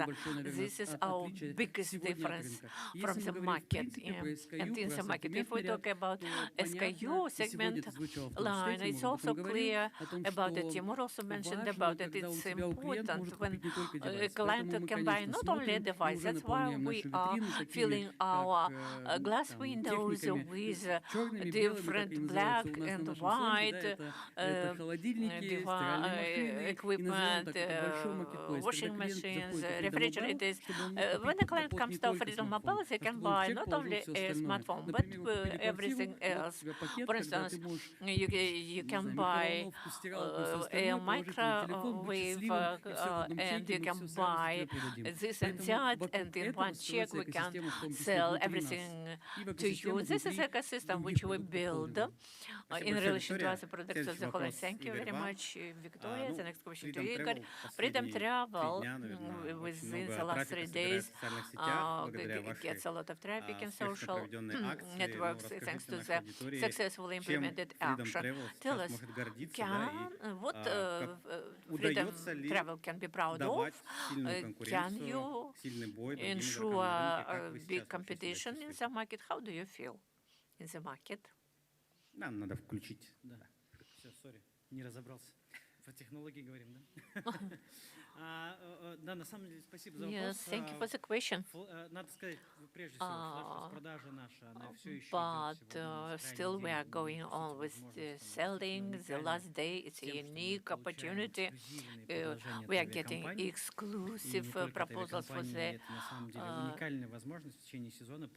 companies. It's a unique for every company, and it's a unique opportunity to book the tickets. As for our positioning, quite in the year 2025 we went through a transformation standalone to the part of the ecosystem, and not a single ecosystem can be a well one if there is no travel. Part of it is a very important role for us. What are we proud? We are proud because we learned to work effectively with attraction of users to the ecosystem, on maintaining the users in the ecosystem, and increasing transaction activity of users in the ecosystem proper. But the most important thing, of course, we got a big boost thanks to Freedom Super App and cashback. But if cashback cannot be effective, if your base price, if your content is not attractive or competitive versus the other places, then I can tell you with sureness that we're the platform with a wide content of travel in the country. We have the best prices. We have more than 1,000 suppliers in the world. Only with us you can find any direction to any country of the world, and you can combine low cost with regular freights and charter freights of any tour operators. Such an assortment you cannot find anywhere in the country. Thank you very much. It's interesting that Ruslan and here Alexey is here. Ruski Z is a very close business to you. Ruslan, can you tell me about the market of food products delivery in Kazakhstan? What do we need to know about what goes on inside, and how are both that KZ feels itself when it joined this big family of freedom? Thank you. Yes, I hope that for Alexey we are a native service, but on top of it we have one more thing, it's travel. We are always fighting to be named the favorite child for freedom. As for how our service is developing, last year was a very interesting year. We grew for 2.5 times. For this year, we have the plan to grow 3 times. And for the next 4 years, we plan to increase for 20 years, 20 times. Why is it possible? And what makes our market and service be different from others? We are just at the beginning of our history. If Igor fights in the ocean when everything is online, everybody does not go to the cash desk to buy tickets, they buy tickets online. But our situation is different. We have a huge consumer market, the size of this market, 7.5 trillion tenge per year. Last year is 3.3 million tenge. It's the biggest consumer market in the country.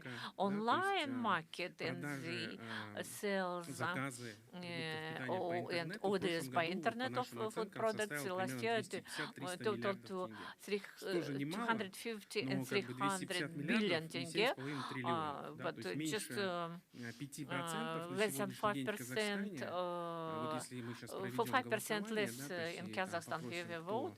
And if we ask who buys the online products on a regular basis, maybe it will be more than 5%, but not maybe. Not more than half of the population. But there are examples of other markets of other countries which shows that the share of penetration online in respect to food products can be higher. In other countries it's 15, 20, 25%. In China, South Korea, they have crazy figures. The total logic prompts us and says that our market will also grow, and the market will also grow, and we want to go fastly in this market. I want to tell you how we are planning to do it. Do we have time for it? In one sentence, please. In 3 sentences. The 3 major things. In fact, everything is simple. Number 1 is about price. People look at the price when they buy food products, daily products. They must look at the prices. We compete with offline. 96% of people buy offline. Our competitor is offline. That's why what matters is price. I share this insight with you. Every day our teams go to offline shops, to Magnum, Small, and monitor the prices, make photos through bot, and we track. Our task is to have the same prices as offline and even lower to keep products without cashback. Cashback is on top of it. And we have prices like Easy Knife, offline and plus cashback. If you have not known about it, please know about it now. Let's applaud. I use it myself, this opportunity. I can confirm it's very advantageous, beneficial. It's our long-term policy. We develop our infrastructure. It's in big offline, but it's about delivery, couriers, and storages. We go to other countries. We work in 3 cities. This year we shall go to 5 more. Next year in 10 more.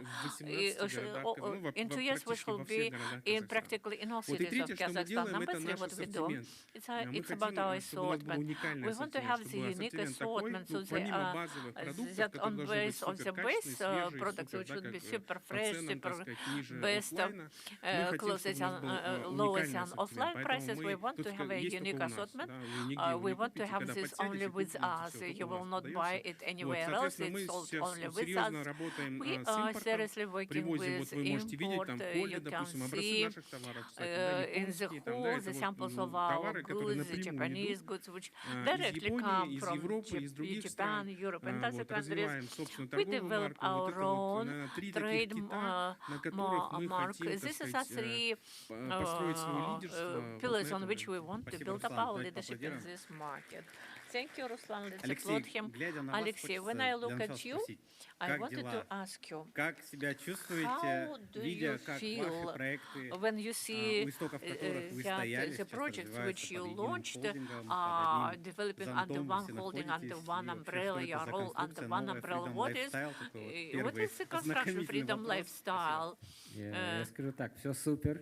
На самом деле то, что вот я рассказывал на Keynote, мы действительно все сервисы, которые сейчас являются флагманами в лайфстайл-сегменте, это Arbuz, Freedom Ticketon, на самом деле были первопроходцы, говорят, когда рядом еще никого не стояло, так сказать.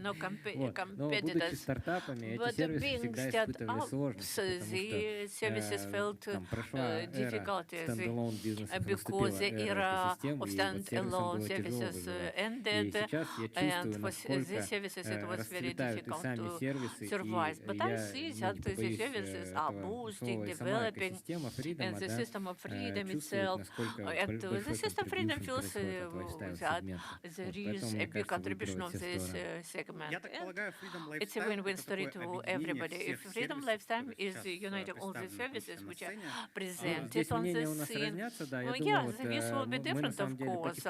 Anyway, step by step, we are developing some clusters. Freedom Media is separating into Freedom Media Group. I don't know whether Timur told about it. It's a big cluster.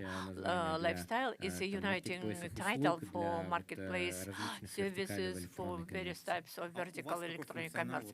What is the functional for your views as a manager of head? What do you do? На самом деле это In зависит от fact, it depends типа on the компании, type да, of the мы company.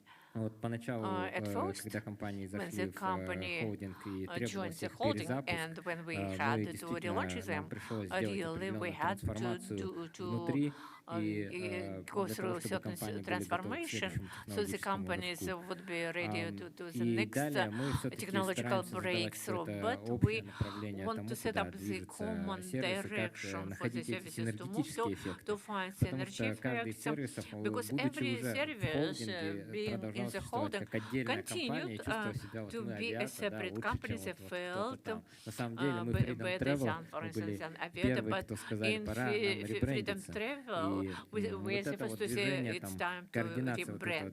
And this movement started. We have a new business vertical which will be launched under the framework of Freedom under healthcare services like high and etc. The second vertical, the second part, it's in a new experimental area, drones. Physical AI. And final question to you about Ticketon.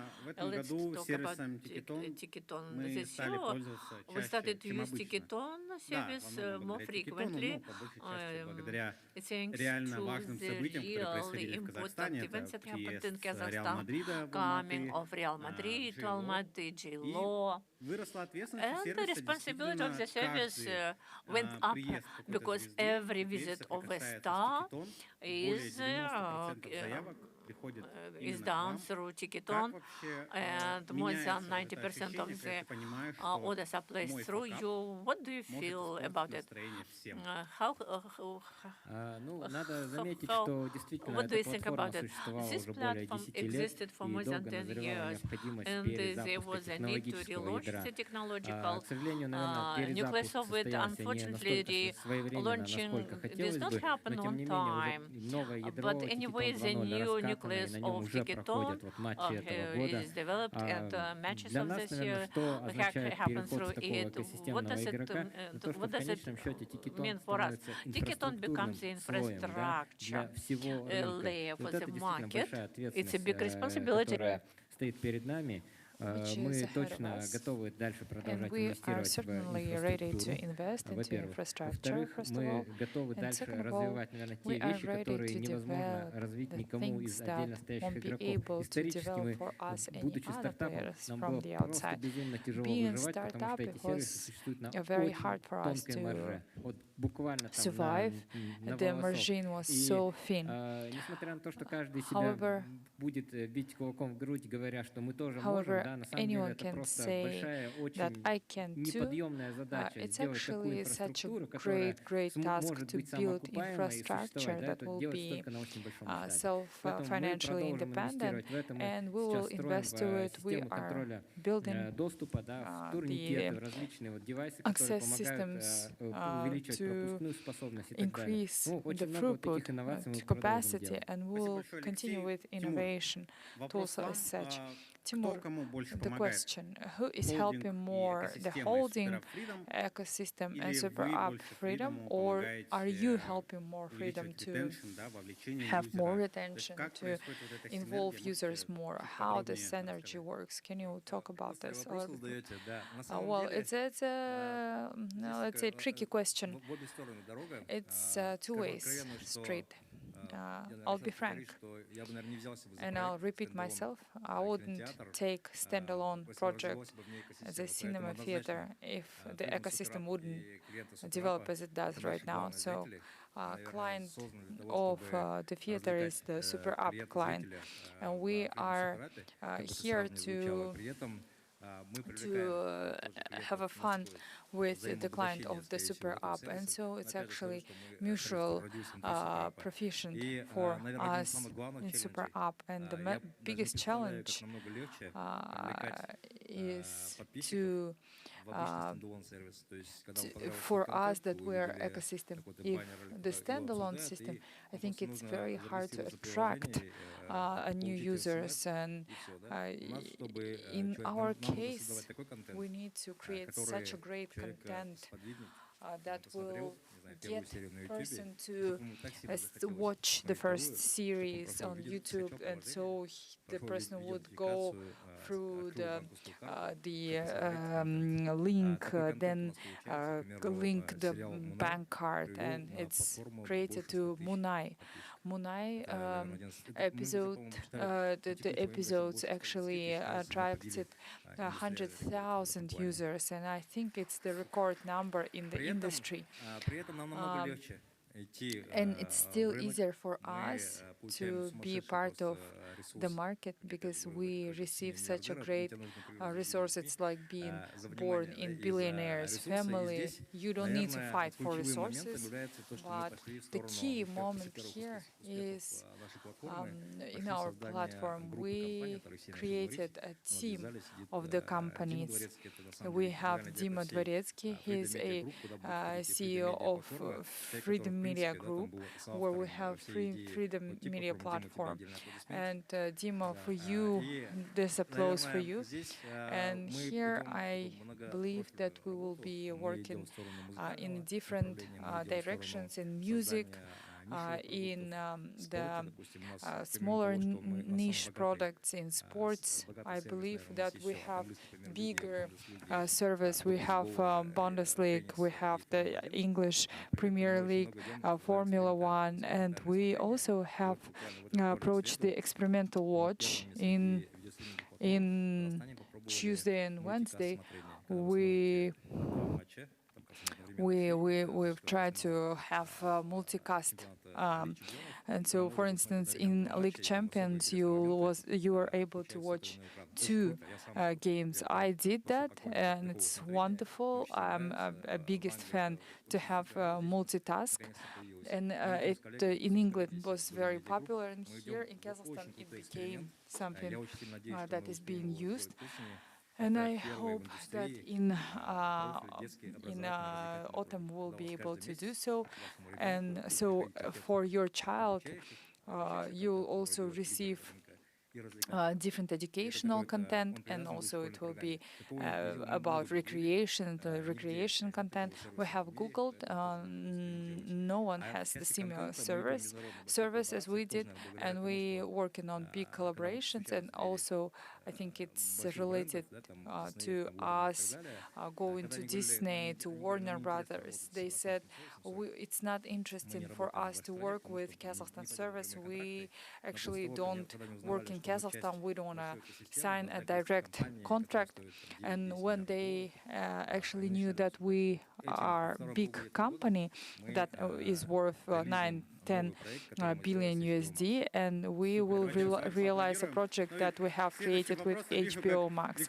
And next question, I think, Victoria, the floor is yours, because you're looking at me like you want to bite me. So let's talk about Freedom Drive. It's a new brand in Freedom Holding. I myself this winter have used your service. So you being CEO of 2 companies, what is important for you? No need. But don't ask such questions. Okay, Freedom Drive, it's a wonderful service. It's such a great company. We were searching strategy, how to differentiate on the market, how person should be buying the tires in our service. And 2 winters we were just looking through what is being demanded by the Kazakhstani market. And so within 20 years it's been it's been managed. You don't have any digital market. You used to need to go to market to buy your tires, to load your tires to your car and things like that. And so the question was, there is no difference to purchase anything if we're looking at the Chinese market. So 80% of the drivers look at 100 to 20,000 tenge tires, because 60% of the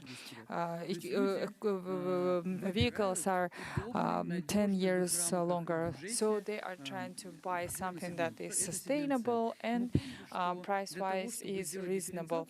And to have this differentiation, you need to try and do something of yours. We went to many manufacturing plants. We tried to find the correct formula. Have you bought it? It's wonderful. And so we have actually launched this formula. We went through many manufacturing sites. We looked at who does it better, who can do it, what is the tire track and density and things like that, and even the load, the impact loads and things like that. I'm very familiar now. It's a unique product. We have launched it, we have tested it, and in Netherlands, looking at this tire market. And so the segment C, the Freedom Drive, is the best tire, and it's been tested in Netherlands.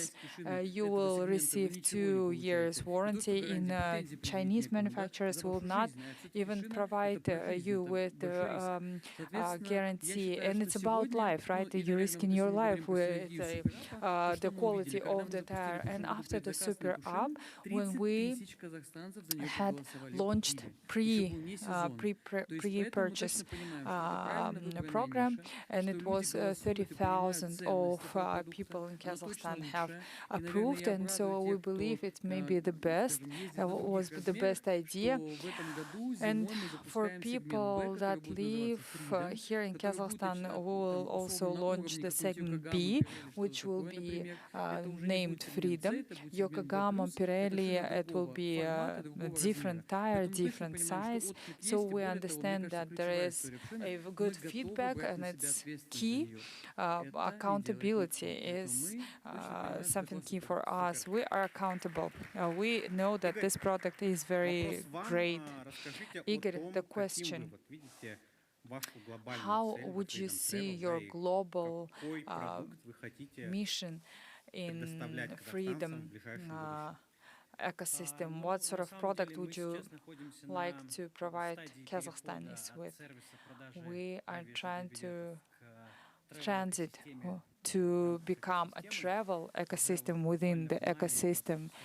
And in May 2026, we will launch the aggregator of hotels on the international level. We will partner with all major players in the market. We will cover 3.5 million different hotels and so on and so forth, and it will be cheaper for 13%.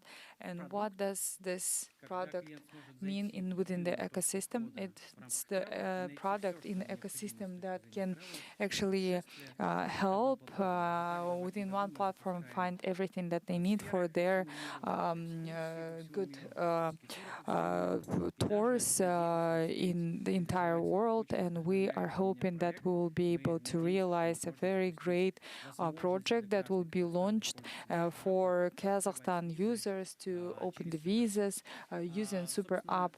And for that, we are trying to cover the full cycle of the travel within one window, with one currency, with one service, one price, and best price that we have proved that the rail and air tickets are the best priced in our, and we'll hope to do so in the entire circle. What about visas? What about those? Is it within the agencies or within the app? What does it mean for Spain, for instance?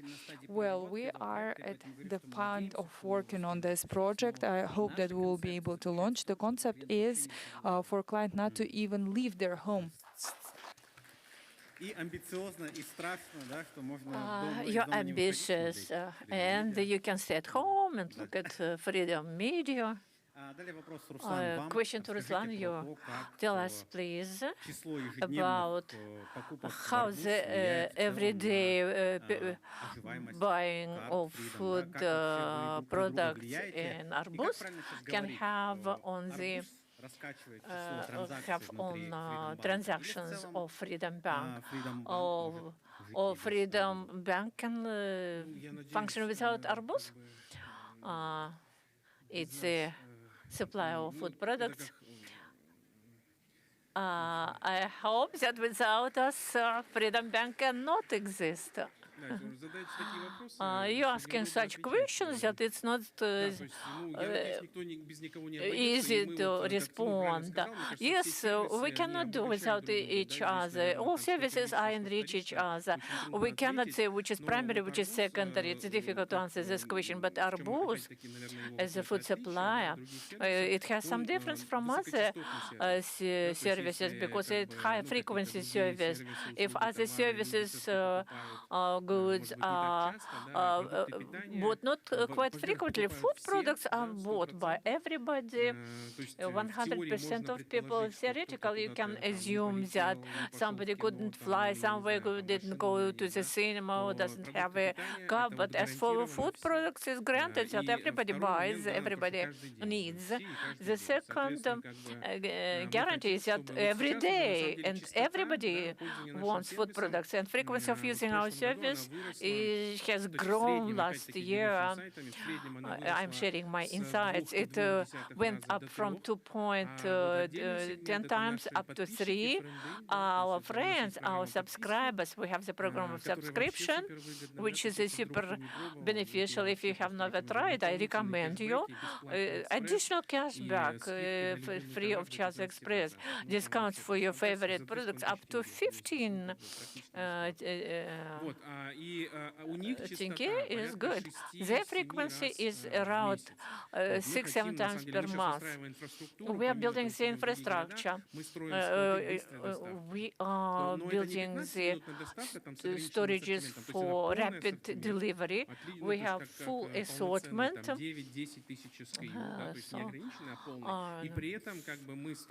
And we have storages in each district of the city. We want the delivery to be ensured within 40 minutes. It will increase the frequency, and even it can be more. How we enrich the ecosystem? When a person uses frequently one service, of course, there should be some remaining funds on the card, and they frequently use some service. It's possible that this card is a major card for you. And we see that the share of clients with the status gold, platinum, silver is high. It grows up. I hope that we're supporting the ecosystem in this respect, because the clients of our service of the ecosystem use the Freedom Card as a major card. Super. And the final question, personal to Alexei, and then one more question to everybody. Alexei, let's talk about TikTok. Let's imagine a situation that last year, next year in Almaty, Barcelona will come, not Real, but Barcelona. It will be a fuss in our country anyway. Buying a ticket has ever been related to scandals with fraudulence. Some people last year, when paying to the ticket, were not able to go to the stadium. It was a headache. What Ticketon does in order to win the evil situation, and can Ticketon and you, Alexei, guarantee that such stories will not happen next year? It's a good question. These problems are happening in organization of events. Maybe the stadiums are old now. Protection, guard, the guarding system maybe is also a big point. But what is the role of Ticketon? It can be very significant because we can digitalize everything really, and there will not be any unauthorized inflow of people to the stadiums, of buying and reselling. Yes, we can limit the number of tickets sold per one person, not to sell and resell the tickets.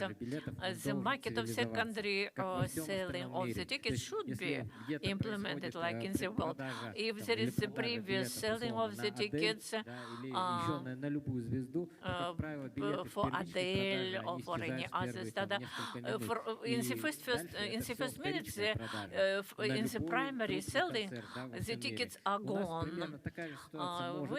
Yes, a similar situation might happen, but the market should be civilized, and so that B2B selling to the second hands will be based on the clear, transparent rules. Ticketon can do it, and it was the next step which will be announced this year by Ticketon. Thanks God, this will be the end of all this fuss and mistakes. And in one word, please, what do you think? What is the consumer habit tells mostly that the client will be loyal, will be in the system of Freedom ecosystem, and every day can use this? The number of these services used, maybe, in short, the more wonderful services are used, the longer they will be loyal. Do you agree with this? Then we can finish our wonderful panel discussion with this. Thank you for being with us, dear friends. And now let's have our family photo. Photographers, please take photos.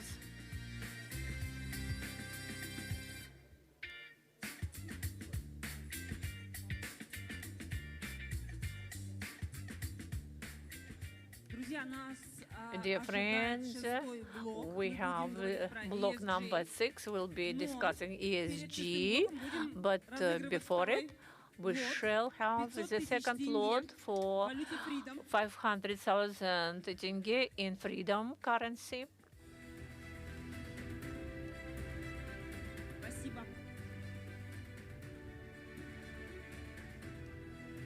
Прежде чем мы перейдем к нашей следующей сессии, before we pass over to the next session, a very important announcement. 500,000 tenge in Freedom currency will be rattled off. Look at your tickets, open your online tickets, and look at the ID number. Okay? Hold on your tickets open. We shall launch randomizer the rule. Look at the screen. On the screen there will be the ID number of the ticket on a random basis. Check this number with your ticket. You are given 60 seconds to understand that this is your ticket, and then jump to the scene. We shall have 3 attempts. If after this 3rd attempt we cannot find the winner, the prize will be then transferred to the 3rd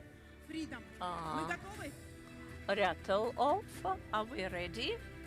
Нет, здесь только. Нет, там тоже есть, но у них свое время. Нет, не одновременно.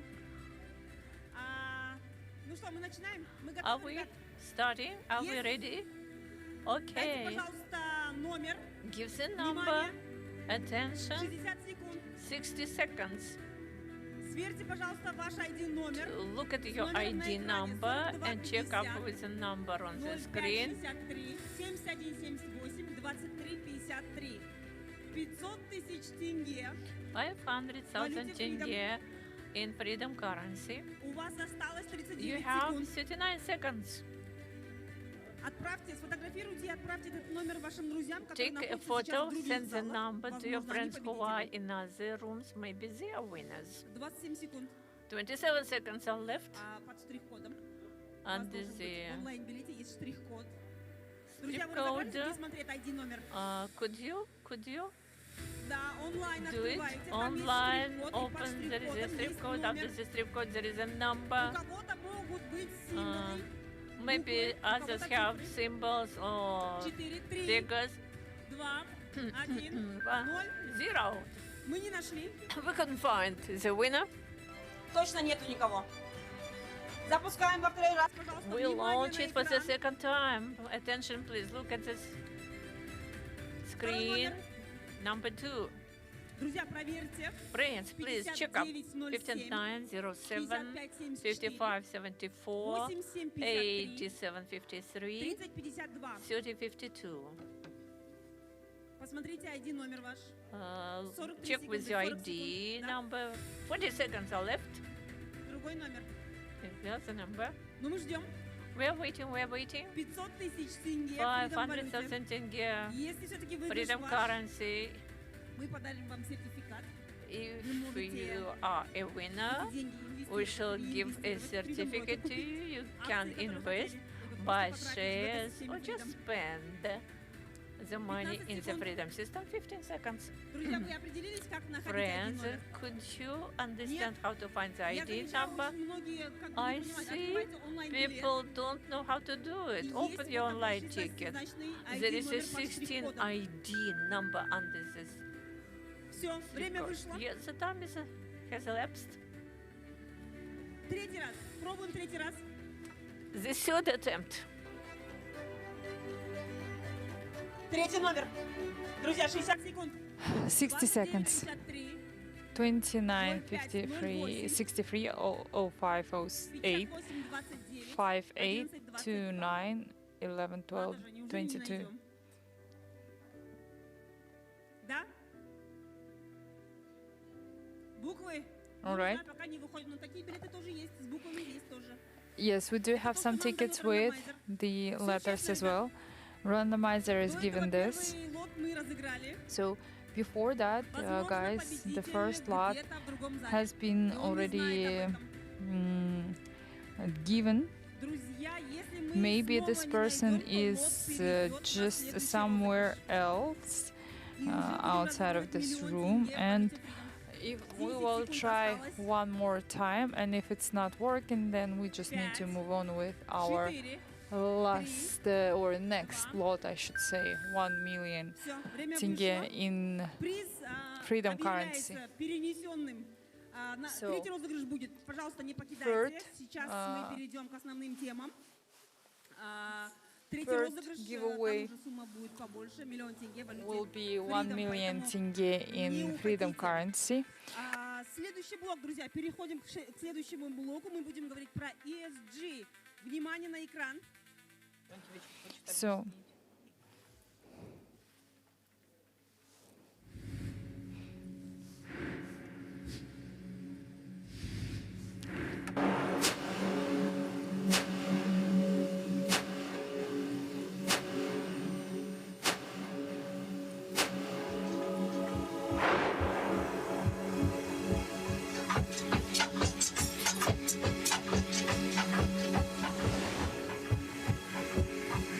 Друзья, наша тема ESG и инвестиционная устойчивость.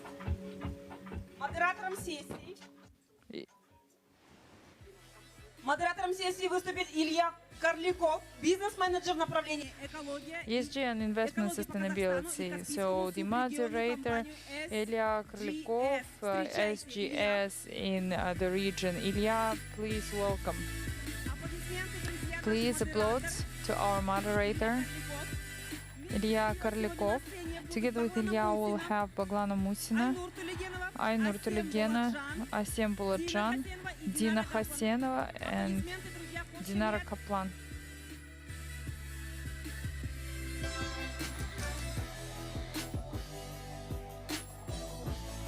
Илья, вам слово.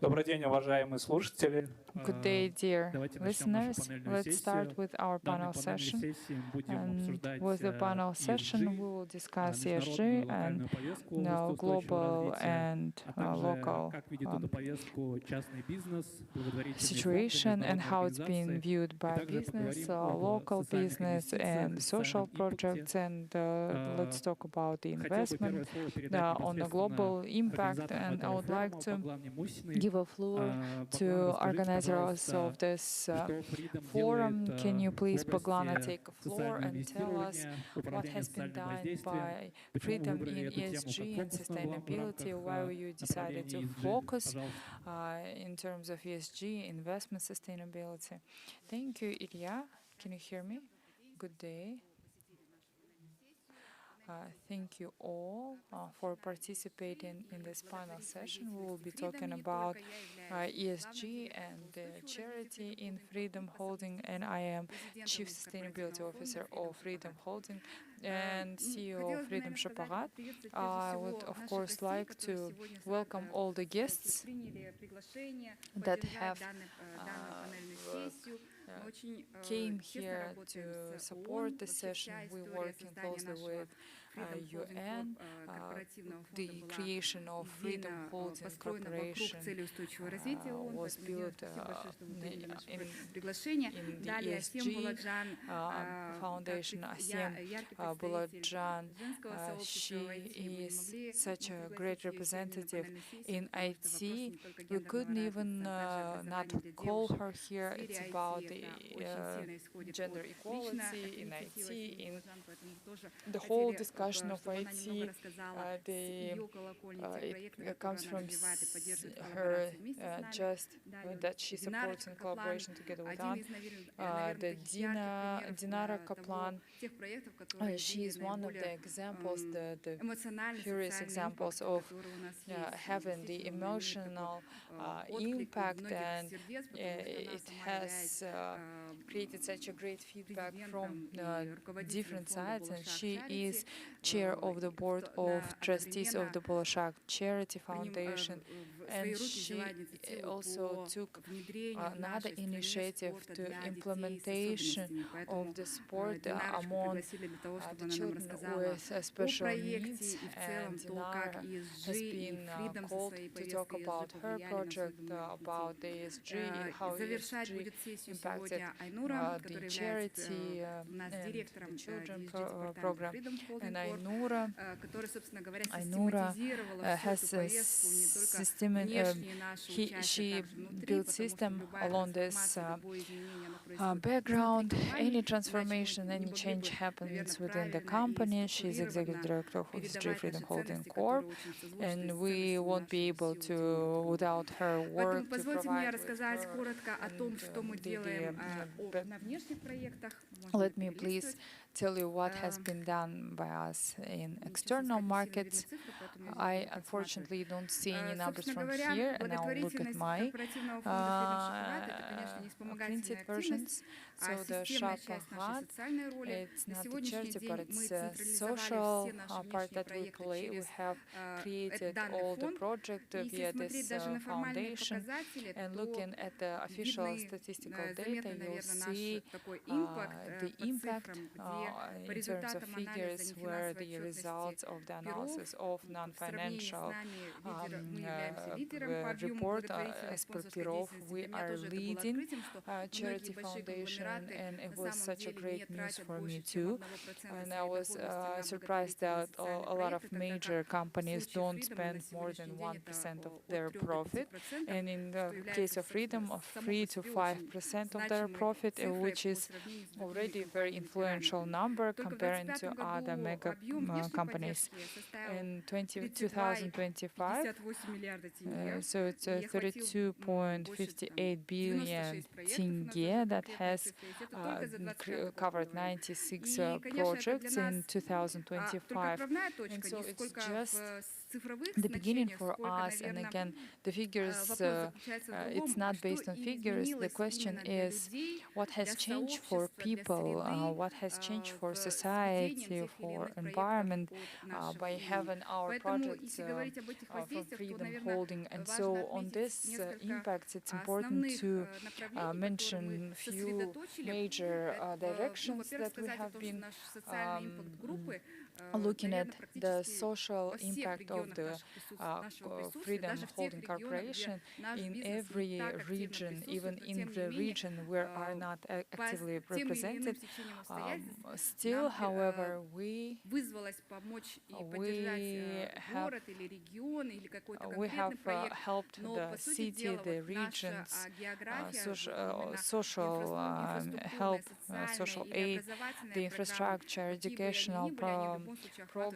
They are covering, trying to cover whole Kazakhstan outside of the geography of our representation.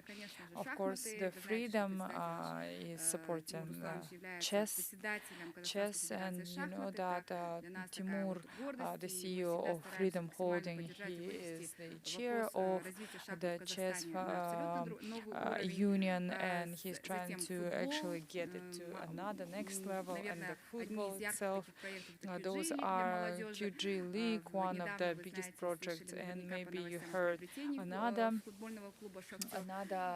purchase from our side. We have procured FISI Shakhter, and also the education. It's the biggest trigger for us. Again, looking if we can aid infrastructure projects such as educational projects, we will select the educational projects, because by building high quality educated nation children, we are helping to build sustainable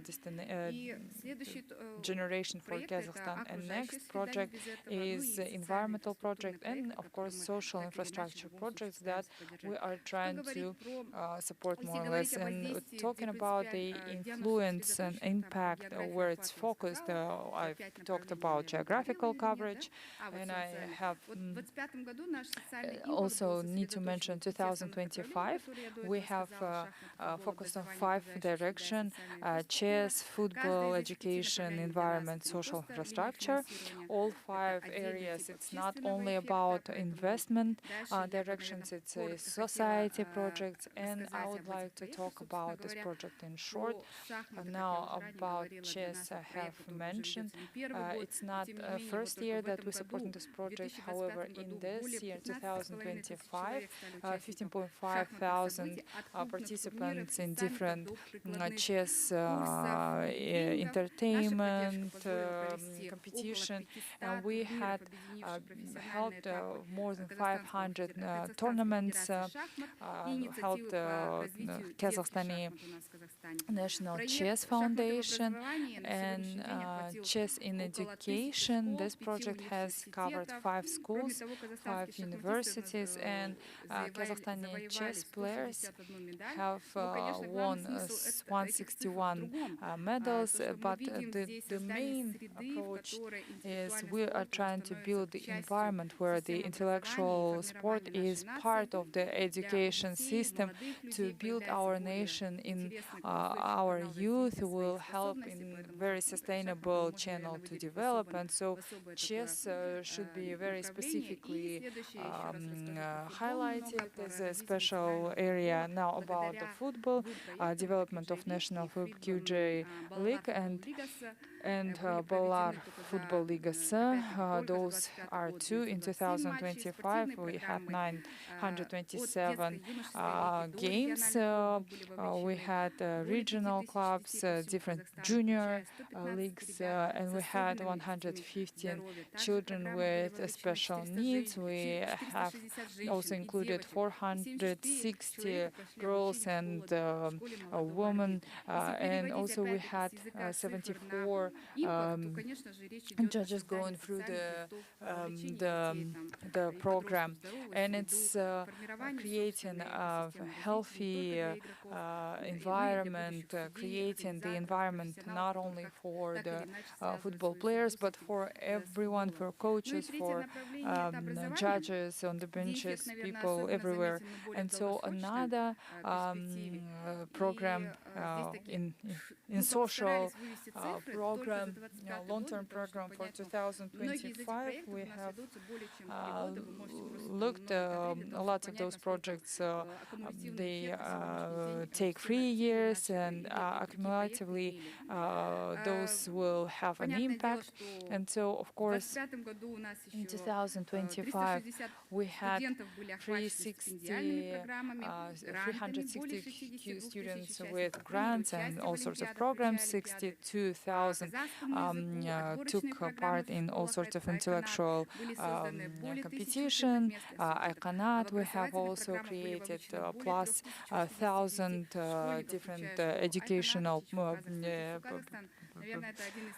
positions, and ICANAT, it's I think unique project, one of the unique projects on a daily basis, gives us another focus angle and has an impact, and the biggest impact because it's working with rural students, with the teachers, with having a best platform, educational platform,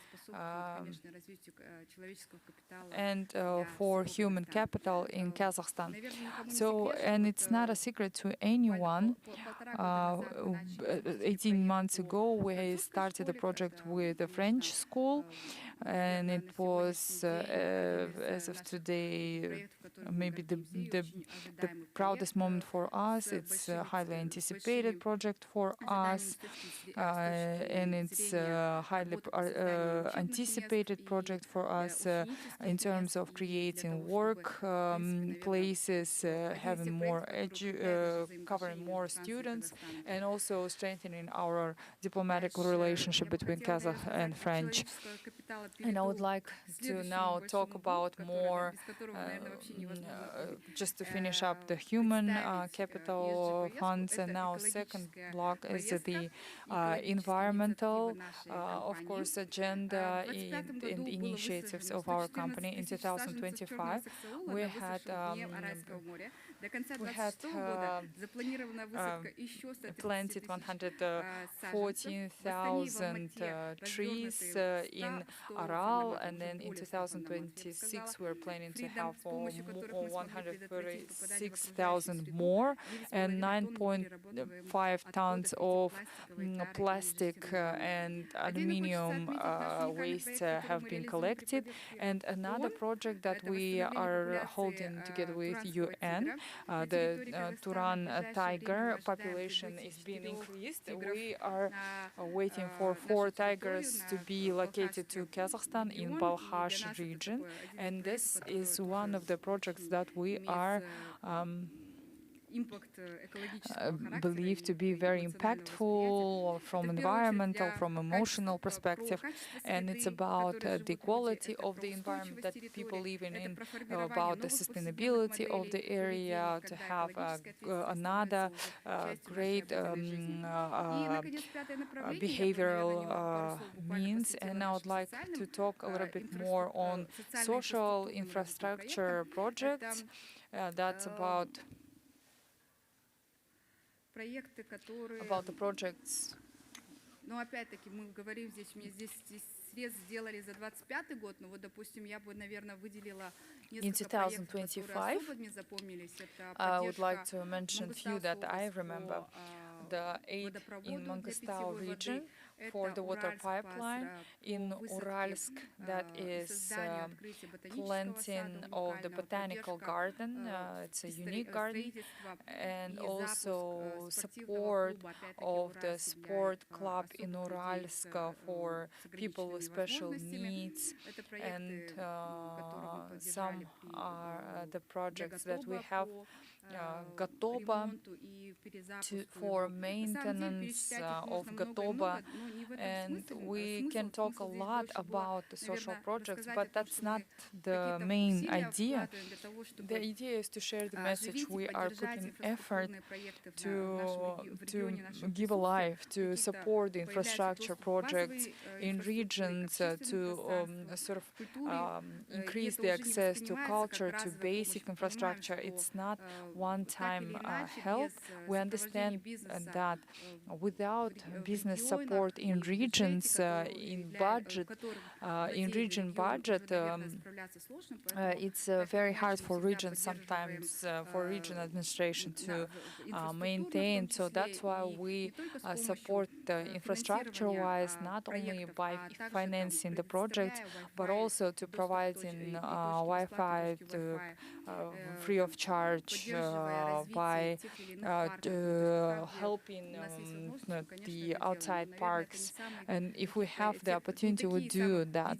And it's not, of course, the most visible projects. I think the most popular ones are the long-term projects that will have a great impact in region, in Kazakhstan. In few years, I believe, when we will receive the first initial results. And that's all 5 directions that I would like to mention. However, we talk more and more about how we can attract our clientele, our citizens of Kazakhstan to participate. When people have asked what can they help with to ESG agenda, it tells us that there is demand. It's a topical item, and it's. I'm happy to see that our clientele thinks the same way. That social, accountable business becomes and translates to social, accountable individuals, and we will have it in a Freedom app. In each area, for instance, in Freedom Travel, we have, and it's already active option when you buy tickets, for instance, Almaty Astana, you'll be able to impact, to have a donation to decrease the carbon footprint, and you can actually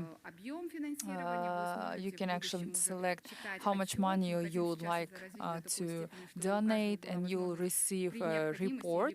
And we're working on it for anyone to have just plant the whole alley of the trees, one tree. It's just you're welcome. You'll be able to use it. In Arbuz, we have a basket of kindness, and it's when you're shopping for yourself, you'll be also able to shop for charity, just to create a basket for charity, where we then send those items to some of the facilities, and to look at what type of facilities you'll be sending this product, the groceries to. And next, I don't see it.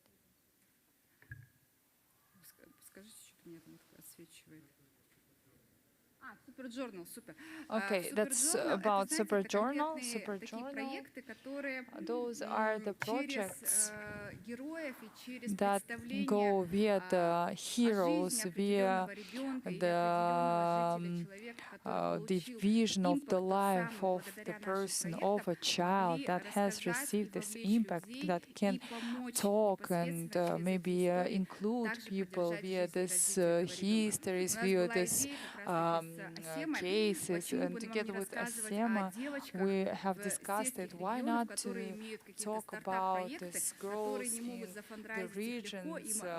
They have startup, they cannot fundraise it. Let's talk about this project, about this girl, about her unique situation. Maybe someone who will read it will think of it and may have the wish to help that girl, so we can become more digitized, so she can get closer to opportunities to achieve her dreams. And the last, I don't see it, unfortunately. Thank you. Integration and gamification, it's about the fundaments. Maybe you have seen it outside in hall. So we are recycling the bottles, the plastic bottles, and a lot of people are becoming part of it, and of course youth. So we are trying to scale it up in super up, so you will have level of your heroic impact, and to have addition, definitely you'll be having more cashbacks, increased cashbacks that are selecting more and more bottles that will be recycled. So of course it's only second year that this project lives. We just see how impactful it is among the youth in universities. So of course we're working on it, but we will make it a part as a super app, so everybody in Kazakhstan will be able to participate and also make their effort to Kazakhstan ESG agenda. So because we are trying to do it under the Taza Kazakhstan, Clean Kazakhstan agenda that is being supported by head of the state. And so we as a business trying to actually make an effort to develop a sustainable Kazakhstan together with our clientele. Thank you very much. I understand I am off time, so I'll be quiet from now on. Thank you, Baglana. It's very important to be systemic, to focus on something, and Freedom is now successfully demonstrates it. I would gladly give a floor to Dina. Dina, she's representing UN. Dina, what is social accountability for you? And what do you think about the Freedom presentation just now? And what is the part of the global agreement from UN? Thank you very much, participants, partners. Let me, first of all, show my gratitude to Freedom Holding for organization of such a great event, and I would like to share a specific gratitude with Timur and Baglana, Musina for their step-by-step support to be part of this sustainable development. I represent the Office of UN in Republic of Kazakhstan, where we have 27 agencies of UN here in Kazakhstan. It's the children, UNDP, UNESCO, it's WHO, and so on and so forth. And we have 26 agencies. We are located in Almaty and Astana, and 20 are represented here in Kazakhstan, as 7 agencies are implementing projects here in Kazakhstan. However, they don't have any representative office anywhere. And for us, this year, we are starting new era, and for all the agencies working here in Kazakhstan, we working on sustainable development agenda till 2030. We now start a new framework project in sustainable development that we have signed with Kazakhstan government on 2026-2030 for the next 5 years. And within this agenda, we will focus on 4 areas, major areas. First, expanding the human capability, then inclusive economy, and the environment, safety, and inclusivity. So maybe you heard that General Secretary of UN, Antonio Guterres, has highlighted that business sector is playing the main key role in sustainable development, and business is not just witness, it's the catalysator of the ideas and driver of those changes. And from UN perspective, to achieve the sustainable development goals, it's important to focus on the major areas where OON is paying biggest attention. It's the green transition, so there is a forecast. The investment should be capitalized in the renewables, in low carbon projects. And next, Second, it's the Sustainable Development Goal number 12. Business needs to implement the closed-circuit economy and manage the wastes, and of course control the procurement chains, the supply chain, and it's very important. And working with UN to partner with international organizations to resolve global problems that are outside of national framework. And last is the social accountability of the companies and human rights. Now, business should, of course, help with the equality, human rights, and to help with the following the sustainability. Let's talk about the global agreement of UN. It's a major initiative that supports the sustainable development of business. We are covering 25,000 companies in 167 countries. In January 1st, 2026, Central Asia has 146 companies, participants, and 27 coming from Kazakhstan, and Freedom is participant and has signed this agreement. And maybe some of you have participated in those initiatives: SDG Ambition, Climate Ambition, Business and Human Rights, Gender Equality, and SDG Innovation Accelerators. As of today, more than 200 companies in Central Asia have improved their sustainable development goals because of participation in those accelerators. And last year in November, together with Global Compact, we have held New Silkware to Sustainability Forum, and I was happy to see the business representative, financial institution representative, and of course from the citizens. And I would like to thank Dinara Sijaparova. Unfortunately, she couldn't be here today for her strategic vision and her support, and because her personal participation, we see the number of the companies that increased the business structures that are participating in sustainable development. It has increased, and Central Asia, as of today, is on the crossroad. It's technological changes, demographical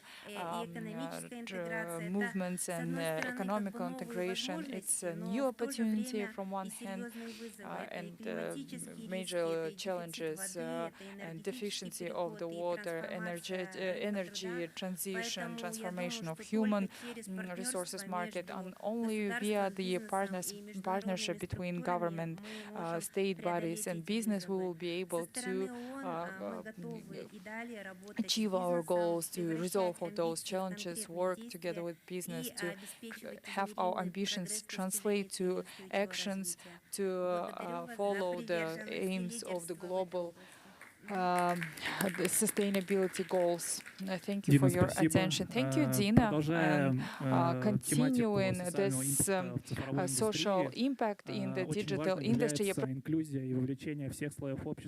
and looking at the impact in different areas of the society, of the industry. Asim, can you please talk a little bit the Women Tech Initiative, how it increases the access to tech professions, to digital professions? Has it increased already, and what should be done? Well, it's a major topic. I can talk about this item for a long time. However, I'll speak on some of the highlights. And in the beginning, I would just like to ask you, when you leave can you please stay for a little bit, because the attention is being lost. Women in Tech in Kazakhstan, we are a big part of international organization, and it's been 8 years. We have opened our office in 2014 September. The headquarters in Paris under Emmanuel Macron's supervision. We are working with major player, UN Women with UNESCO. In Kazakhstan, we work with European Development Bank, and we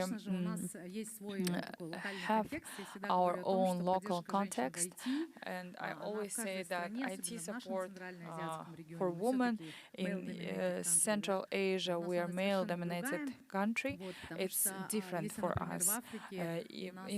Let's say in Africa, Women in Tech, we have such a major program together with Google to provide accessibility of education for children, for girls.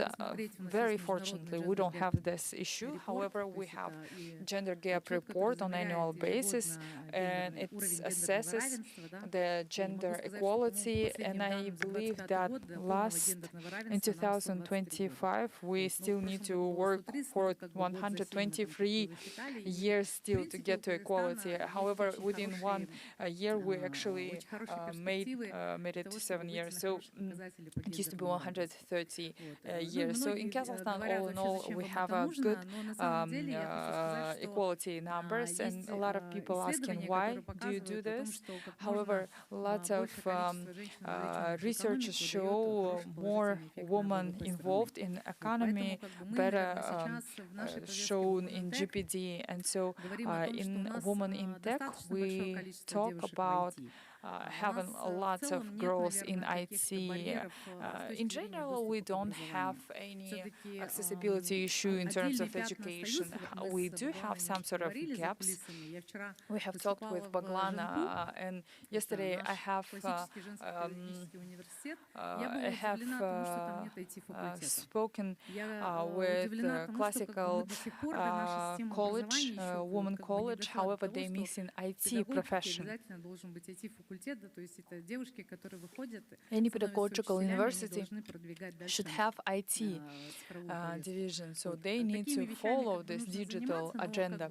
We need to work on it, and so I believe that we have lots of girls in IT. We have such a small number of IT CEOs, the managers of the companies, the managers all together, females. I think we need to work on this.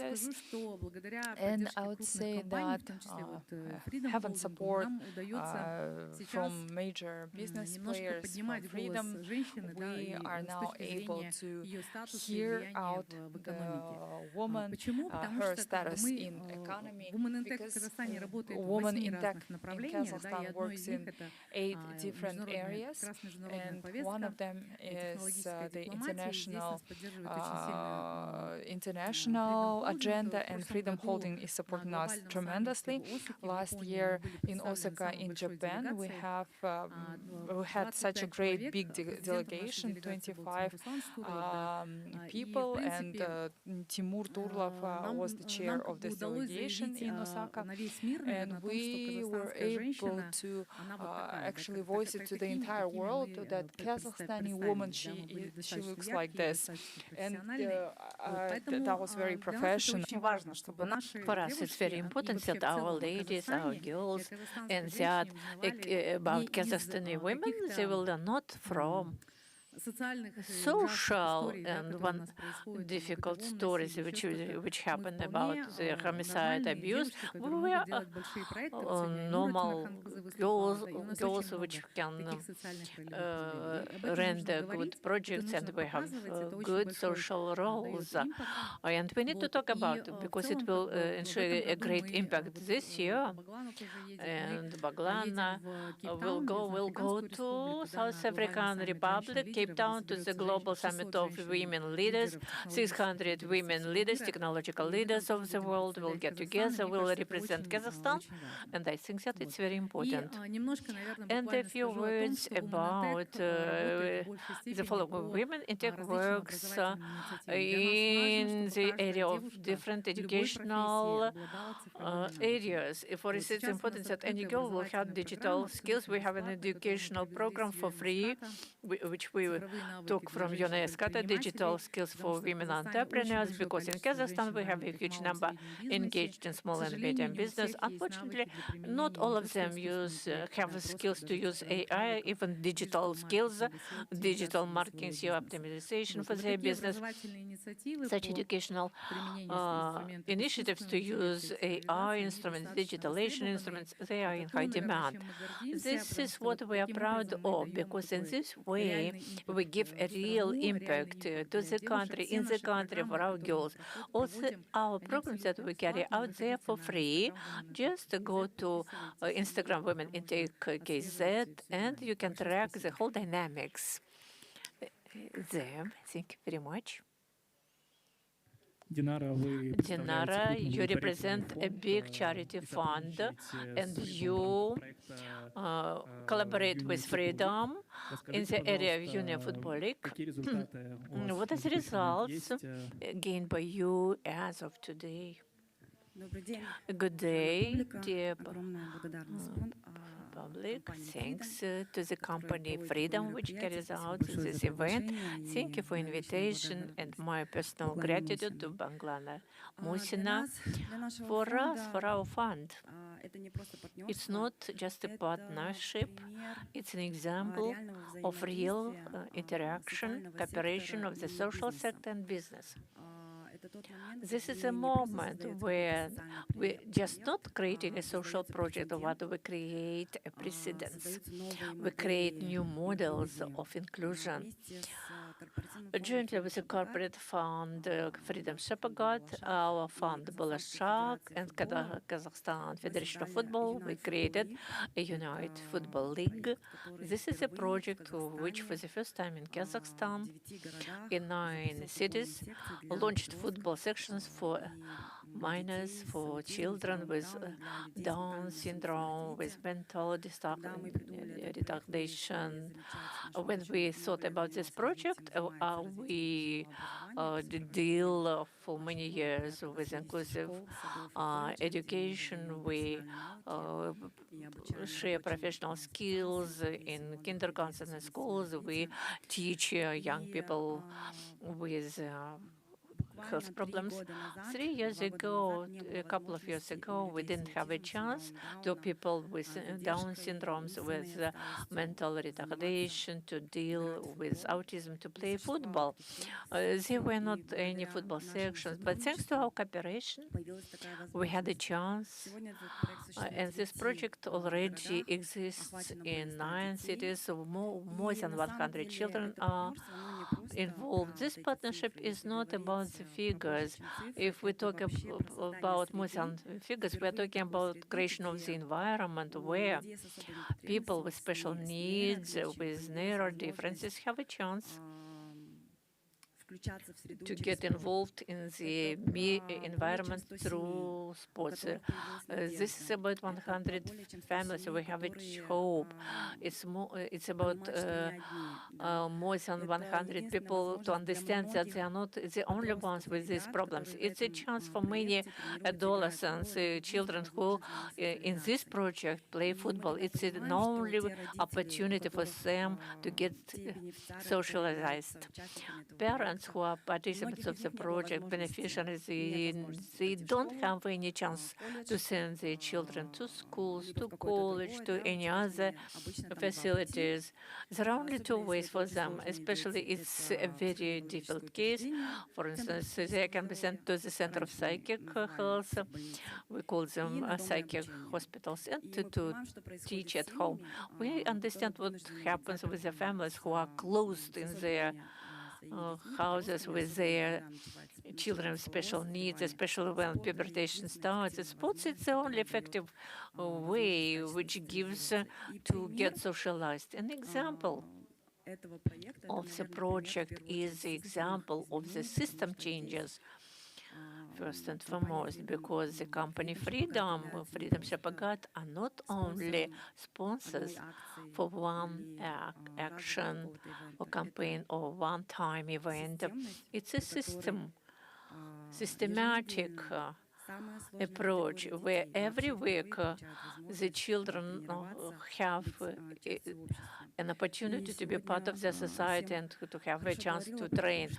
And it was well said and noted about inclusion of women, and that the more studies are done, which shows that the more people work, its contribution to the economy. But there are also a lot of studies which show that socialization of people with special needs is also important. They can learn, they can go in for sports. That's why the agenda for these people is quite a complicated one. But big companies which are a part of the ESG agenda, they are also here as partners. I called to many companies to pay attention to such projects like inclusion, projects to work with NERA, different people. The international experience shows that big corporation and business are strong in programs of recruitment and the support of education. In fact, it changes not only the life of one in a different person, but for the whole family of such a person. Thanks a lot. And I think that thanks to such companies as Freedom, we can in fact create and ensure system changes. Involvement of the government is also important. If the government creates the base of the norms, business invests and helps to implement and to create the field which is important. Synergy of all three sectors helps to create the systematic, sustainable changes. Thanks a lot. Thank you, Ainur. We have several minutes to discuss the fresh agenda. I have one important question which is asked at the ESG conferences. Many people take ESG as a PR. What is the position of Freedom? At what moment ESG becomes part of the corporate business model?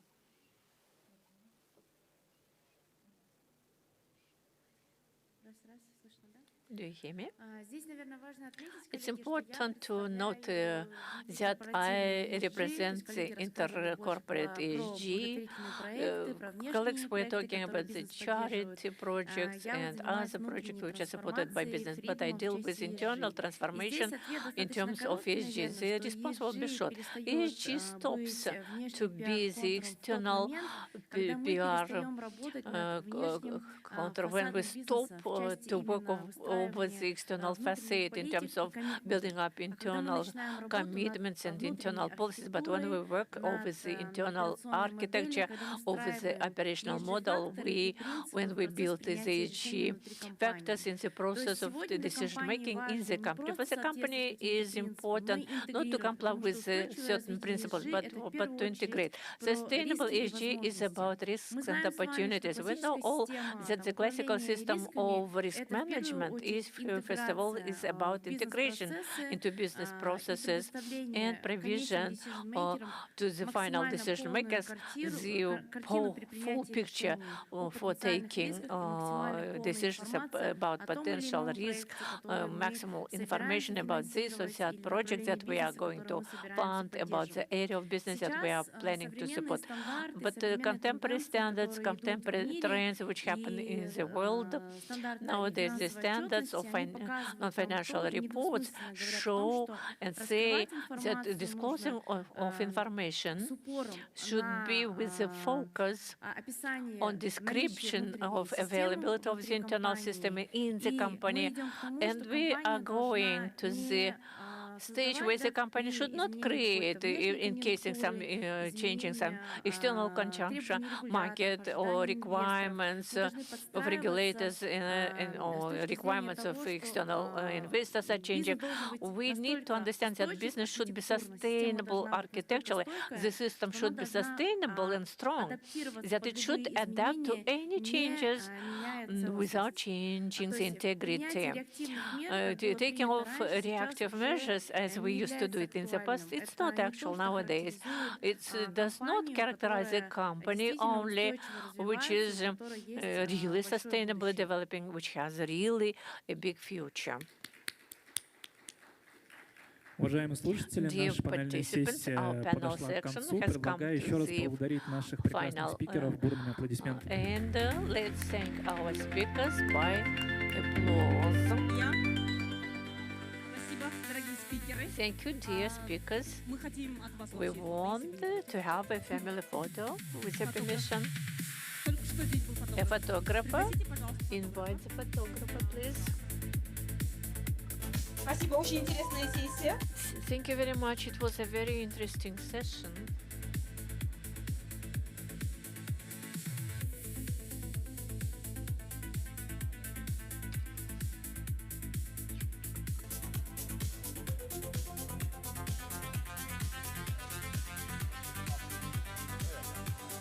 Спасибо большое. Thank you very much. Друзья, Friends, dear friends, we pass over to the 7th block. будем говорить We'll discuss the content industry. Please take your seats. Our technical team will prepare everything. The panel session promises to be very interesting. We'll talk about the content, about video, podcasts, and soap operas. 10 years in order to make a reel, we needed a camera, a studio, a big budget. Nowadays, we have just the telephone and Dostland who understands more than we do about trends. If in the past we spent 1 month and the team, but now we have to spend less. But we have more contents. Algorithms decide what you can see, what you cannot see. Authors compete not only with each other, but with AI. How can we survive in this world? How can we win in this world? We'll discuss it at the next session. Please look at the screen.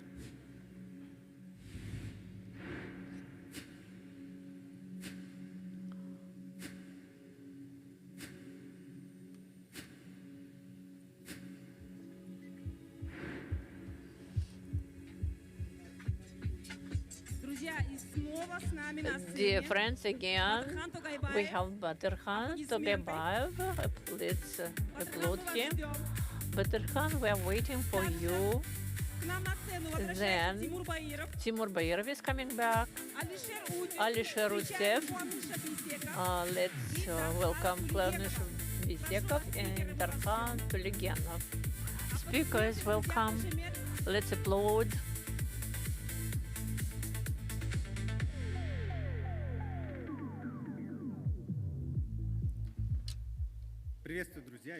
Welcome you, dear friends. Thank you for staying with us. Today we'll talk about movies and technologies. Just let me tell you beforehand, nowadays it's difficult not to agree with the fact that now, in the period of content production, this industry develops dynamically thanks to new technologies. We couldn't imagine that AI can be on the big screen. If you remember Will Smith, when he was eating pasta, but the company Hexel made a full serial. Maybe we underestimated technologies for the production of content and how it impacts on what we see, on what we watch. Streaming platforms are changing the approach in the production, in cinema production, in the interview, in the podcast with Joe Rogan.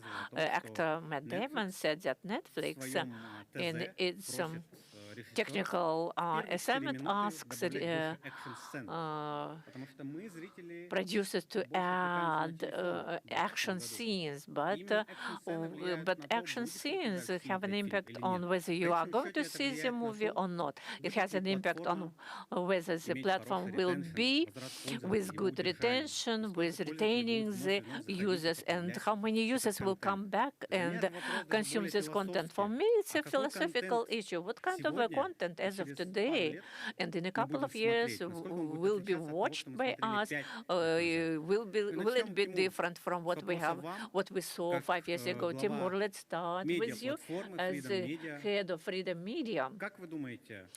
Or CEO of Freedom Media. What do you think? What will be the major thing in content? What do you want to focus on? Will it be fiction, fighting, or social dramas? What is the most important moment for you? Thank you very much again. Good evening. One session ago we were together. I shall not be repetitive. I don't want to repeat something. But it's a big topic. So I want just to joke that I want to say that production is becoming more simple, and we have more focus on people about whom we create stories. Today we said that the key factor in AI and Kissel is to hunt people who can create stories. Colleagues tell about that. If we talk about technologies on the platform, it's a symbiosis. We are not like any other businesses and media platform because we work with a big number of data. Every Thursday at 11 we have a big meeting where we analyze how users behaved last weekend, what we can propose this week. The colleagues are here. They are also actively involved. We permanently analyze people in terms of their habits. There is one insight, and when people mix it with Freedom Inside, but there is an idea that we need to share some things. One of the interesting things that we want to share is that analytics in terms of watching the serials is translated to a new format. Even in the past, we could divide people to males, females are watching TV if they live in the rural areas or urban. But Netflix, they analyze the content profile of people. In the target audience, they can be a 65 years of a Dutchman or 12-year girl from Seoul, which watch her favorite anime, which breaks the whole methodology of assessment and analysis of climates in watching TV. But in Freedom Media, we want to understand the story and to talk about the story. And when we discuss this issue, we discuss that creators of serial Munai, which attracted a number of watchers. We attracted more than 120,000 of subscribers to the platform who wanted to watch this soap opera Munai. 76% of clients of our subscribers are males. Those people who joined our platform because of this soap opera. And we'll, of course, analyze, but it turned out that females also prefer Munai. These are very interesting insights. As for analytics, it gives us an opportunity to help us to choose the content, and we can foresee what people want to see, prefer to see. Alejandro, the question to you. I see that in the market, the production of content has got divided. We have quite a number of, a good number of producers who say that AI is the future, which will help any or many of us to do what we couldn't do for less money. But now AI will help the creator to shoot action scenes without spending millions of dollars. But there is a cast of people who think that AI is an evil, which creates the understanding of creativity because you trust in AI, the kind of a silicon creator, but the human factor, human brains are excluded.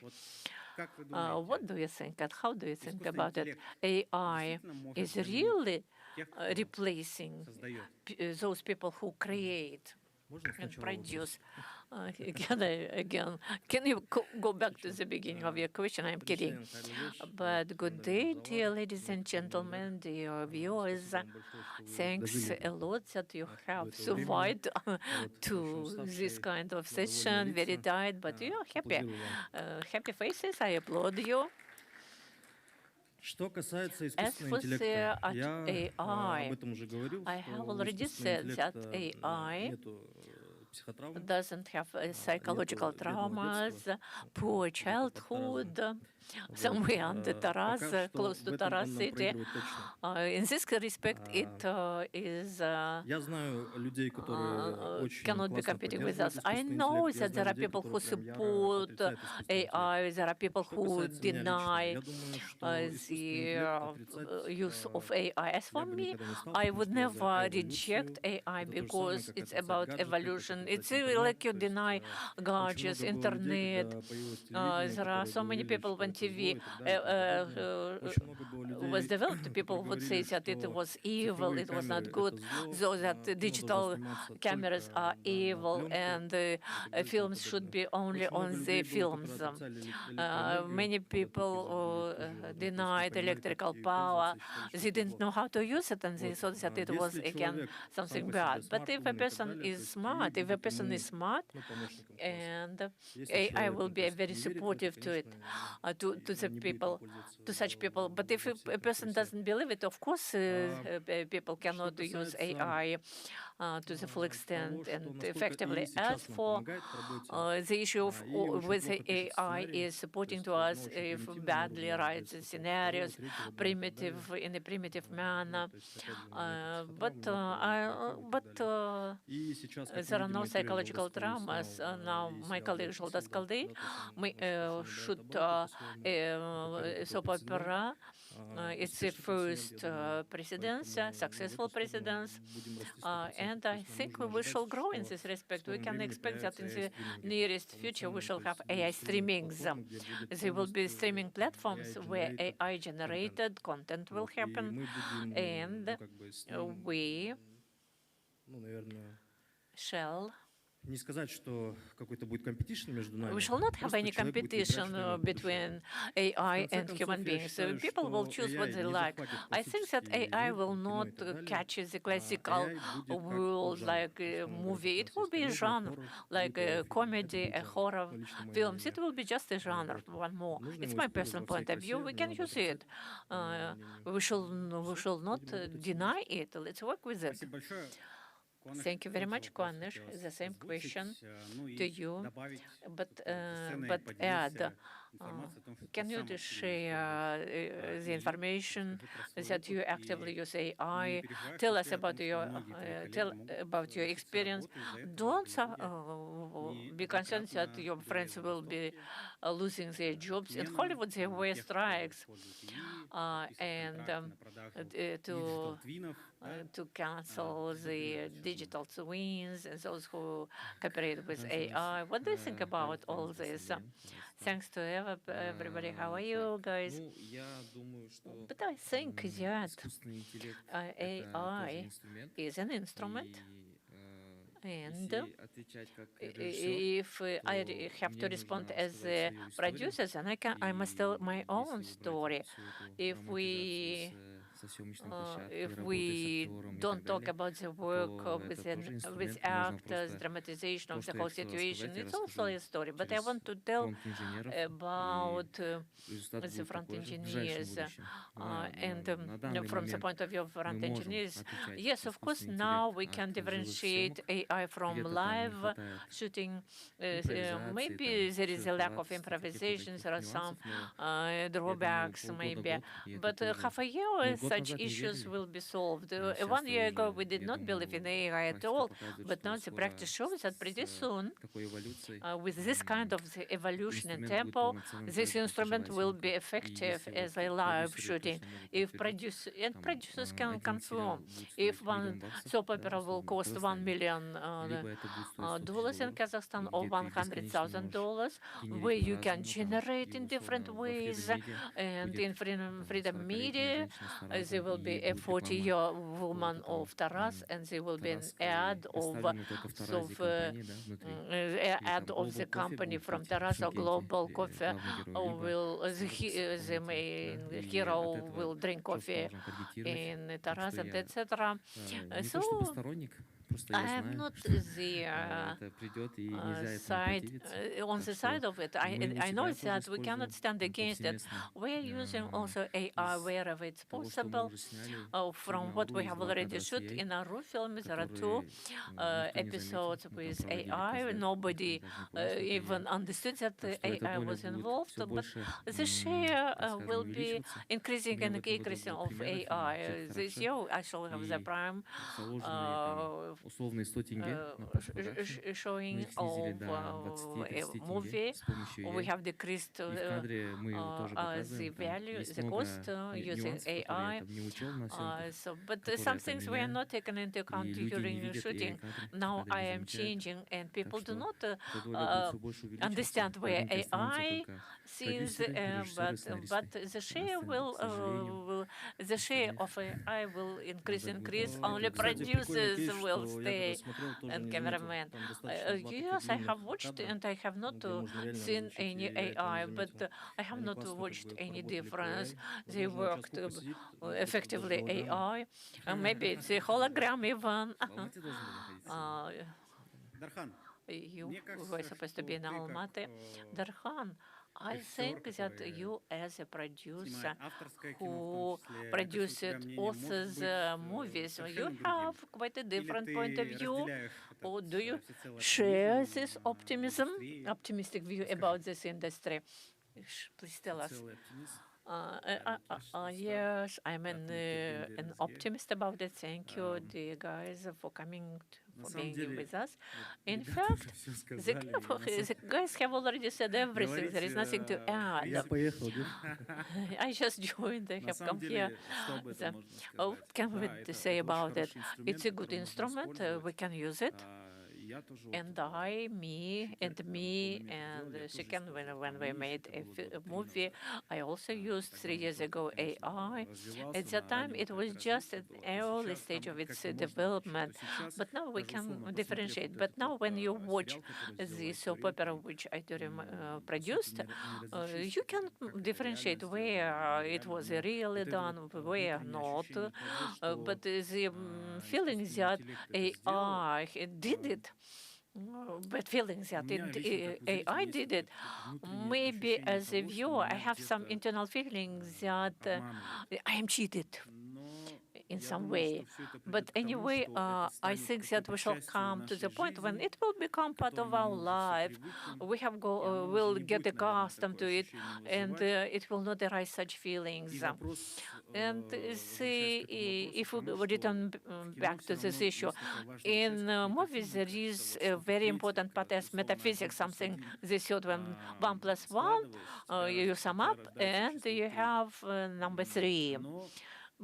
But as I think, maybe this point will come, but not soon. It happens when you work on the stage. Like in chemistry, you mix this, you mix that, and you get something which you have not thought from the very beginning. Maybe this will happen. I don't know.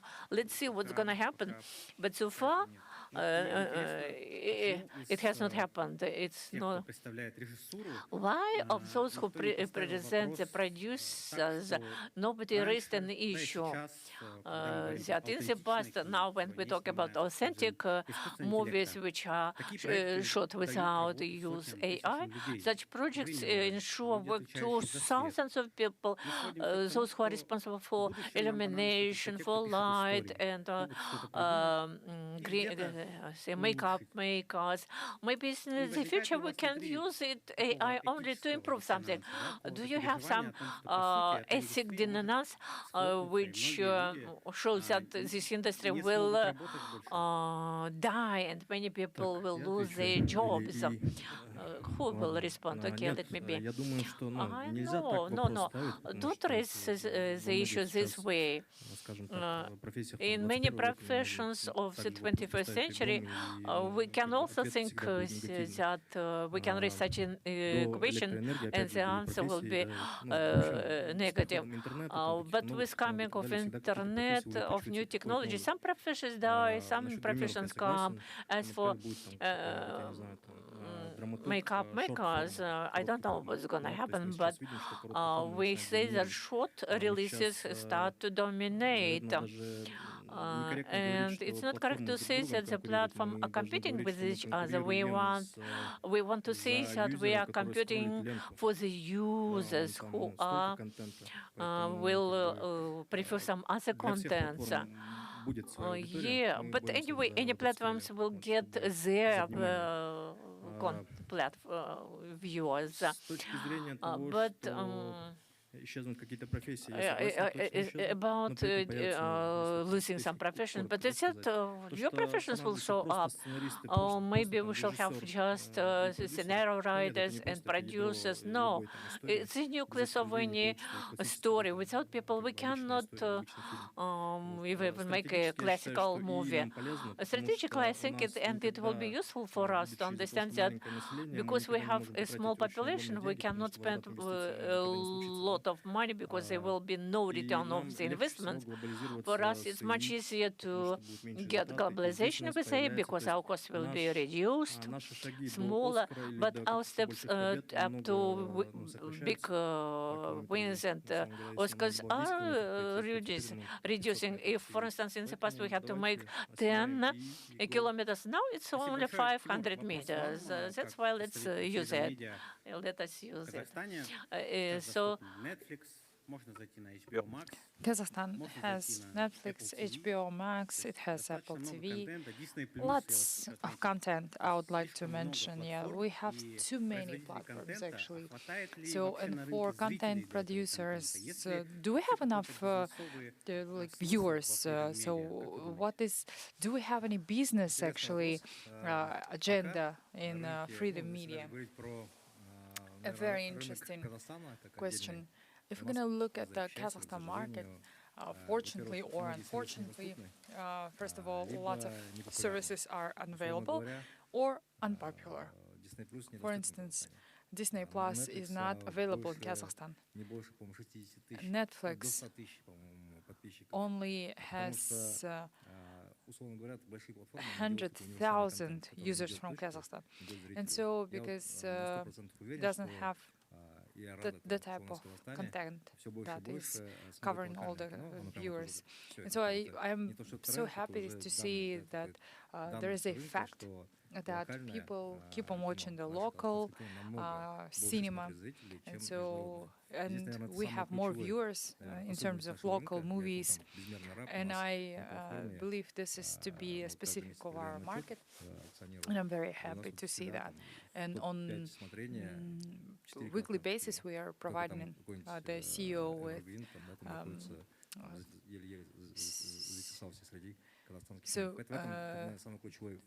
this is the key factor here, and that's how it's different. I don't think that Netflix will be, shooting the movie or TV series that will be interesting for people here in Kazakhstan. And I think, second, we are, of course, child of our ecosystem, and we have 5.5 million users within our super app. So we're not really fighting for external users. So for us, it's best to work with the clients that are within the ecosystem.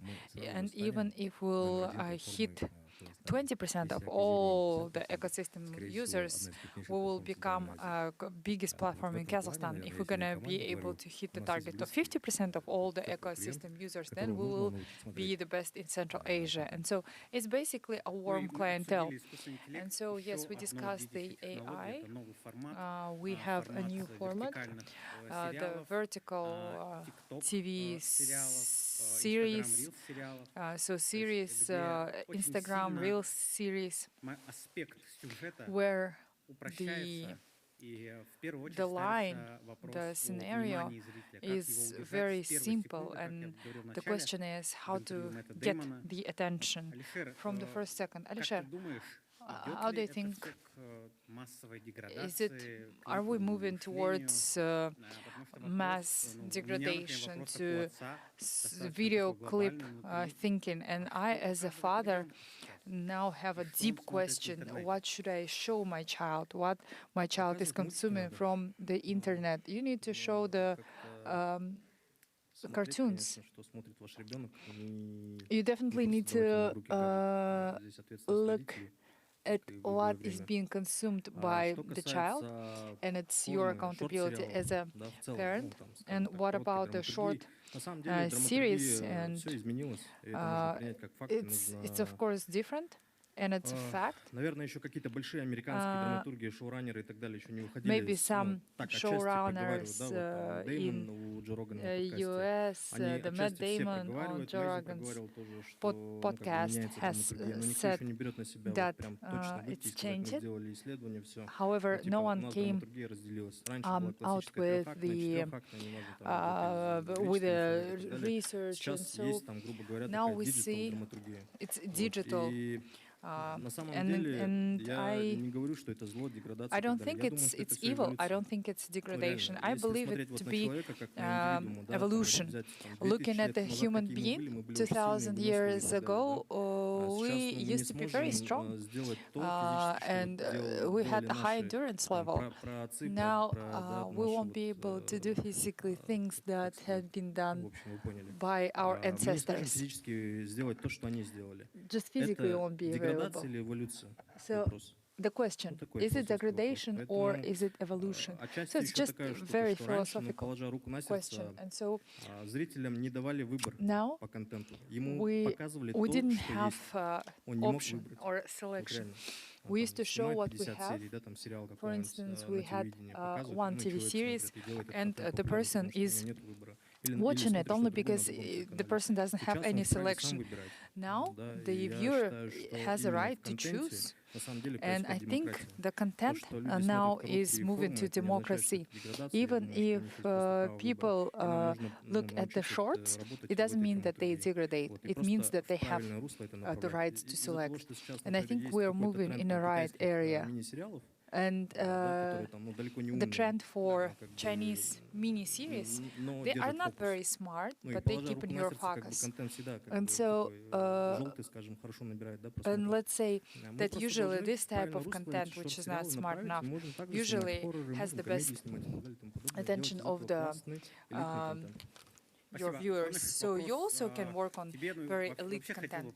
Konish, first of all, I would like to congratulate you on your movie Auru. Billion views, billion received.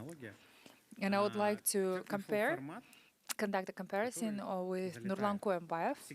And Koyembayev has found a format which is working here in Kazakhstan. Doesn't matter which movie, it's usually working here in Kazakhstan. Do you think that you found some key as well with movies Dastur, Auru? Do you have this feeling that you'll be able to make the same success level each time with each movie? Let me rephrase this question. So what have you done so far, promotion-wise? What has been campaign? What is just became viral just by its own? First of all, first question. Well, we have whole team.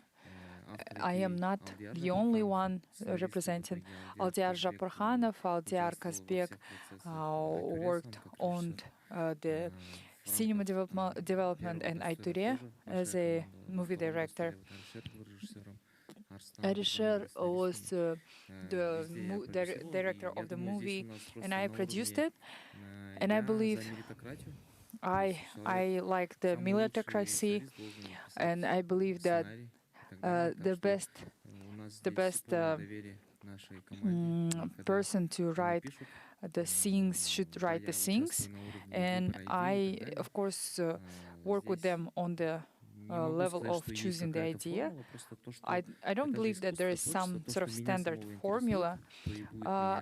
I just believe this is the art, and this is the art form. If I'm interested in this, just now Alisher said that there is the luck. There is a luck, but I don't believe in that. I believe that we work very hard. Let's go outside and talk about this. Now, Auru, it's about scamming, it's about the illness, about the loans from the banks. I think it's painful, and I think it's a great idea. And this is, the idea of you need to always discuss it, and you always need to get the opinions of the people that you care about. And if this is the company, then like something like a Pixar, it's about round table to discuss it. We'll definitely conduct the ideas development always. Darhan, you as a author of many TV series, let's say if some giant comes to you as an author and says, Darhan, we will need that in 10 minutes of the series, we need to see some murder or something like that, so people will get their attention to us. Do you, as a person, show any sort of fight? Like as a person, like I need to fight it. So I think our TV series will kill the moderator. And on the Munai, of course, we need to. I think we can start with a. Okay, can you ask me the question now? Because there was too many jokes. Darhan, the question is, if you're murdering in the beginning, does it mean someone is making you, or is it your decision, or is it you being asked? Let's say there is some huge streaming platform, and they say, Darhan, the scenario will go this way, and in the first few minutes you need to make a very big splash, do something. And let's say it's against your ideas, and are you going to be flexible to participate in such a major streaming platform? Yes, of course. Yes, of course.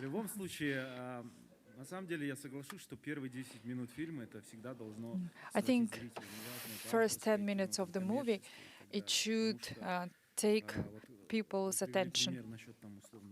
There was an example of the murder. Then I would say that the most ideal is to have maybe a high-scale dance, like with musicals, or maybe with violence. And the violence, it's definitely depends on the aesthetics that you will show it in, what type of movie language you will use. It doesn't matter which movie language we'll use. Just, at the end of the day, question is it interesting and it gets attention, or is it horrible and super not as attractive? Of course, you need to make it aesthetically beautiful, and also for your viewers not to barf in first 10 minutes. And so, in any case, we're trying to work with our viewers and look at their expectations, and it's our end and very important part. Doesn't matter if we would be dreaming to become the greatest authors, we still need to look at our creators.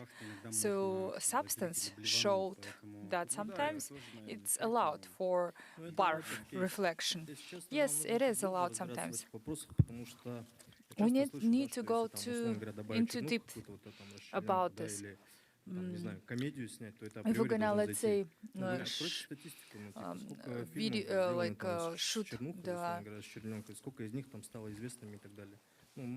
the videos of horrible violence, you need to look at the stats. It's not actually working.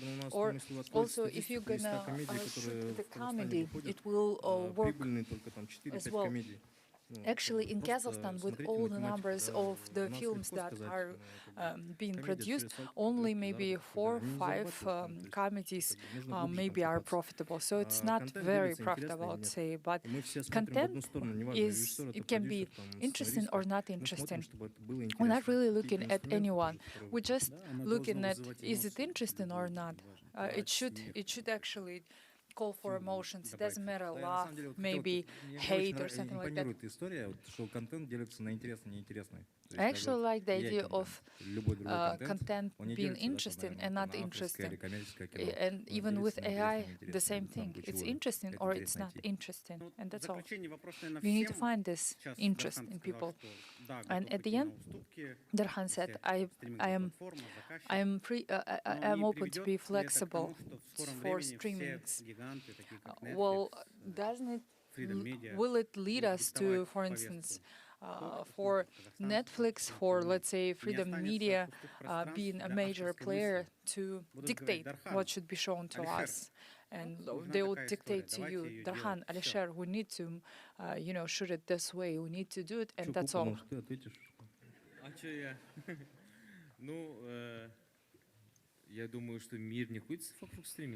I don't think that the streaming is the entire world. I actually only watch streaming with my daughter, the Lion King, and that's it. I usually look at the TikTok from sometimes look at the browsers. So I don't really, play with the streaming a lot. So streaming is about the business, and it's okay for them to dictate the rules. But I believe, more or less, using your instrument and using your tool, you will be still able to send out your message. But it usually is being born when you film in the movie. When you film in the movie, you get into depth with your characters, and then you'll build a history and story that even didn't occur to you, because it's with the feelings, you together with the actors, you living out the scene. Sometimes it can get you to some actually entirely different storyline. So I think there should be flexibility. Well, during Soviet time, Abdullah Karsakbayev, he actually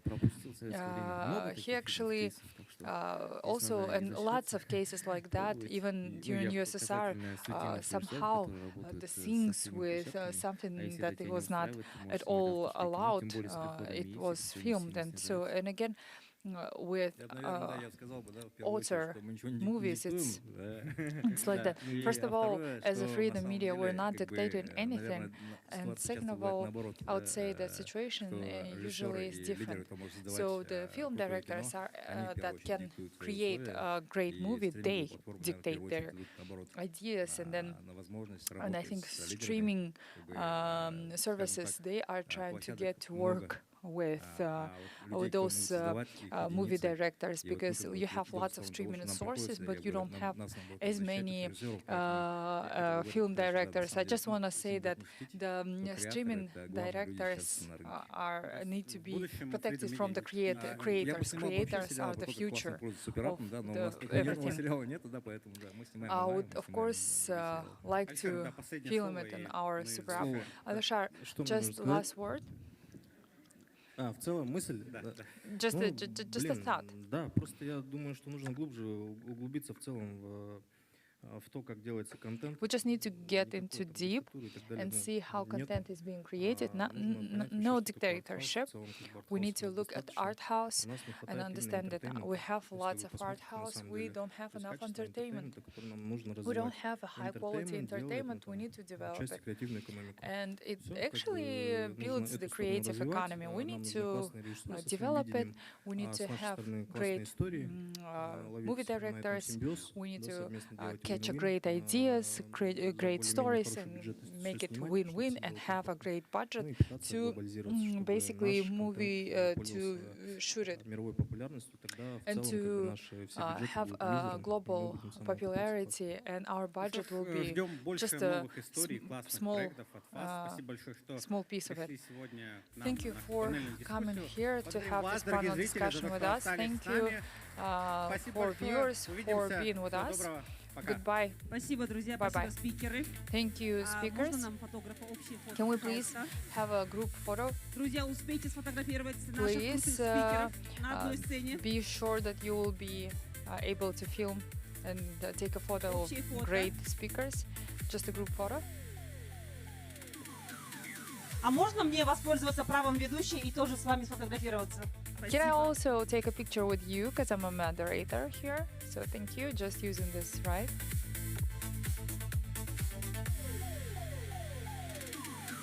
Спасибо большое, было очень интересно. Спасибо. Друзья, у нас финишная прямая. Не расходимся. Последняя сессия, Please don't leave. We have a last session. посвященная теме здоровья. And it's on healthcare. Спасибо. Блок номер 8. Health Tech. Будущее цифровой медицины. Финальная тема у нас. Пожалуй, самое важное. Здоровье, вернее, как технологии меняют медицину. Or mostly how the technology changed the healthcare. Готовится. While Прошу the внимания team на is экран. prepared, let's look at the screen.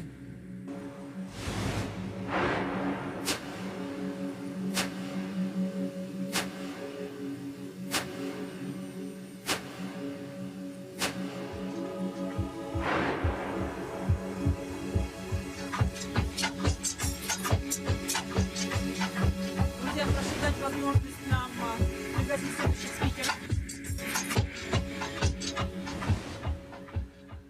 Для управления этой важнейшей дискуссией я приглашаю на сцену эксперта, который знает все о трансформации медицинской сферы и внедрении инноваций. Встречайте модератор нашей финальной панельной сессии Илья Фоминцев. Modification of the healthcare. Ilya Fomitsin, moderator of today's session. Today, welcome. And together with Ilya, we'll have Chingiz Kuahmetov, Aybek Majenov, and Tavzhan Kojalov. Applause, friends. Let's welcome our speakers. Finally, we got to them.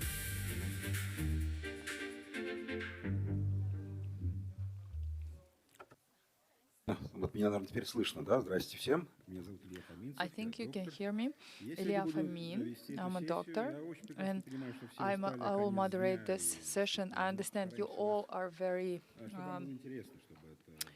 tired, and so the health is something that actually is connected to everyone directly. So maybe when you're young, you don't believe that, but with each year, you understand, okay, I have pain here and here and here, and you have an understanding that it might lead to something horrible. And so I think freedom is basically getting to your heart, figuratively and literally. And so it starts from the bottom to the top. So Health tech service over freedom, as it's been said in funny story, the husband and wife are 4 different people. So health tech of freedom is something very, very different from different sides, but common in a common system. And I would like to first, Chingiz, the founder of Med365, talk about your company, how it's been integrated to Castech services. And in this forum, we had a very popular, very famous presentation site in the super app, which will have all health services integrated. We'll call it Moje Zdоровье, and I'll ask Chingiz how you will be working with it, what exactly has been done so far, how you will be integrating to Super App, how it works, how it integrates. Dear guests, I'm very happy to be here.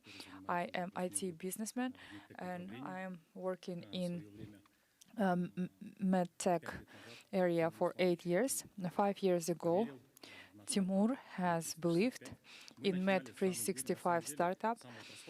We started with a simple thing, started from automation of the medical checkup of the industry, of the production sites, and at that point, the automation, digitalization were very popular, and our top product was a system of the medical checkup, and we have decreased the time from 20 to 1 minute.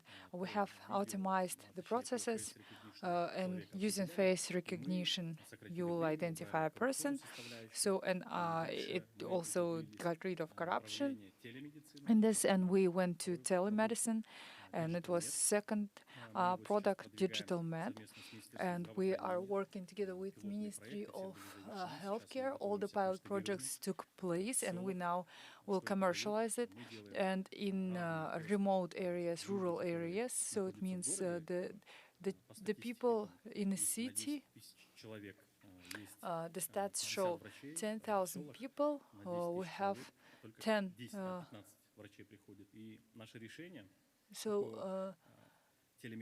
So we have more doctors in the cities than in rural areas, and so we have provided people with access for the medical services, and it will be very transparent. We will be seeing all the logs. All of them are digital now. We will be able to see what is the person condition and what sort of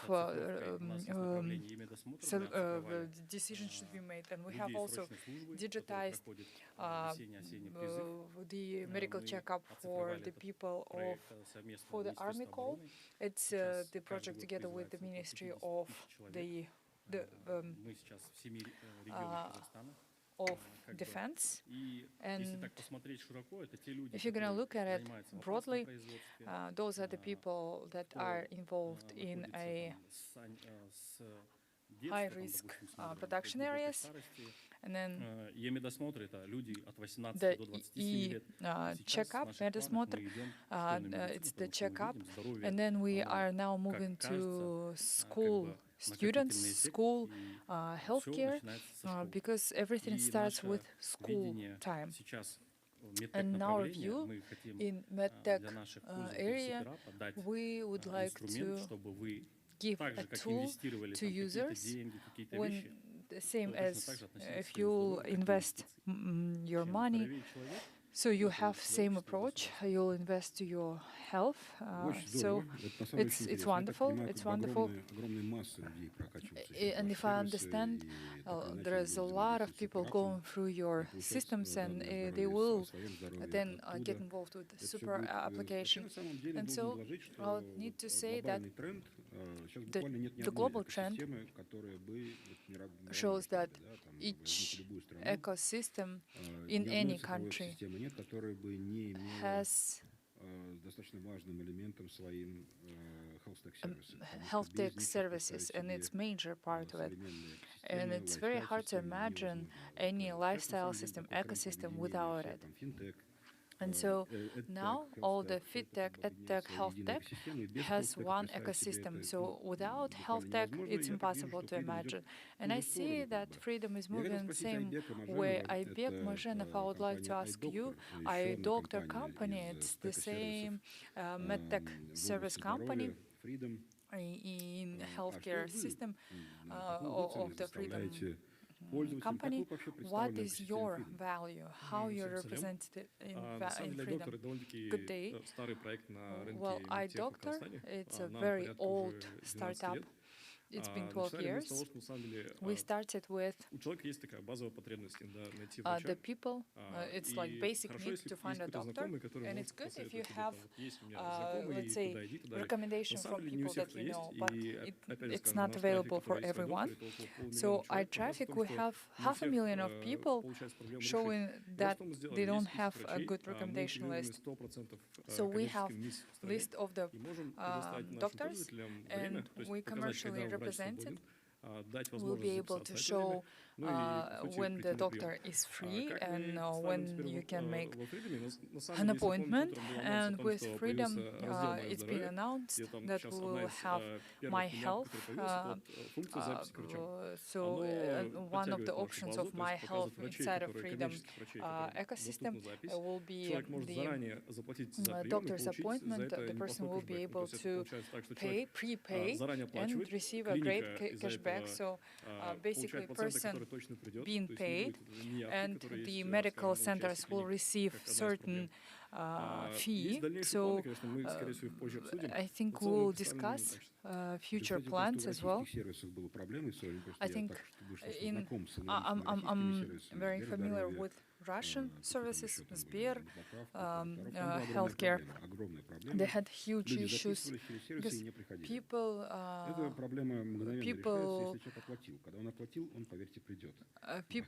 were making appointments via the app, but they were not showing up. People are only showing up only if you have prepayment. That definitely is very guaranteed for doctors and for the patients. Exactly. So the doctors are going to receive some sort of cashback, and it's actually very efficient for them. Of course, we should also discuss AI in modern health tech. Have you talked with ChatGPT, with Claude about your health? Without AI, we cannot do. It's absolutely impossible, because in fact, the modern generative intellects, and as a doctor, I can open a secret. Yes, doctors also get consultancy with ChatGPT. I made my survey about the big oncologists, and they think that it's valuable. Not always they follow maybe the advice of GPT. One brain is good, but two is better. I have a question to Dr. Zhan.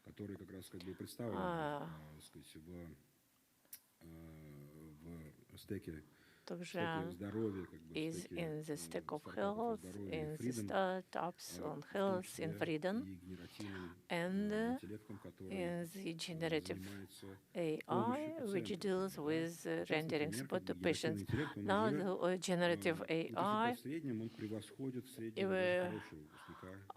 is much better than any graduate of medical university.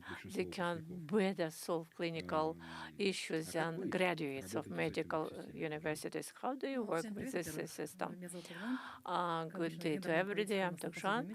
Gender policy is always not the priority. The girl is responding. She's the last who is responding. As for health, This is our last panel session. I congratulate all of you with this. We say that health is important to everyone, but if it's a good health, it's good. When if the health is not good, it's you have only one problem. It's health. Now AI is supportive in respect to health. AI can be smart. It can be an assistant to doctors. We cannot say whether AI is smart or not. It's about how we use AI. In the company, when I came with my startup to Timur Ruslanovich, it was 2 years ago, he believed in us. I told him, I asked him, Timur Ruslanovich, do you want to be a good oligarch? Then join our social business. I know. We said, Timur Ruslanovich, let's get a good name as a businessman in this area. And we started this startup and we started to use AI. What do we do for freedom?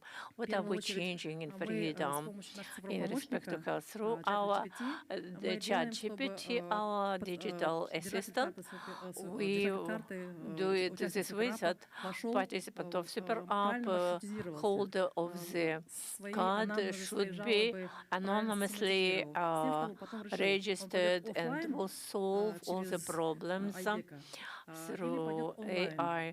Will a patient need diagnostic through Chingiz's company?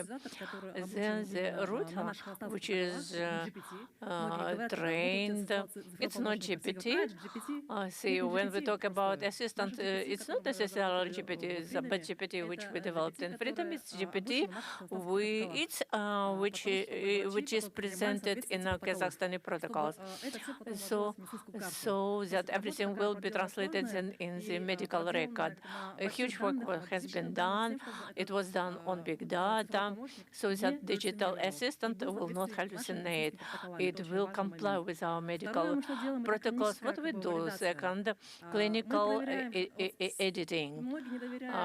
Many people do not trust in AI because they can say doctors can make a mistake, but our AI help doctors not to make mistakes.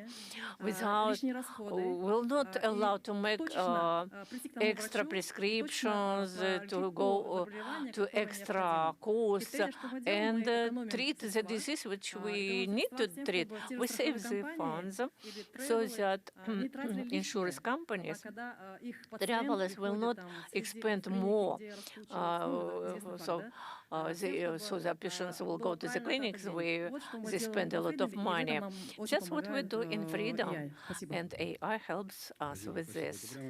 Thank you very much. It is one of the most perspective areas in health tech. Let me add, we have a digital footprint. When a person is diagnosed by video consultation, anybody can use it, and this is our know-how which we do in Freedom.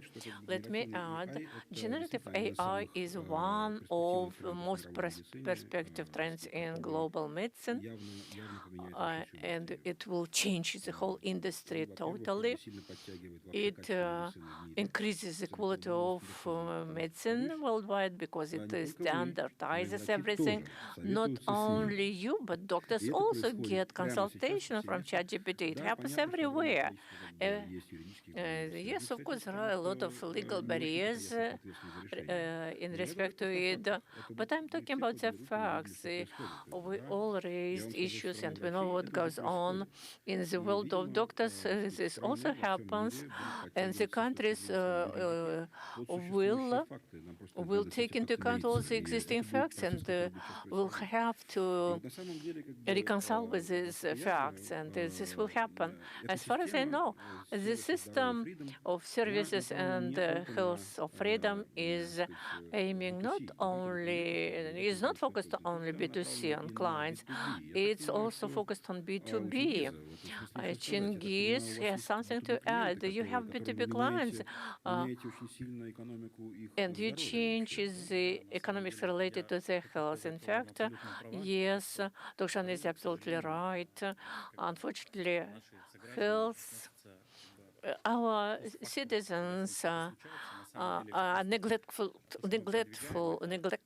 about their health, but we want to introduce the culture so that the person will not come post factum, but will come earlier. We work in big enterprises of Kazakhstan. Kazakhstan is an industrial country. We have a lot of plants. 2 million people work there. There are strong cases. In 2025, in one enterprises, we carried out the examination of 24,000 people, and we revealed that 240 people had pathologies, which after the examination analysis showed that these are people who should be registered because they have high arterial hypertension and some problems. But if we detect earlier, we can save dozens of lives. For instance, while we had the medical examination, it turned out that one of persons had appendicitis problem. He thought it was related to high pressure, but in fact it was appendicitis, and we were able to save this person in his life. The richest person is the person who has good health. I understand that humanitarian function, social function of such services is very, very valid. And enterprises save money and they invest. They invest not only in the humanitarian component.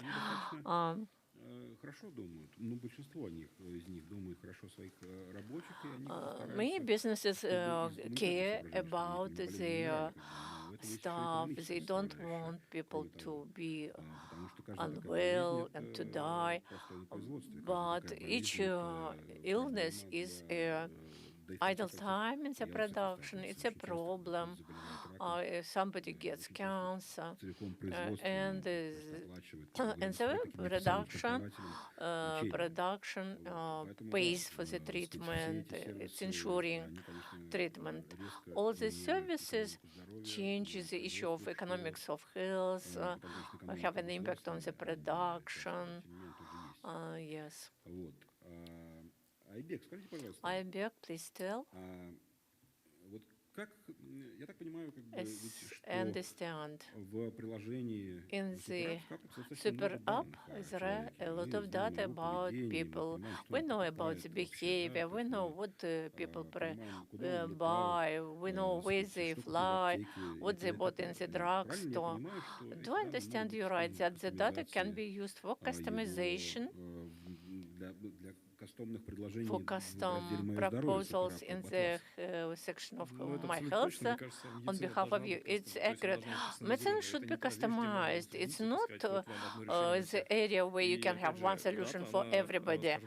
Data is a very sensitive issue in medicine, and somebody says that it's new gold, but gold should be cared, especially in medicine. There should be some frameworks to be followed. If somebody buys antihistamine medicines based on the consultation of an allergy specialist, so maybe we can send some drugs based on prescriptions from the drugstores. There should be personalization. We shouldn't lag behind this trend. Even when we build our services, we, with the colleagues, we look very deeply at the issues. With Dr. Chingiz, for instance, AI was used by us. We took protocols from the guys from AMI.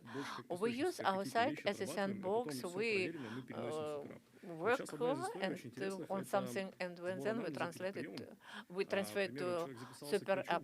For instance, a person made an appointment with a doctor, but we know We know that a doctor has only half an hour to look through all the records and to make a decision.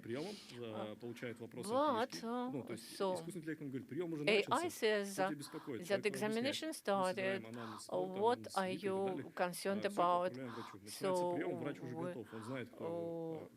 the data is collected before. A doctor knows who will come, what kind of a patient, and he knows all the issues concerning this patient. And the doctor has time to go to the ChatGPT and ask something about the health of this person. And I cannot even imagine what wide opportunities are for the customized attitude, because the data which is collected in SuperApp will help you to foresee a lot of things. If the data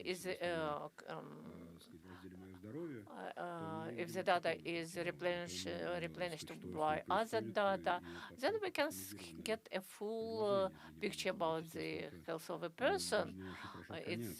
But the data should be well protected. It's a sensitive information because the data about health can be very sensitive to people. And by the way, it's one of the reasons why health tech technologies cause mistrust. People are afraid of AI, but on the contrary, it should be absolutely contrary. We ourselves, doctors, apply to AI. But I wanted to ask Dr. Zhan, maybe you have already faced mistrust to AI in medicine. Some barriers when you introduced. How do you stand against that? You know, our doctors are afraid of AI, not patients. Do you know the movement of Luddite? Unfortunately, our medicine is built on offline and on protocols. They are from the ancient times, and to change them, it's very difficult, of course. The major reason of mistrust to AI is that it's not transparent. There is a myth. We need to overcome the myth. AI, they say it's a GPT which hallucinates, but AI is used in diagnostics, in routing, in understanding the anamnesis. It's very important that our doctors should understand that it's not a competitor. It's an assistant. AI will not replace a doctor at all. And introduction of AI in Kazakhstan is so people are afraid that AI can replace doctors and then doctors will be jobless. This is a major concern. But if we understand that AI is about transparency, it's an assistant in making a diagnosis. Unfortunately, in regions we have the nurses, we don't have qualified specialists. AI helps them also. Felcher and nurse using AI can make a diagnosis, and a nurse can be equal to a professional doctor.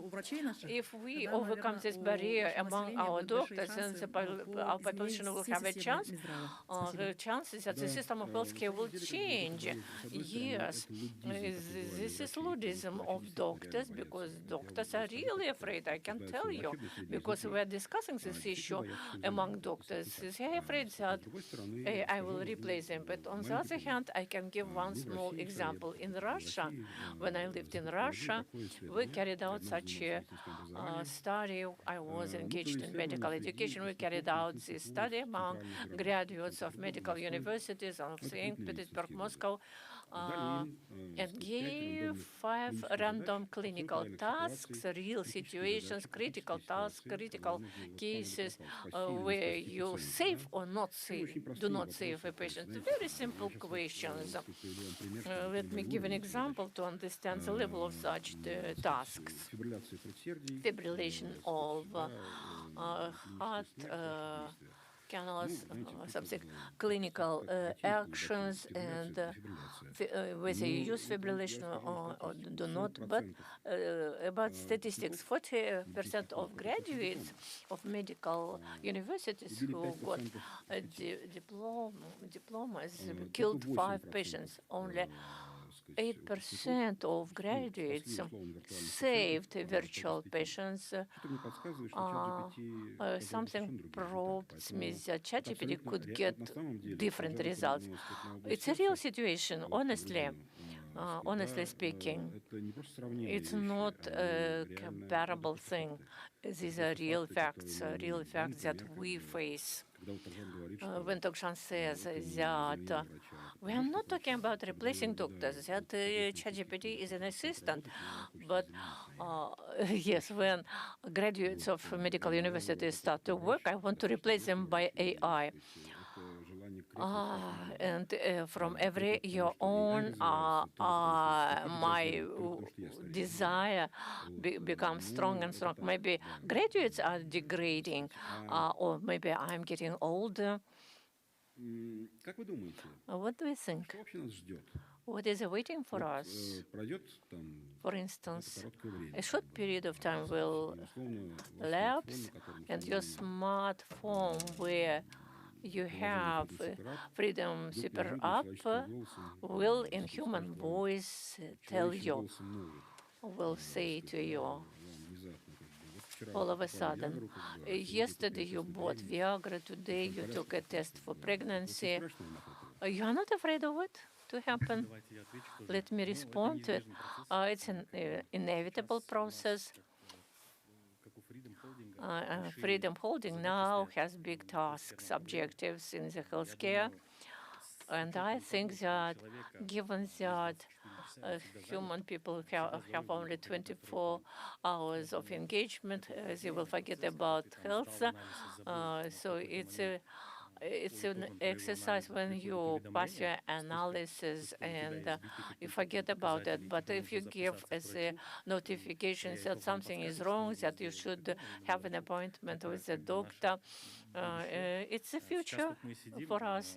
Now we're sitting here with the guys at the final session. We're the last to speak, but next time we'll be the headliners for this event because it's a very important issue. Health is our first and foremost important wealth. We have collected the best specialists around this area. Health, plus we shall have AI, AI bot, which will render some psychological support to you. I imagined a situation when the ChatGPT will say, don't worry, guy. When there will be an integrated system where there is a heart beating, for instance, when somebody buys something, we can propose some advice. In the section My Health, you can get content. I have learned about it quite yesterday from Cursive Media Holding, where I am an editor. We have Cursive Health page, and you can get super reliable information without mistakes, without fake. And there are 3 proposals available by Super App.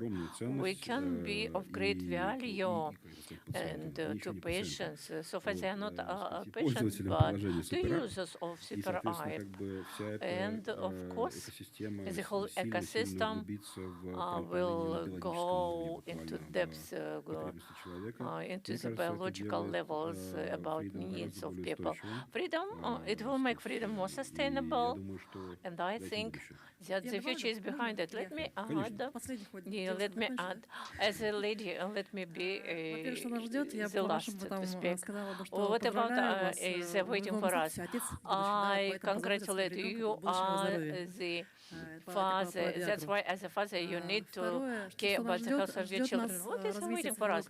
Digital clinics is waiting for us, not offline, but digital clinics, because this tendency grows. 35% every year. TV, it's about TV medicine. The health manager who will be basically preventing, so preventive actions will be more. And so actually your illness is the fact of not working on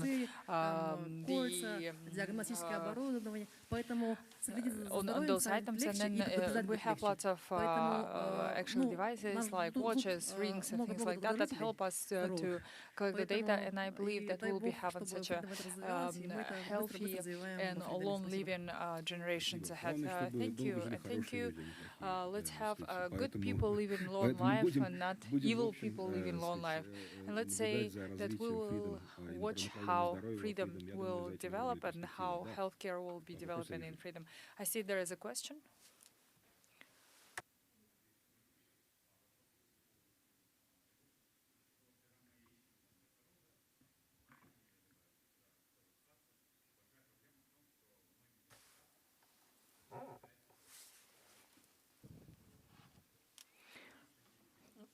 Not using microphone. Unfortunately, speaker is not using microphone and cannot hear what has been said.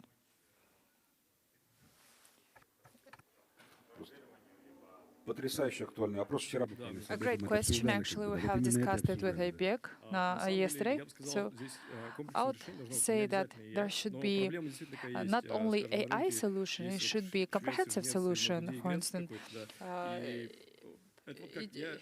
AI is everything, right? For instance, I go to some person to see a person. I would like to have this person thinking about one thing. Let's say endocrinology specialist can be the dermatologist and things like that. AI could have done that. So first of all, can we create any sort of examination, accreditation centers where we can say that yes, person has a diploma, however, also via some non-commercial organization, maybe private, maybe not, has some sort of license or certificate. It should be done by AI. And we as a platform should at least make sure that person has all the relevant documents. So we have this verified doctor status, and so those are integrations. And also, so when we say whether it's doctor or not, it's of course the primarily given information. And I think we still need to work on this project more in depth. Well, yesterday exactly we have discussed this with Aybek, and from point of view of having viewers, first of all, resolve their issues. And the request should contain some medical situation. Whether the doctor has certificate or not, it can has the doctor can have many certificates, endocrinologist, sexopathologist, and things like that. Does it mean that person automatically can help to solve issue? No, it's not. So basically what we need to do, we need to have doctors that will systematically resolve this issue. Again, has not been done in Russia. Maybe in Kazakhstan we will be able to do so. Yesterday we have discussed it with Aybek, and I believe that we'll be able to solve it. However, EMI, we have, it's not every doctor who would like to work in telemedicine. Not every doctor will be working on telemedicine. It's a different protocols, it's different procedure. So we only have 6. Out of 200, we only found 6 doctors. We like the Zoomer, maybe doctors. We have different doctors, and we actually conducted training, and we will test and qualify the doctors. We received the task from Timur because it's reputation. It's not reputation of healthcare as part of the system, but it's also the whole freedom holding reputation. This is the digitalization year. And it's the year of the AI, and it's given us lots of opportunity and gives us a big surge, big jump in health tech, because we have digital code. We went through different aspects of confidentiality of the personal data. I think this will be resolved very quickly and easily. At the end, I would like to say, on the next session, we will be able to share more deep and more global. And I believe all the issues that you just mentioned will be resolved. Okay, do you have any questions? My apologies, Ilya, we're finishing up. However, after the session, we can have discussion. So we are available. We are open fully. So thank you. Thank you very much. You are heroes for staying so long. Let's have a group photo, please. Let's have a group photo, please, of our speakers. Dear friends, with that, I would like to complete this work in the small stage. We had 8 interesting sessions. Now I would like to give a floor to invite you all to main stage. And I am Roza Sherbayeva. Thank you all.